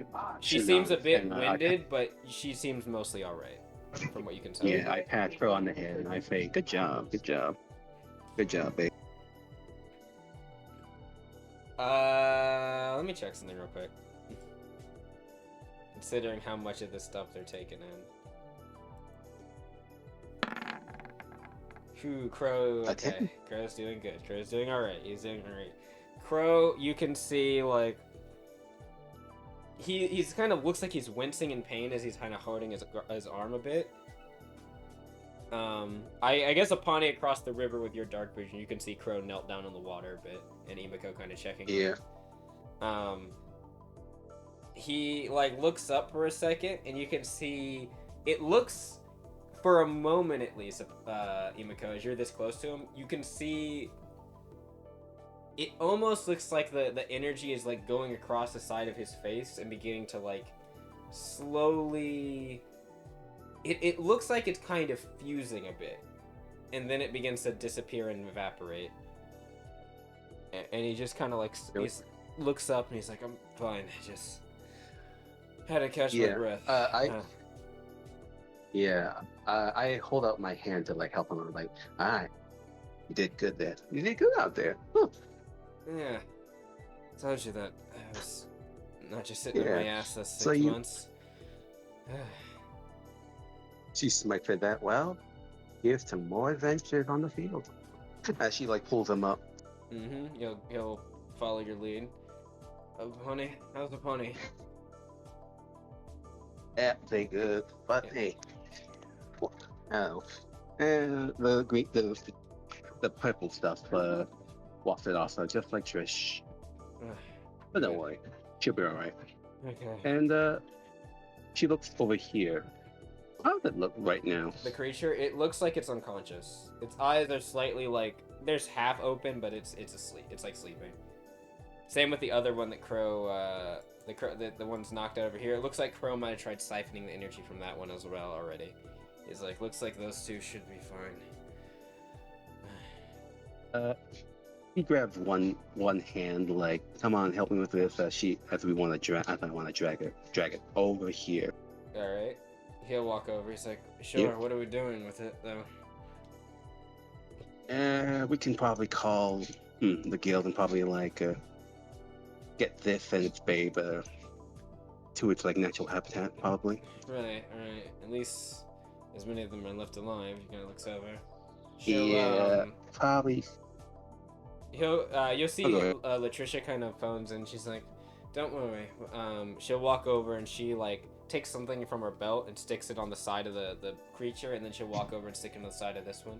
She's like, a tracker. They'll be able to at least pinpoint most of their location. We can leave.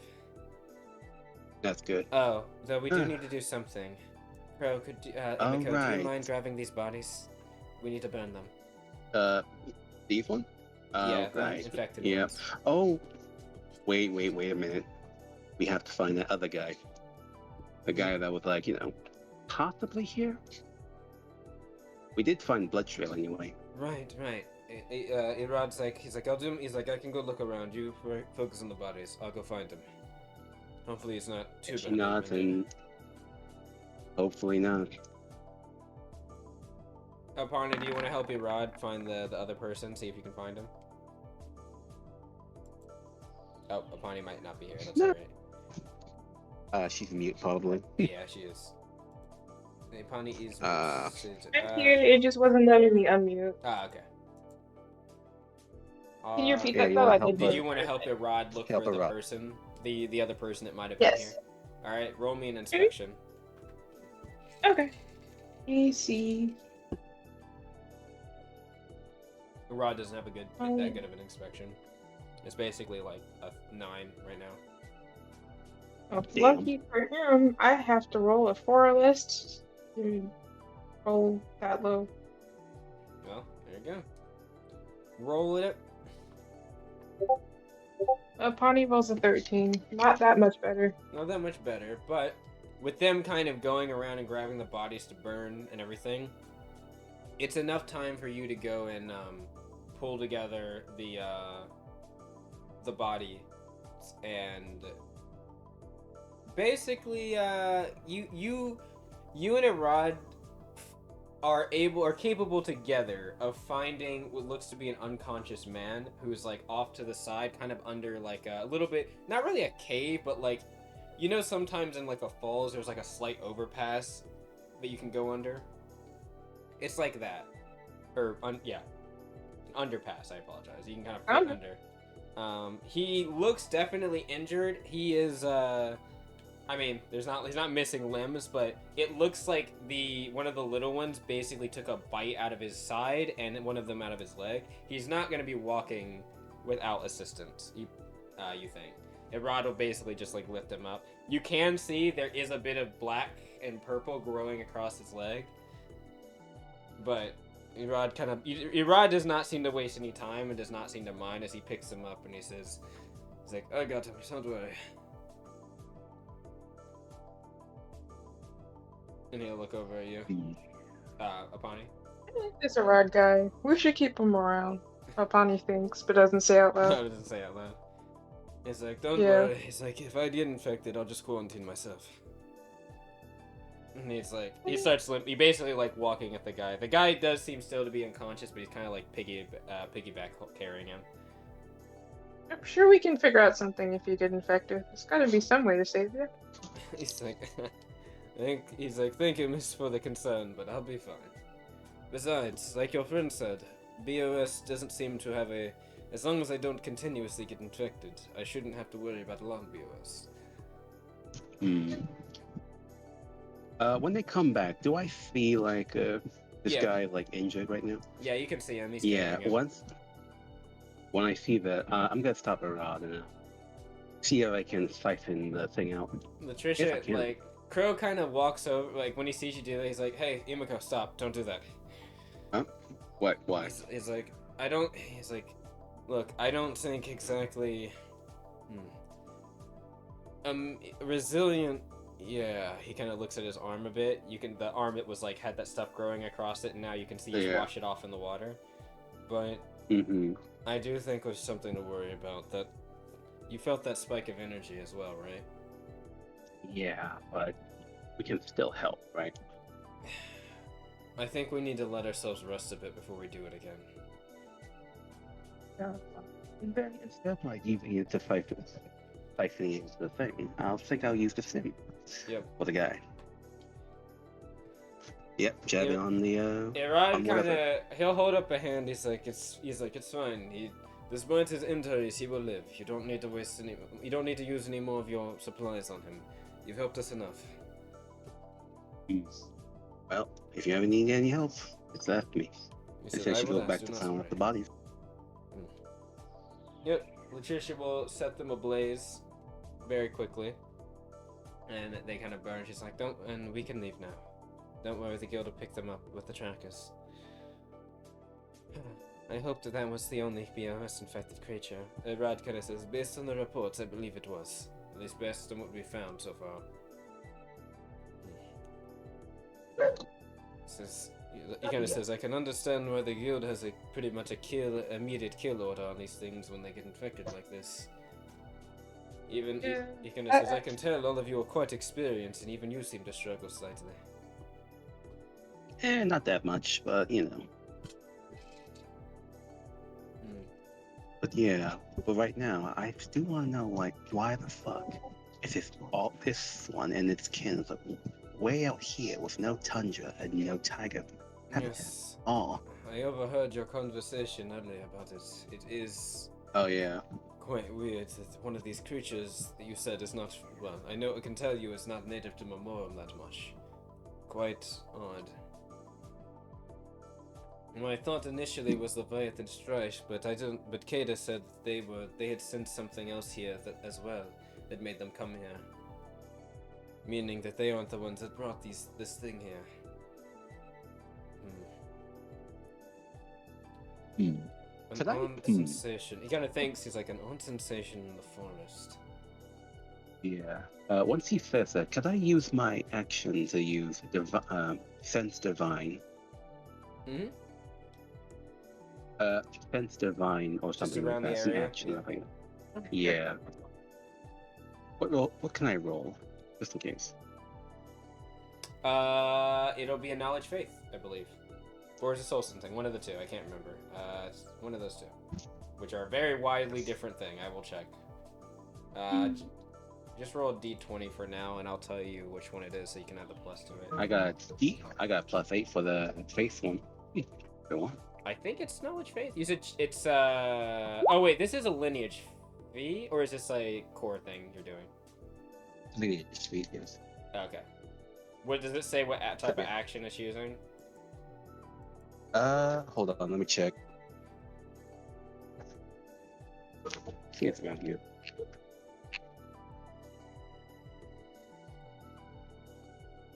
And we're about to cut over to Titus in a moment. Yep.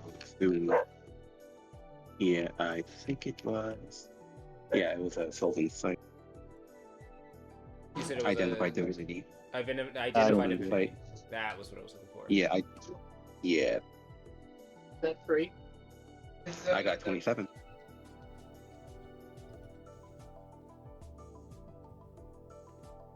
Identify.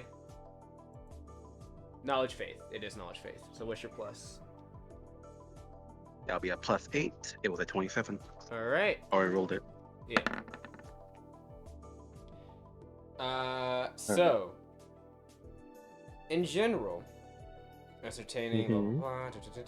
Okay, cool.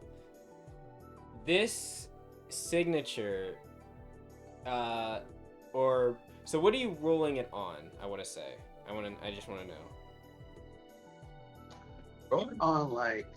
Because normally, identify divinity, divine, fiendish background, the properties, identify iconography, item properties, faith of deity. So yeah, go. What are you doing? Sorry. Trying to find like where it's like getting attracted to, or something like whatever it is. Believe it or not, it wouldn't be an identified divinity that you would need. You would need a soul sensing to see if you track it, and then a knowledge planes and planets. Oh, I think I do have that. So roll me I'll say with a, roll me, no need to roll soul sensing. Just roll me a knowledge planes and planets.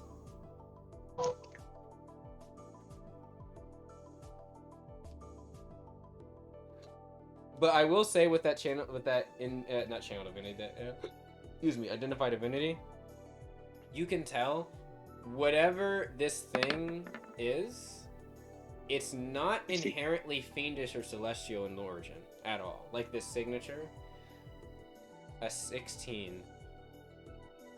Something about this island is very odd in a lot of ways. Crow, you can see at this point, like, he's with Latricia talking about, they're talking about the bodies are burning, basically. That is a sentence. Anyway, they're talking while the creatures are burning. Sometimes you just need a little chatter while you're burning bodies. Yeah, But, as that kind of is happening with, Apani kind of a little bit away from the group, just kind of, like, at the other side of the river, I guess, for right now, unless she decides to join, the rest of the group.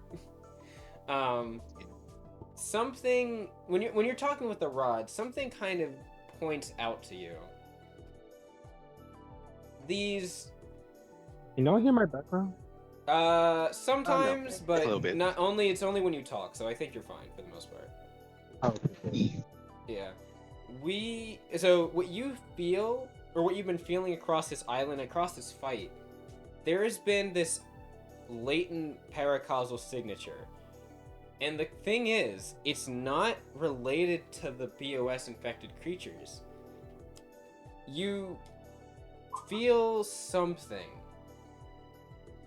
odd about this island, and then you remember back to what the old man said, the fortune teller person, or not fortune teller person, the oracle shaman person. Thank you, the shaman. Yes. He said something about how there was something on this island that was odd. He said it reminded him of Crow, and it reminded him of the BOS. He made a connection between Crow and the BOS infected creature for obvious reasons.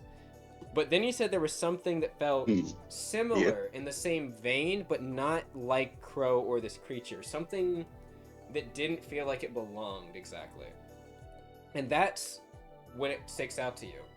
This is the same sort of explanation that you were given about the green goop and the Whisperer's crust. In terms of, like, a thing that doesn't belong. And it very much matches paracausality, so it's probably paracausal in origin. Something about this island seems latently paracausal. Like, there's something here that is sending out a signature. And with your senses now kind of more attuned, and you can, now that you've, like, drained this creature of it, and there's, like, not really that signature around, you kind of are able to, like, narrow in and zero in on it. There's something anomalous on this island. No pun intended. There's something very odd about this island, or something within it that's very odd.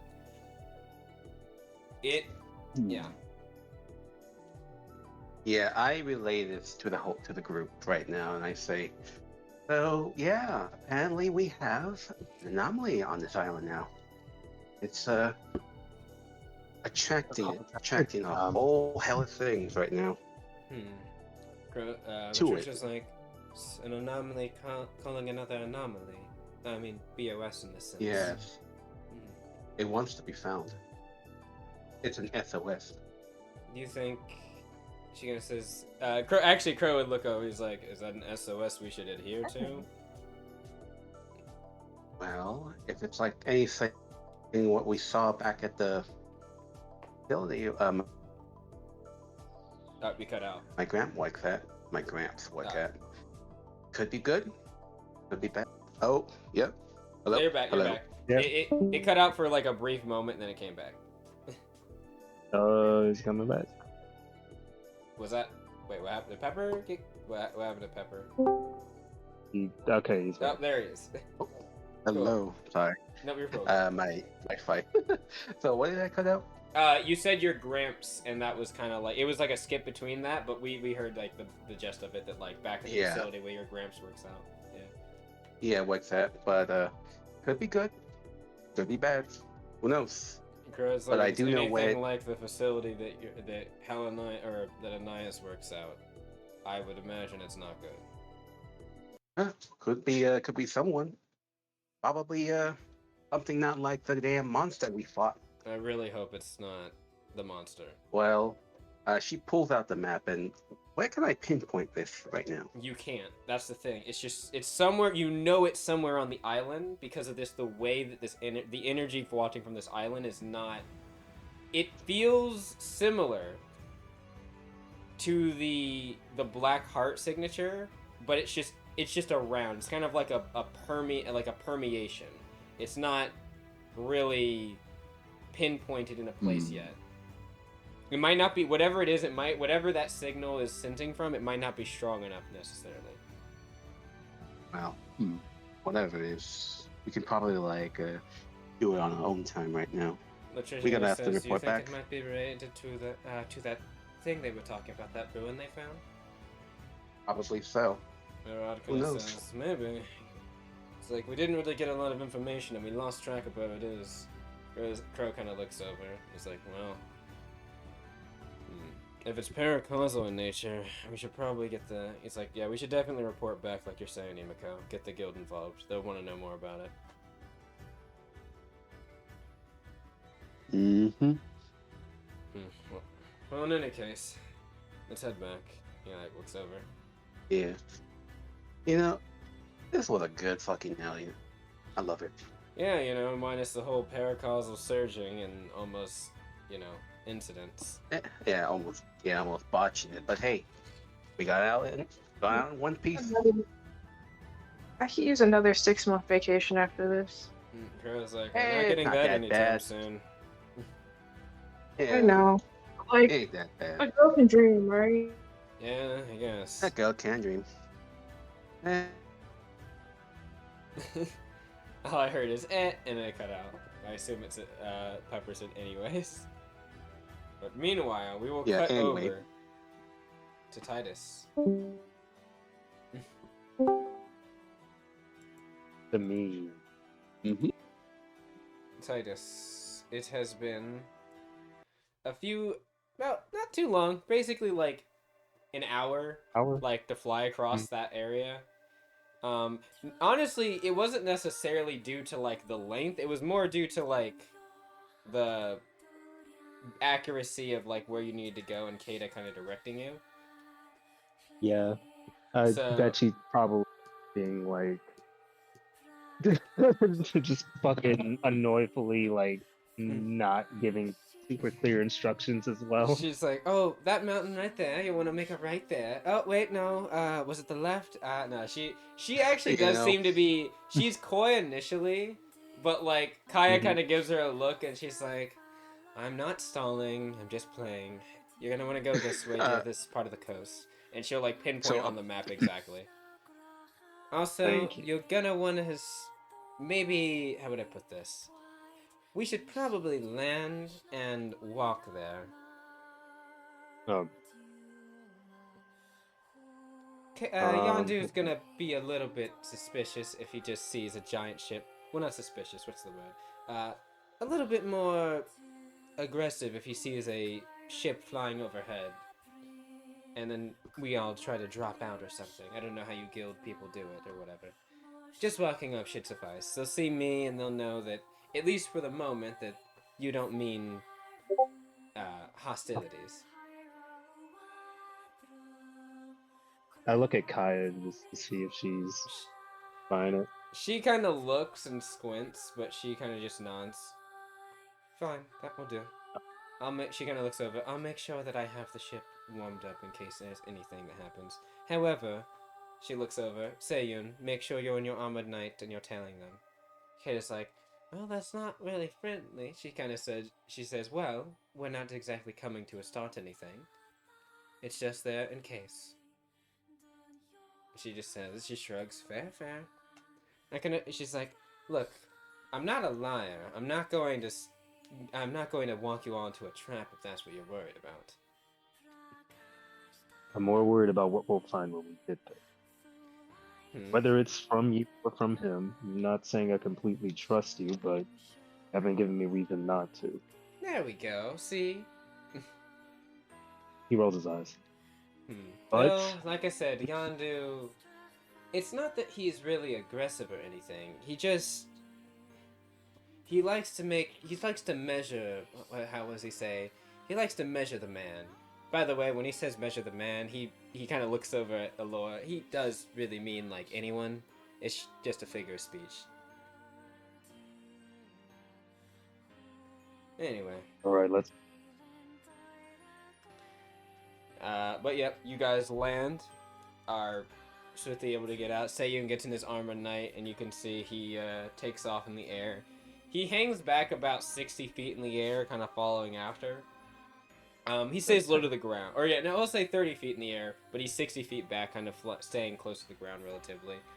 Probably along the like tree line, but not too far, not too close. Kata will take the lead. She'll walk up. What was that, Titus? She on the ship. I said, is Kaya with us or is she on the ship? She's gonna stay on the ship for now. Okay. But she is basically on speed dial. If you call her and need her to come like immediately, she will be like immediately there. Good. Brew, you can see he like stretches, kind of flexes his muscles a bit, and he's like, all right, let's get this done. He looks over at you. Yeah. He's like, spokesman of the group, Titus. I'm sure you, like Pro said, I'm sure you got this.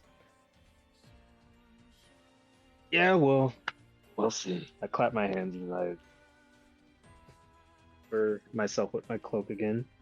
Allure kind of says, it's like, besides, even if he doesn't, he has all of us here. Yeah, he's like, right. Yes, they do. Not gonna lie, I thought Brew was with the Emiko and them. Nope, he came with you. Good. Probably. Because if he was, he would have been with them in that fight. He was not. Yeah, I know. That's why I was confused when he wasn't there. Okay. The final. But yep, you you guys managed to walk your way up north. It's not super far. It's about like a mile-ish up the coast. I walk like kind of behind-ish, but also next to-ish. What's her face? Yeah. Yeah, Kata. And I want to run a perception as we go. Just roll an awareness, please. Oh yeah, awareness. Just to see when exactly. Yeah, same concept. You're fine. Yeah. When exactly we'll be like. Expected. When they'll be amongst us. Yes. Yeah. Allure will kind of go to the other side of Kata as well, so you're kind of like both like diagonally to behind her. Yeah. Brew will just kind of stay in the middle, like behind, back. And yeah. Gwendolyn also will be next to Brew. They're just talking about something. 21. You managed to spot out pretty quickly that there is, in the trees, kind of along the tree line, there's a bit of movement you see shifting, and then along the water, bless you. Thank you. Along the water, you can see that there's like these pools beginning to pool up slightly. They're kind of like bulges in the water moving along the coast, following you.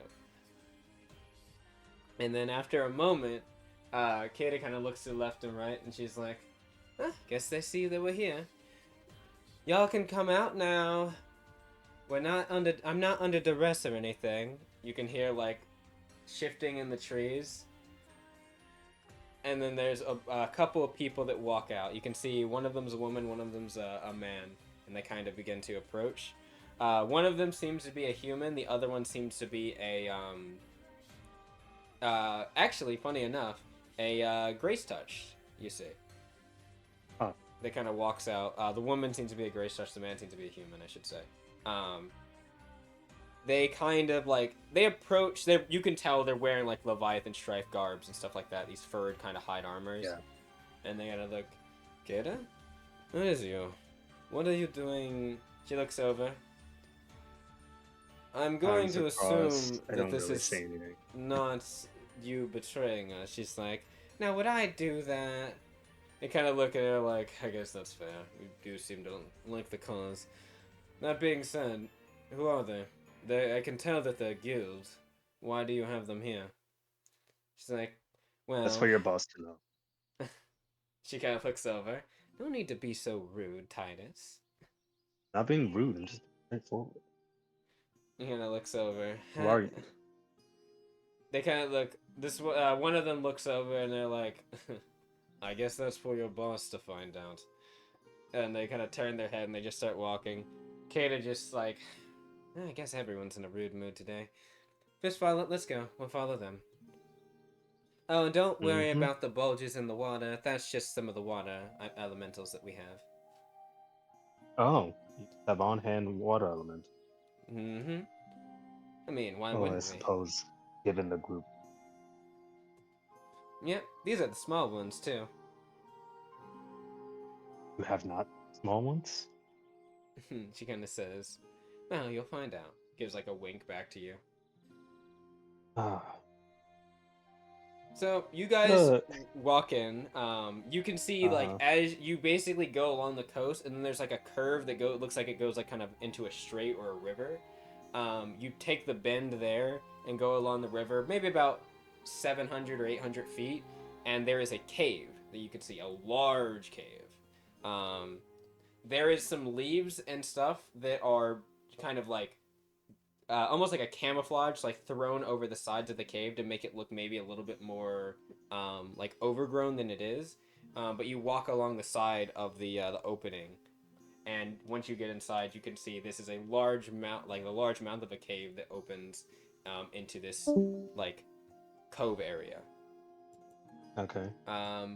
It is. There is a big ship. A very big, not really a very big, but a frigate-sized ship that is in here. Honestly, it's not even, I said frigate, it's probably a light cruiser or a cruiser, like, class.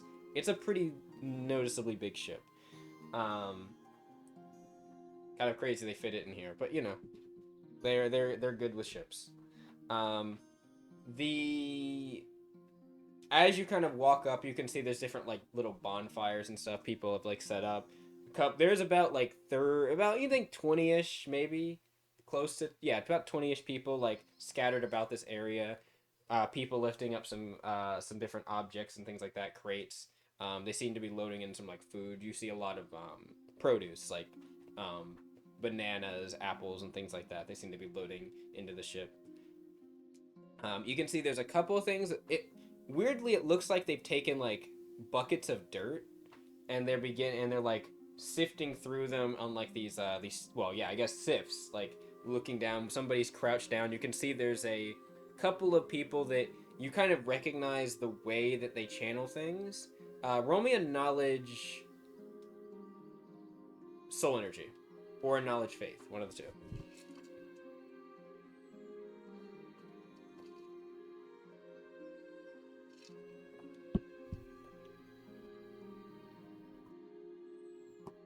Yep. Yeah. Damn. Okay. I did put a lot of points since I had negative in cognition. That's all right. So 20. Oh wait, no, it's Wow. 13. 13. Even with a 13, mystics, based on the way they kind of like they hold out their hands across the sift, you recognize the cycling kind of spindle, the helix of energy that pours up and kind of around them as they channel stuff. It reminds you of how Allure does when she gets her mystical charges. Okay. They seem like they're doing, maybe not, they're not necessarily getting mystical charges, because you know that's more of like a combat-centered thing they do. This seems to be, they seem to be sensing they're just something channeling in the energy soil. randomly. Yeah, it seems like they're trying to detect something in the soil, maybe.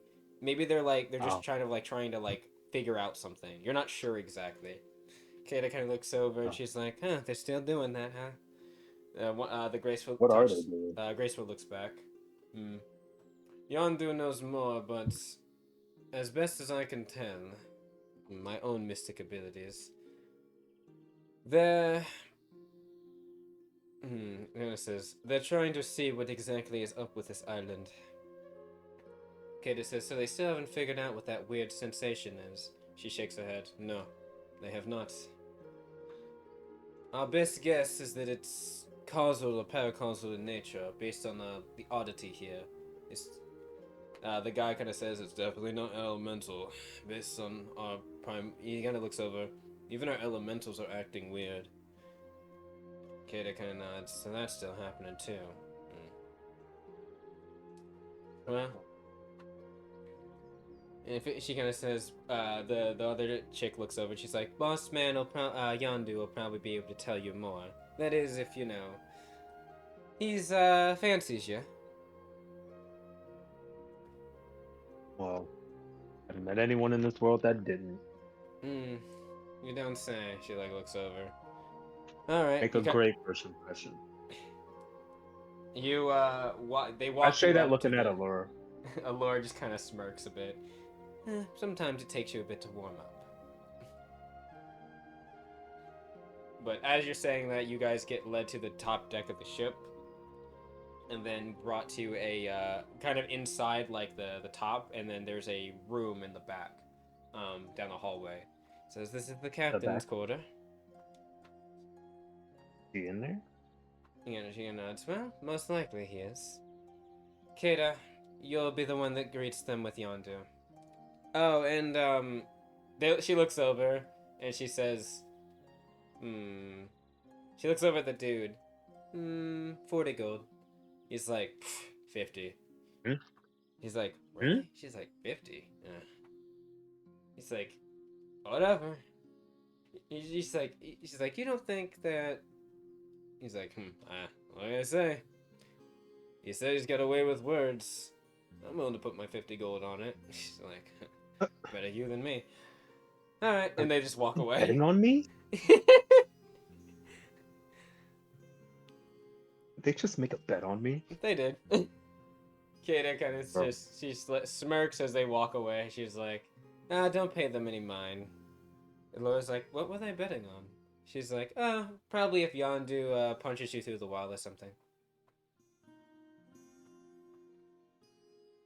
We'll see. Laura's like, kind of like blinking at her like, what? It's like, oh, don't worry. I can assure you that...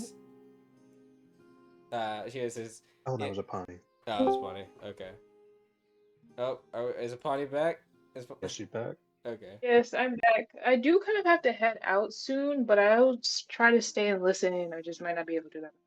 That's fine. Oh, that's fine. Like I said, this will probably be like at most another 30 minutes, I can imagine. But yeah. So Kata kind of looks over and she's like, "Don't worry, it only hurts a little bit. Okay, it hurts a lot of bit, but yeah, he'll live. Don't worry." Speak from experience? Yeah, we all like to be... We roughhouse a bit sometimes on the ship. And Yondu, when he catches us, is not exactly happy about that roughhousing. I'll give Allura a look like, what the fuck did we...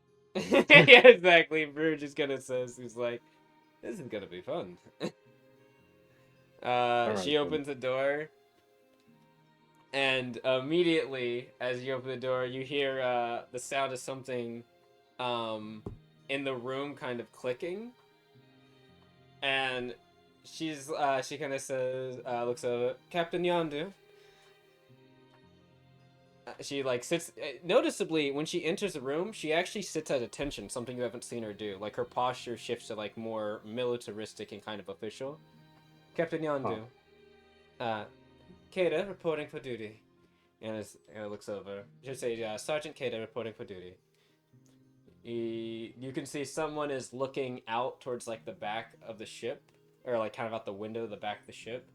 And they're kind of looking not necessarily. You can notice, like, based on the chair, they're not necessarily looking directly out the back as well. They're looking to the side of their room, and you kind of look and you see that there's a mural actually of this gigantic sea serpent with water wafting across it, coiling in and out of the water, with like the lands of Drakkar kind of like spiraled within it. And it kind of, you can see the chair turns. Oh, now, what do we have here? Oh, Kata, it's good to see you back. Did you, I'm guessing sweet talk? He looks over. Oh, I see your friends there. Maybe. Who are you? We're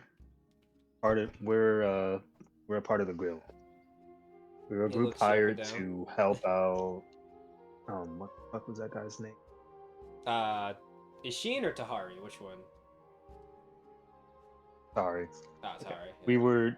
We were sent here to help out Tahari because apparently he's getting his ass kicked by a bunch. Yeah, he was. Our employers didn't want his entire encampment to be destroyed. Well, I wasn't planning on destroying his entire encampment if he just let some of our guys go. Well, he intended to after he killed all of you. Well, I figured that would be hard diplomacy. Alright, so why are you all here? Because obviously it doesn't seem like you're with Tahari in the sense of this plan, here. He sits up. Well, yeah. We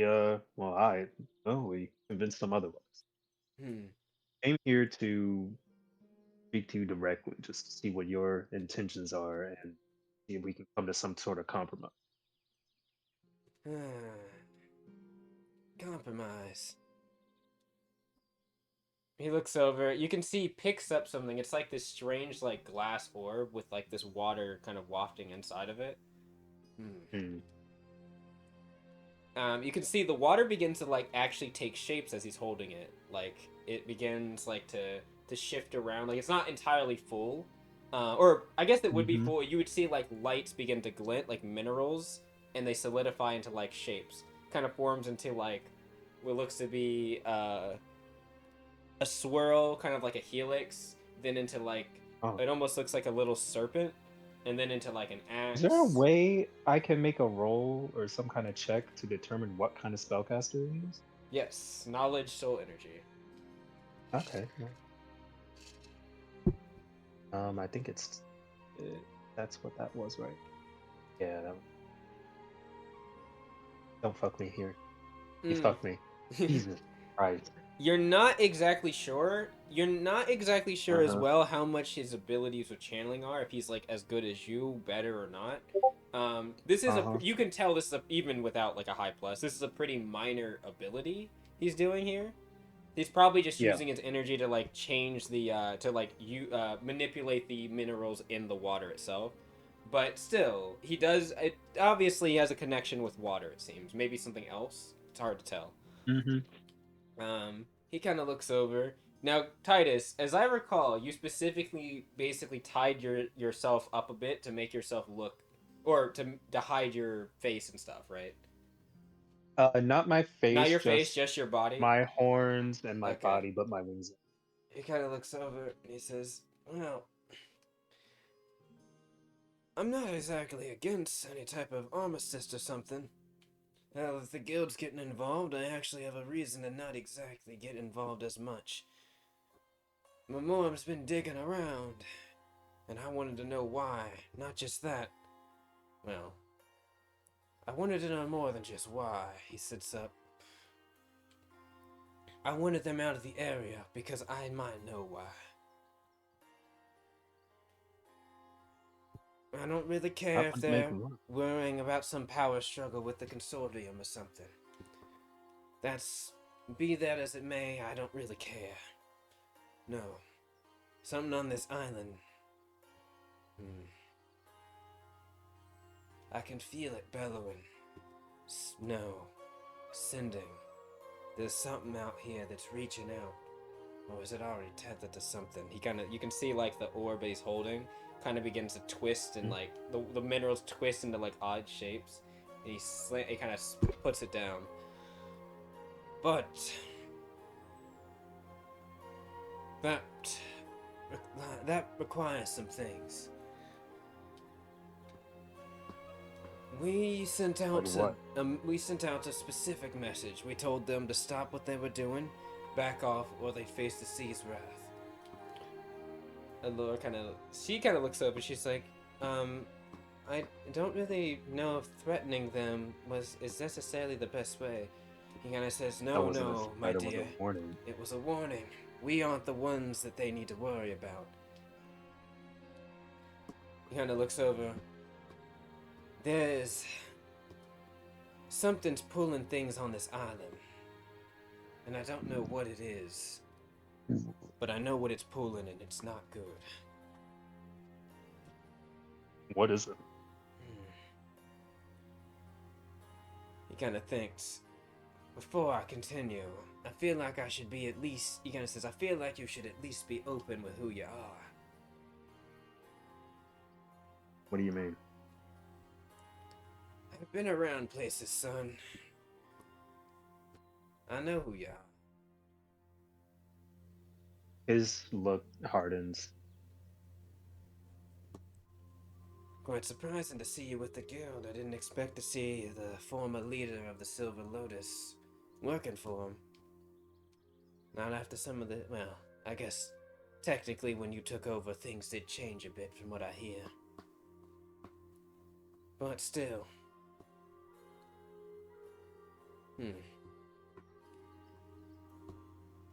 He kind of looks at you, and he says, why are you hiding your face? No, you know what I mean. I pull off my hood to the horns. But actually, I think only a lord knew about. Yeah, the horns. I mean, you had smaller ones, but he might be able to sense some Yeah, things. but they're longer now, for sure. Yeah, they're longer, but yeah. He might have been able to sense some other things. It kind of looks... Brew does kind of like I don't eyebrow open raises. up myself. No. Yeah, I know. His eyebrow raises, but he doesn't say anything. He's like, those look bigger than when I last heard about him. Yeah, well, I grew up. Maybe. So, before I continue, what's a man like you working for the guild for?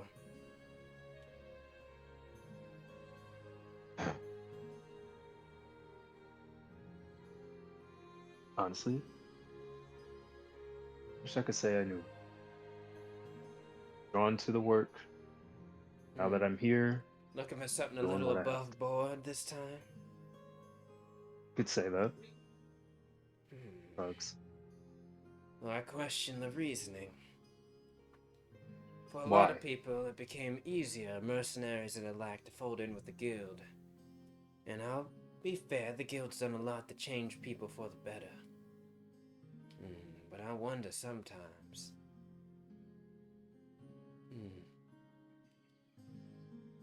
I've seen some real rotten apples. He looks over. Some real rotten apples. Think I'm one of them? No, I didn't say that. But I like to know the man I'm dealing with. I like to know the friends that they have. And I like to know that I can trust the man that I'm speaking to. Well, I don't really know how much time we have, but I'd give you cliff notes.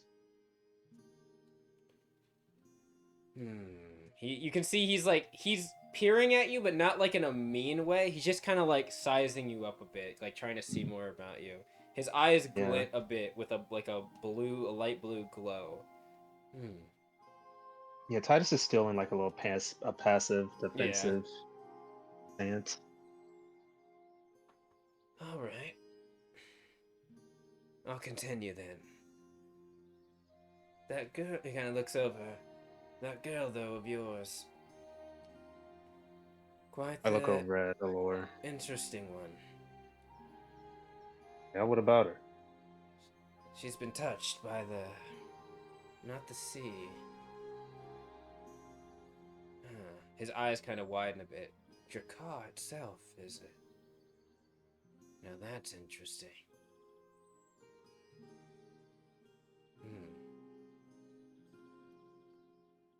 No doubt. Well, I guess I shouldn't be surprised. Chieftain's daughter. Elor kind of looks over, kind of at him. A little bit questioningly, he's like, like I said, I know a lot. I've been around a lot. But anyways, about this island. Something here is, I believe, of paracausal nature. Yondu, not Yondu, Kata kind of says, so then that confirms it? He kind of nods. Mm-hmm. He might notice Titus's eyes like kind of widen after Mm-hmm. Yeah, he says that. he did like a little oh shit moment. He kind of says, he kind of looks over.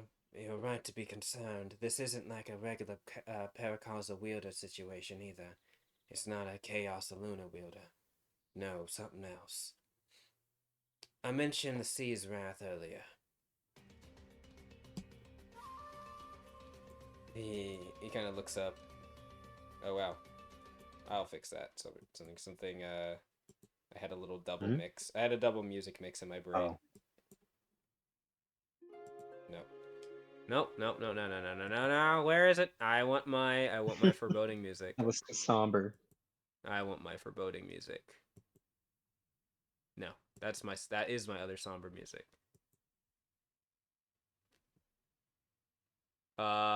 Is this it? Difficulties. Woo. No. Damn it. Technical difficulties. Why? Why now? I could do Sunken Temple. Actually, I do like Sunken Temple. I should really have a folder that I called foreboding.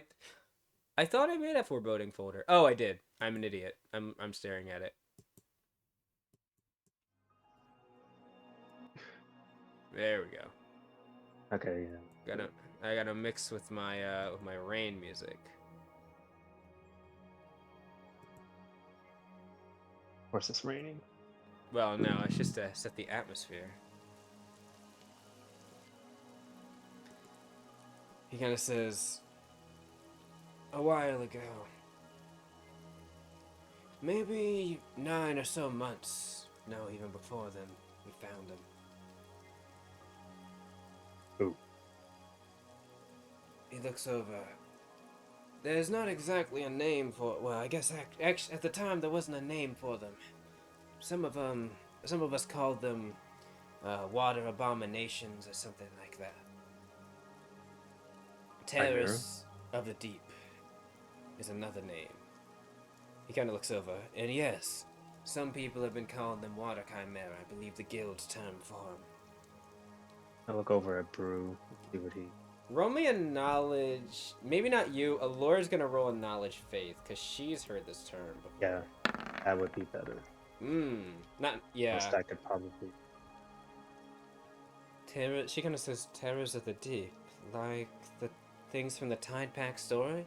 He kind of looks over, a little bit more stern, not necessarily at her, just in general. And he kind of says, but there's many stories those Tide Pack fuckers don't want you to know.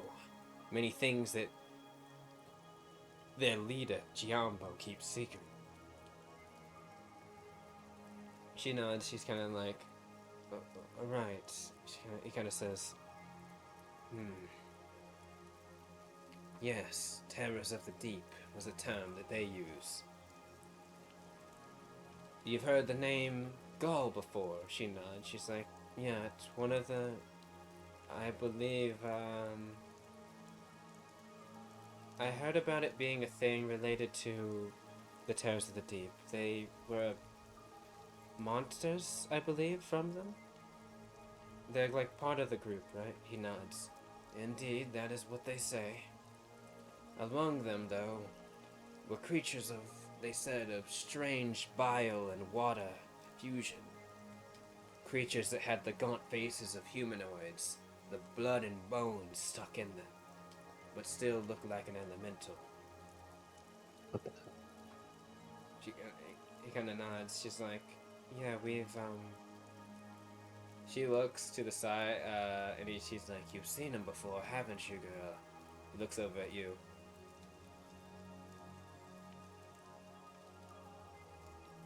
Titus, he's looking at you. Oh. You've seen him too. I looked down, kind of remembering the last time I was even in contact with that shit. Yeah. Those things are not the worst of it. Yeah, we know. That's the appetizer. She kind of looks over and she says, yes, we do. No. He kind of, like, when you say that, he's like, you've seen him before, haven't you? Give like a little soft nod. Your And look back at Alto him. people have a story. They call it the scream in the shower. She nods, yes, I know it very well. Ryu kind of nods, he's like, even I've heard that story before. I remember talking with Imiko and some of the others about it one time. Have I heard it? I think you might have been at were you? Maybe, I thought you were there at the mess hall when Brew recited the story. Maybe you weren't. I thought you were. Oh, it wasn't. But if you weren't, yeah, you probably remember Imiko. Because I think it was Gwendolyn, Imiko, and maybe Apani or Crow that was asking about it, and that was when, he recited the story. Roll me a knowledge, faith, or a local regal. Probably a faith, yeah. No, this will be a faith. Damn. Okay. You know what? Because of your learning through osmosis in the last 6 months, you can roll local regal. I'll let you. Yay! I'll be nice. Yay! Yes, you have heard of this story. Probably, again, from the 6 months, like, when you were walking around. Yeah. Especially in the Vale's Heart, for the Alta that were working there. Some of them would say that they would refer to the Vale, the creature that you guys fought, in a way that is they would say it was reminiscent of the thing that fell in the shower, they said. That would have been a term you heard, is like the thing that fell in the shower, or the stuff from the shower, from the shower.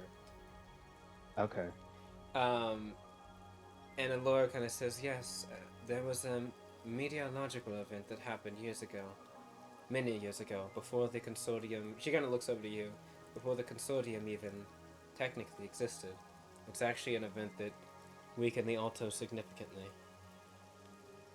She kind of looks over. Unfortunately, when the meteorological event happened, the Alto was splintered. And our once great kingdom fell.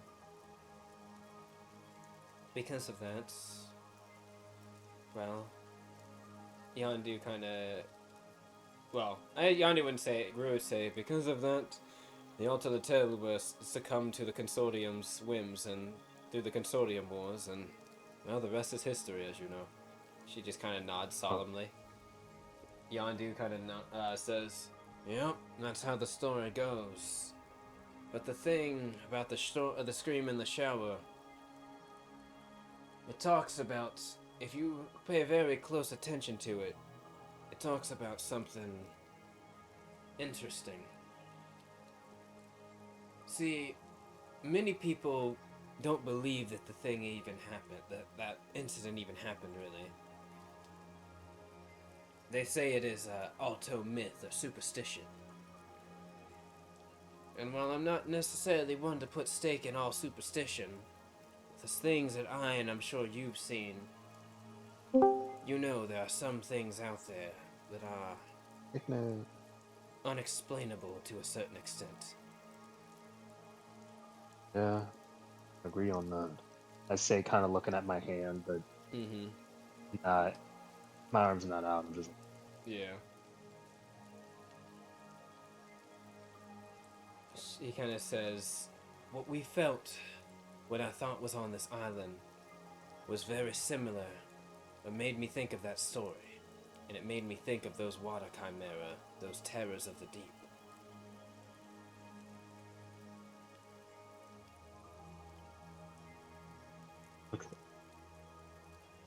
So. And so we acted. I think. That's why we're here. I think our other team might also be discovering. Kata says this could be too. They were went to go hunt that BOS infected creature, the other one. He nods. Yeah. He's like, yeah. So he's like, hopefully they get rid of that one. We got rid of the other one. They will. He nods to you. I'll be counting on that, sir.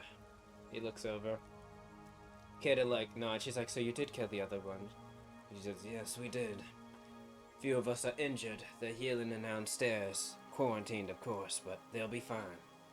Only one of them got long BOS. The other 4, well, they're still dealing with some things, but they should be good in a few days. She says, how many did it take? At least 10 of us to do it.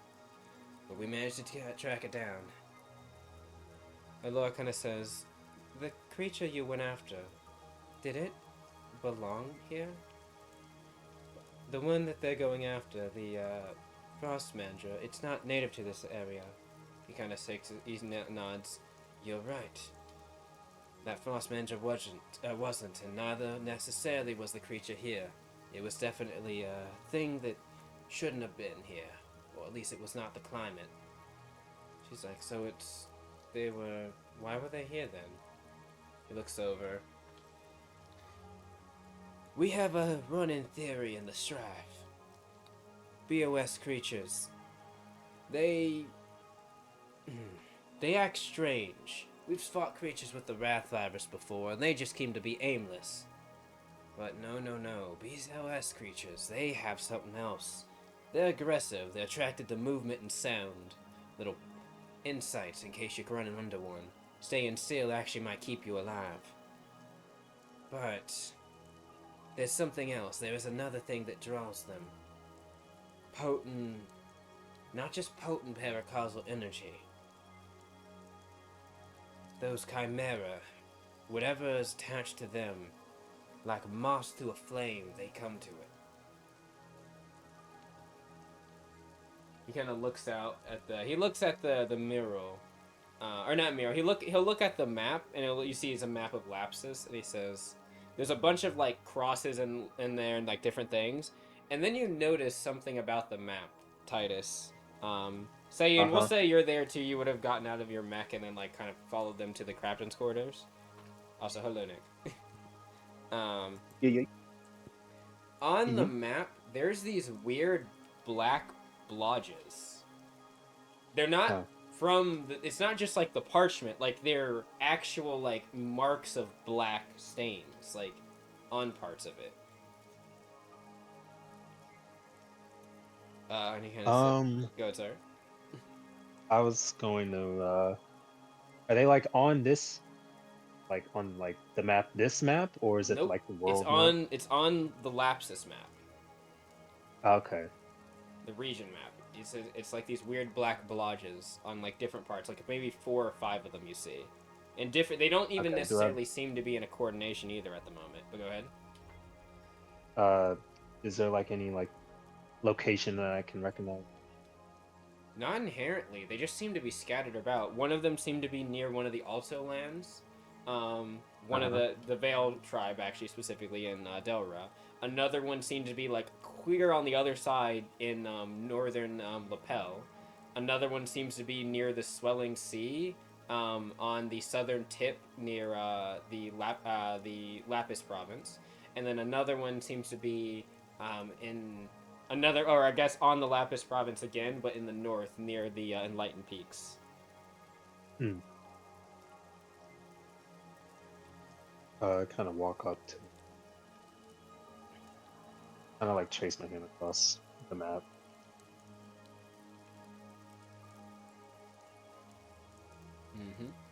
I don't say anything.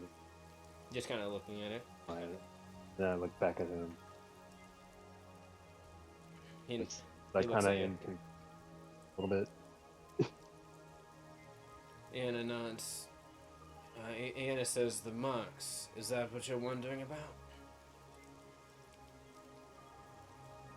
Yeah. What What does it mean? Investigations by our group, by Leviathan Strife, led us to those places. We call them blighted zones.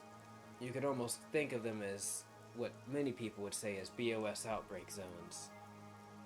But we got there to a few of them before the quote-unquote outbreak happened, and we saw what they looked like before.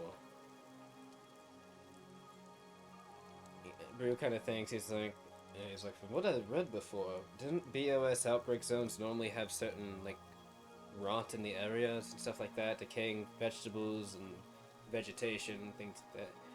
He says, that's some reports, but that's not, he says, but that's what it looks like when they get there. Not, he says when they get there.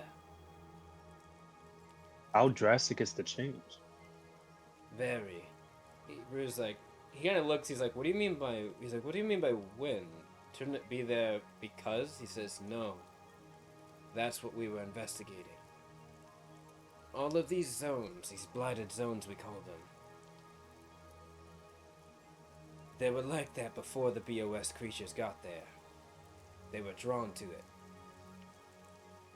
This blight's not because of them. It's their reaction to it. So where are they coming from? We don't know. They pop up randomly across Lapsus. We've looked at records. You can see he goes through his desk and you see he puts a book on and he motions like a hand for you to check as he walks around and he says, we've been looking through records, Guild, Lapsus, Consortium, Tide Pack even. Any records of these weird blighted zones. The Guild calls them decayed zones. I picked the book up and I start flipping through it. I picked up. Yeah, I actually tossed it to Brew. Yeah, Brew kind of catches it and he's like, he just starts flipping through it. He's like, you've got the Guild decayed zone things in here. Huh. The Consortiums even track some of them. Huh. That's interesting. Tide Pack 2. Some of them are. They don't seem to be. He's like, he kind of closes the book. Any correlation? He says, it's not like we haven't been able to figure one out if there is. Our mystics are working around the clock, same with our shamans. But that's what they're doing out there? He kind of nods. They're trying to see if this place is going to be the source of one soon. But that's not the only thing. Kata kind of looks. There's a look from Kata that looks kind of like you haven't seen it before, but you almost feel like it's concern or like fear. They're happening more. Brew kind of thinks for a second. And he opens the book again. He looks through. He's like, records RR 1127. There's been. He's like, wait. There's been 4 within the last 2 years. He nods. That's more than there has ever been. Based on our records within the last, he says, within the last 10 years, they have been appearing nearly at an exponential rate, we believe.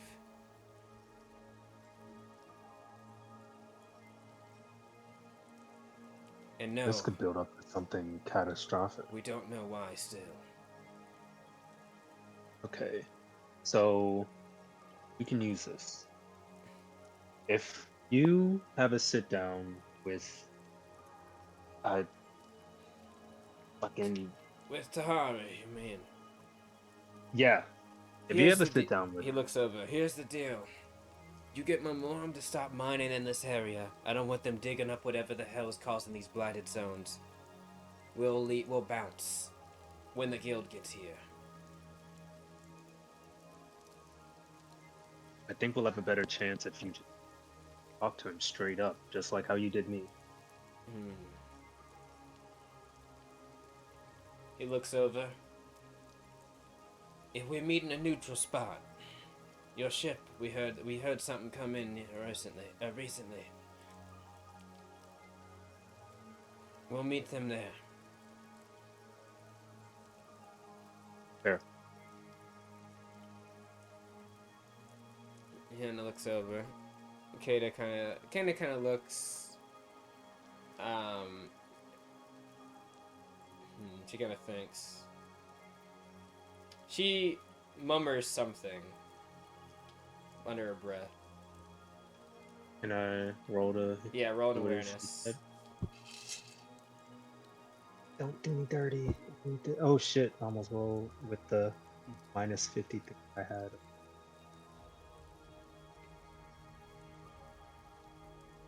What do I got? I think it's a 10. I think I'd be able to remember now.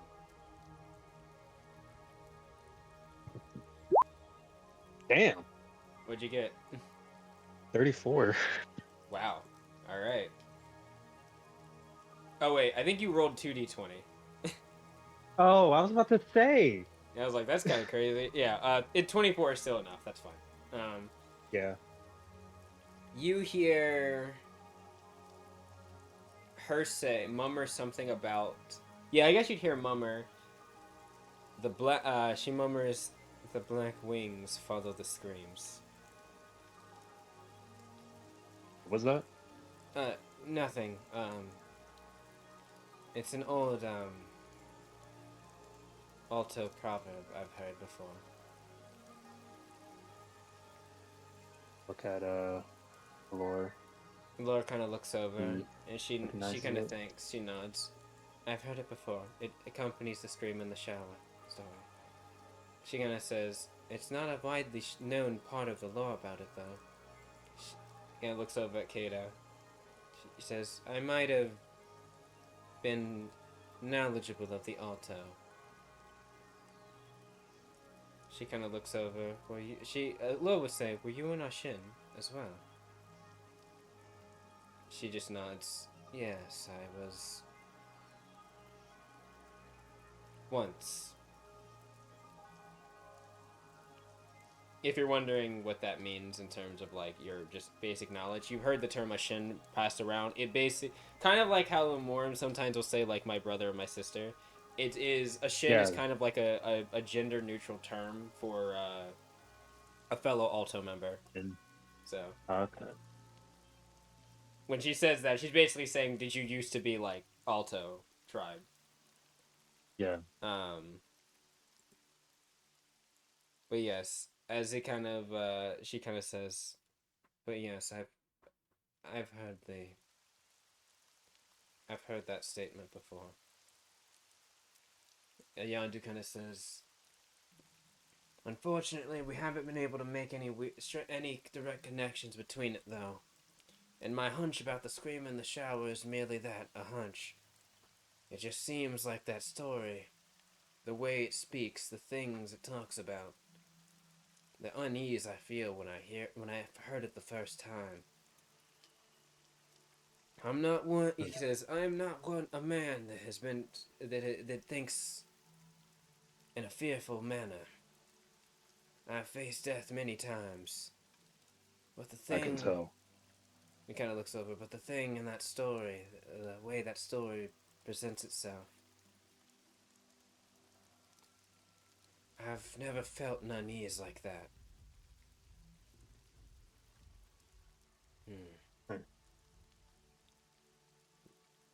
They call it, he's like, that whisperer thing, they call it. Rue kind of says, he's like, "I thought you said you weren't one to take much in superstition." Uh-oh. And he kind of looks over at Brew and he says, "You're right. But I don't think that's superstition." I just kind of winces a bit and then just like shakes it off. "Be that as it may, I'll meet with your Tahari in that neutral setting." He looks over. "Kata," he kind of says, "however, he must free my people first. My men and women there." How about we just take you now? Get them back on the ship when you arrive there. He kind of thinks. "Sure." He picks up the orb. Really? He dusts himself up. "I'll have a small party with me. But yes. Oh. If you can ensure that you can at least get Tahari to back down, then that's all I care about. I have no value in slaughtering good soldiers. Okay, good. Not gonna guarantee it 100%, but I think we can come to some type of understanding. Well then, if you can get his hands out of this place and put it in the guilds, I'd better trust him than him. Valid. Okay then. And he will sit up. You can see he's got like a large, like thick jacket on, and kind of a loose tunic, and he will basically follow you out and make his way to the ship. You could see as he kind of makes his way, he motions for the grace touch, or not grace touch, the graceful and the human. He snapped his fingers, and then like about like 4 others kind of like come to attention immediately. And he looks over and he'll say, "You will all be accompanying me to the Memorem encampment or nearby it. We will be meeting with Tahabi, their leader. No rough Wait, all of housing, them? and keep your demeanor." He said he was going to come with a small party. Damn, I know, boy. Shit. I think it was gonna be that many. And he looks over and he says, "You will keep the utmost." He kind of says, "You will not attack anyone unless attacked first. You will keep the utmost attention and respect. Do you understand me?" And they all like kind of immediately say, like, "Say that attention, sir. Yes, sir." Good. He looks over. Well then, lead the way. And I notice you brought a nice little trinket with you. He looks over at Sayun's What? armor knight, who's like currently Oh. like crouched down.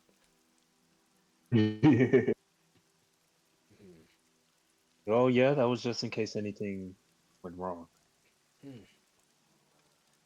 He kind of says, I recognize some of the design, not just from the guild.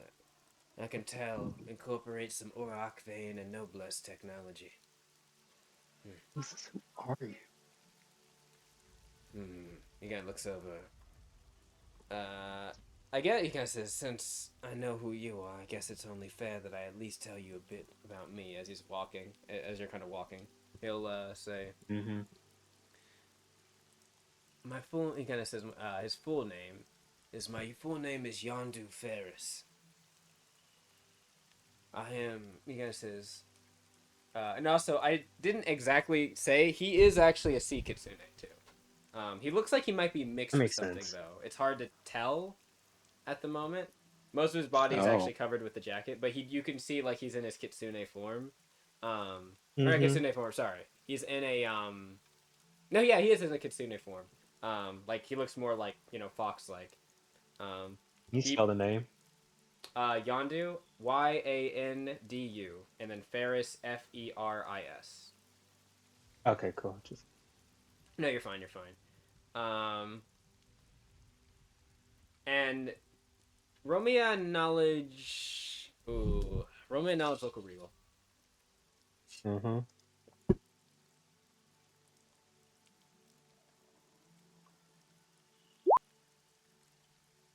Man.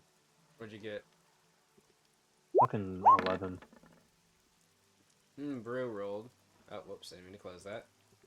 Brew kind of thinks he's like, don't do Ferris. He kind of just realized, I thought you were. He kind of says, missing in action. I guess that would make sense of what the noblesse military would say. I don't fault them. They didn't do anything bad. Don't worry. He's like, we're not bitter or anything. He kind of looks over. He's like, so you are a former captain. He says one of the main captains, former main captains of the noblesse naval forces. He nods. Yes, sir, I am. It makes sense why you know some of them. He looks over.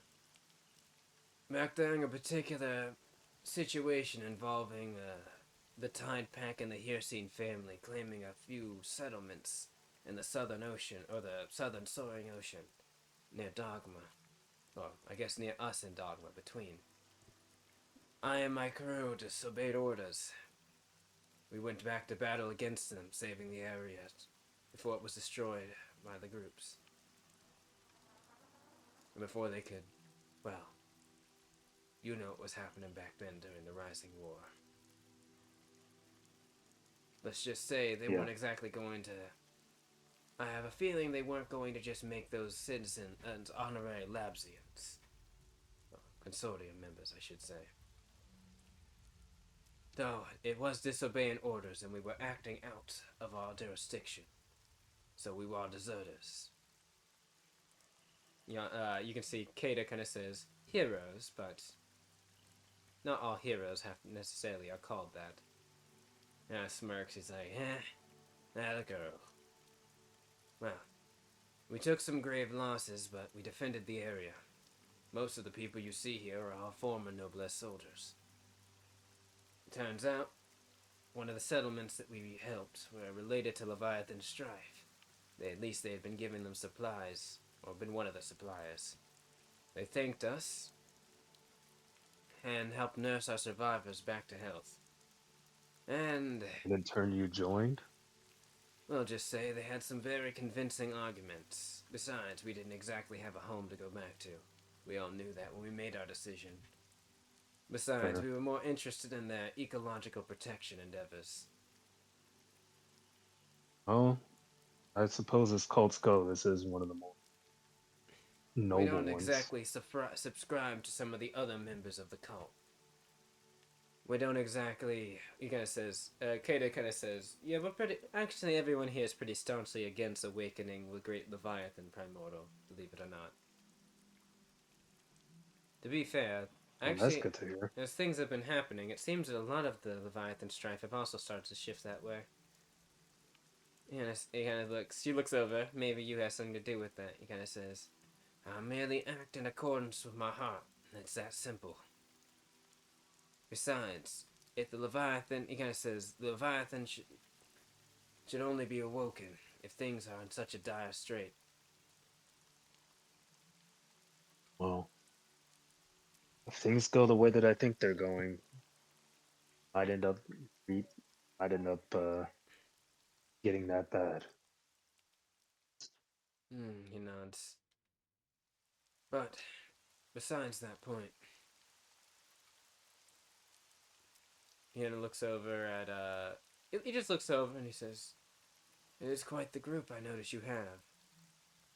Chieftain's daughter.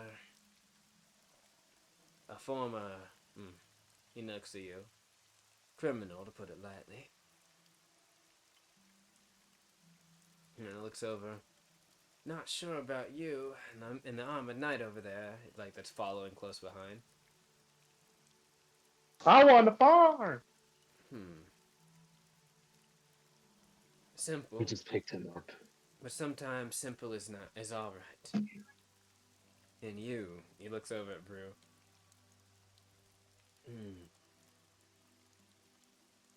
You look like a man that's taken a lot. Taking a lot of ass. I didn't say that.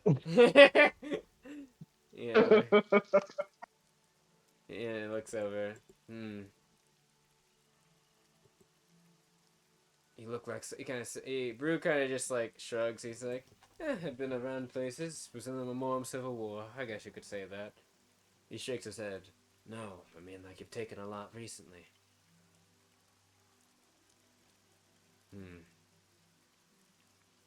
Brew kind of just shakes Look at him, head. and then I look at Brew.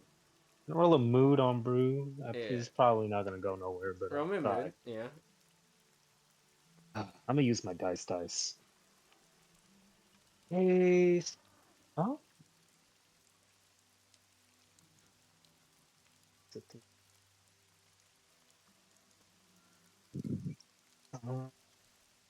No, it was a 1. Okay, I got a 17.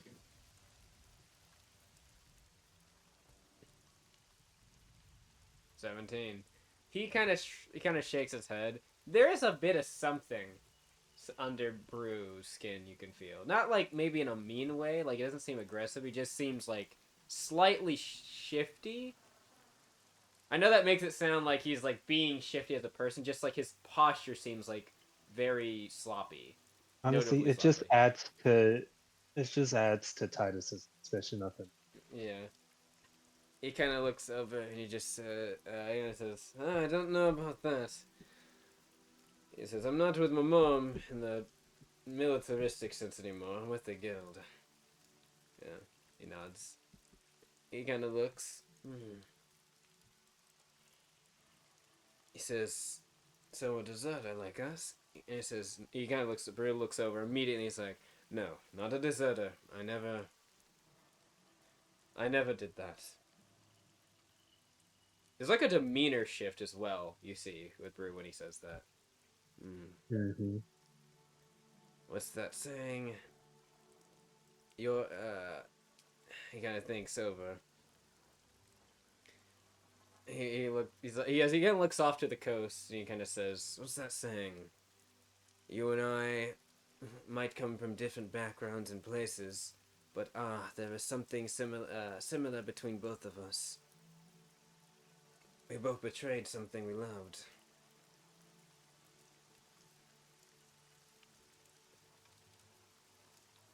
Brew doesn't really say anything to that.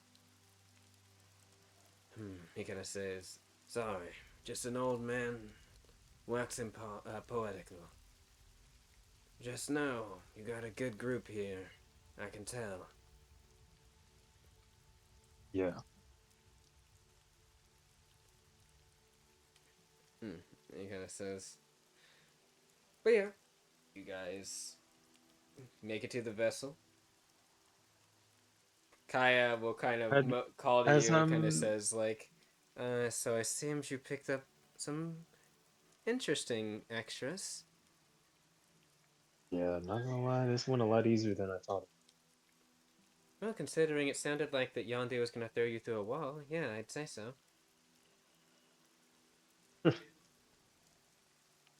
Yeah. Well, we'll just see what happens when he meets what's his face. So, Never are we gonna remember. flying back to Tahari? What are we doing? Should I contact the encampment? Yeah. I'd say I think it'd be smart to go back and just bring Tahari onto the ship. No, it's... Feel like I see. We're acting like a neutral party here. Okay. yeah. She's kind of says, I'll call in. Alright. Once everyone's on board, give me the all clear and then we'll take off. So Ian kind of lands Roger. in the back. Balin, you can see, she's looking at the unit. She's like, huh? Not a scratch. And looks over. And you also brought... I have no idea who this is. Is that the Yondu guy? Yeah, this is. He walks over and he will hold out his hand like for a handshake. She'll like kind of immediately shrink back. She looks over at you and then she'll reach out her hand to shake. I give a. No need to be concerned. We're not here for any type of aggressive reasons. Though let's hope Tahari doesn't have that stick up his ass. I know he normally does. Well, he understands how dangerous the area is. He just thinks that he's better equipped to handle it. Pride is a nasty, nasty bitch, I'll tell you. Yeah, that's for sure. But we'll have to see if he can temper himself for his men. He might be able to. Balin's kind of like, wait, is that a threat? He's like, no, it is not from us.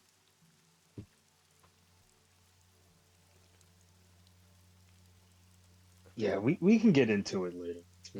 She just kind of says, she just shakes her head like, oh, that's fine. For Aya. Yeah. Everyone's aboard, and you guys take off and make your way back. And that is where we'll end the session today. As my throat feels like I've been deep-throating a cactus for the last 30 minutes. That on record? No. Yeah, that is. I did not stop the recording yet, so yeah. End the session! End the session!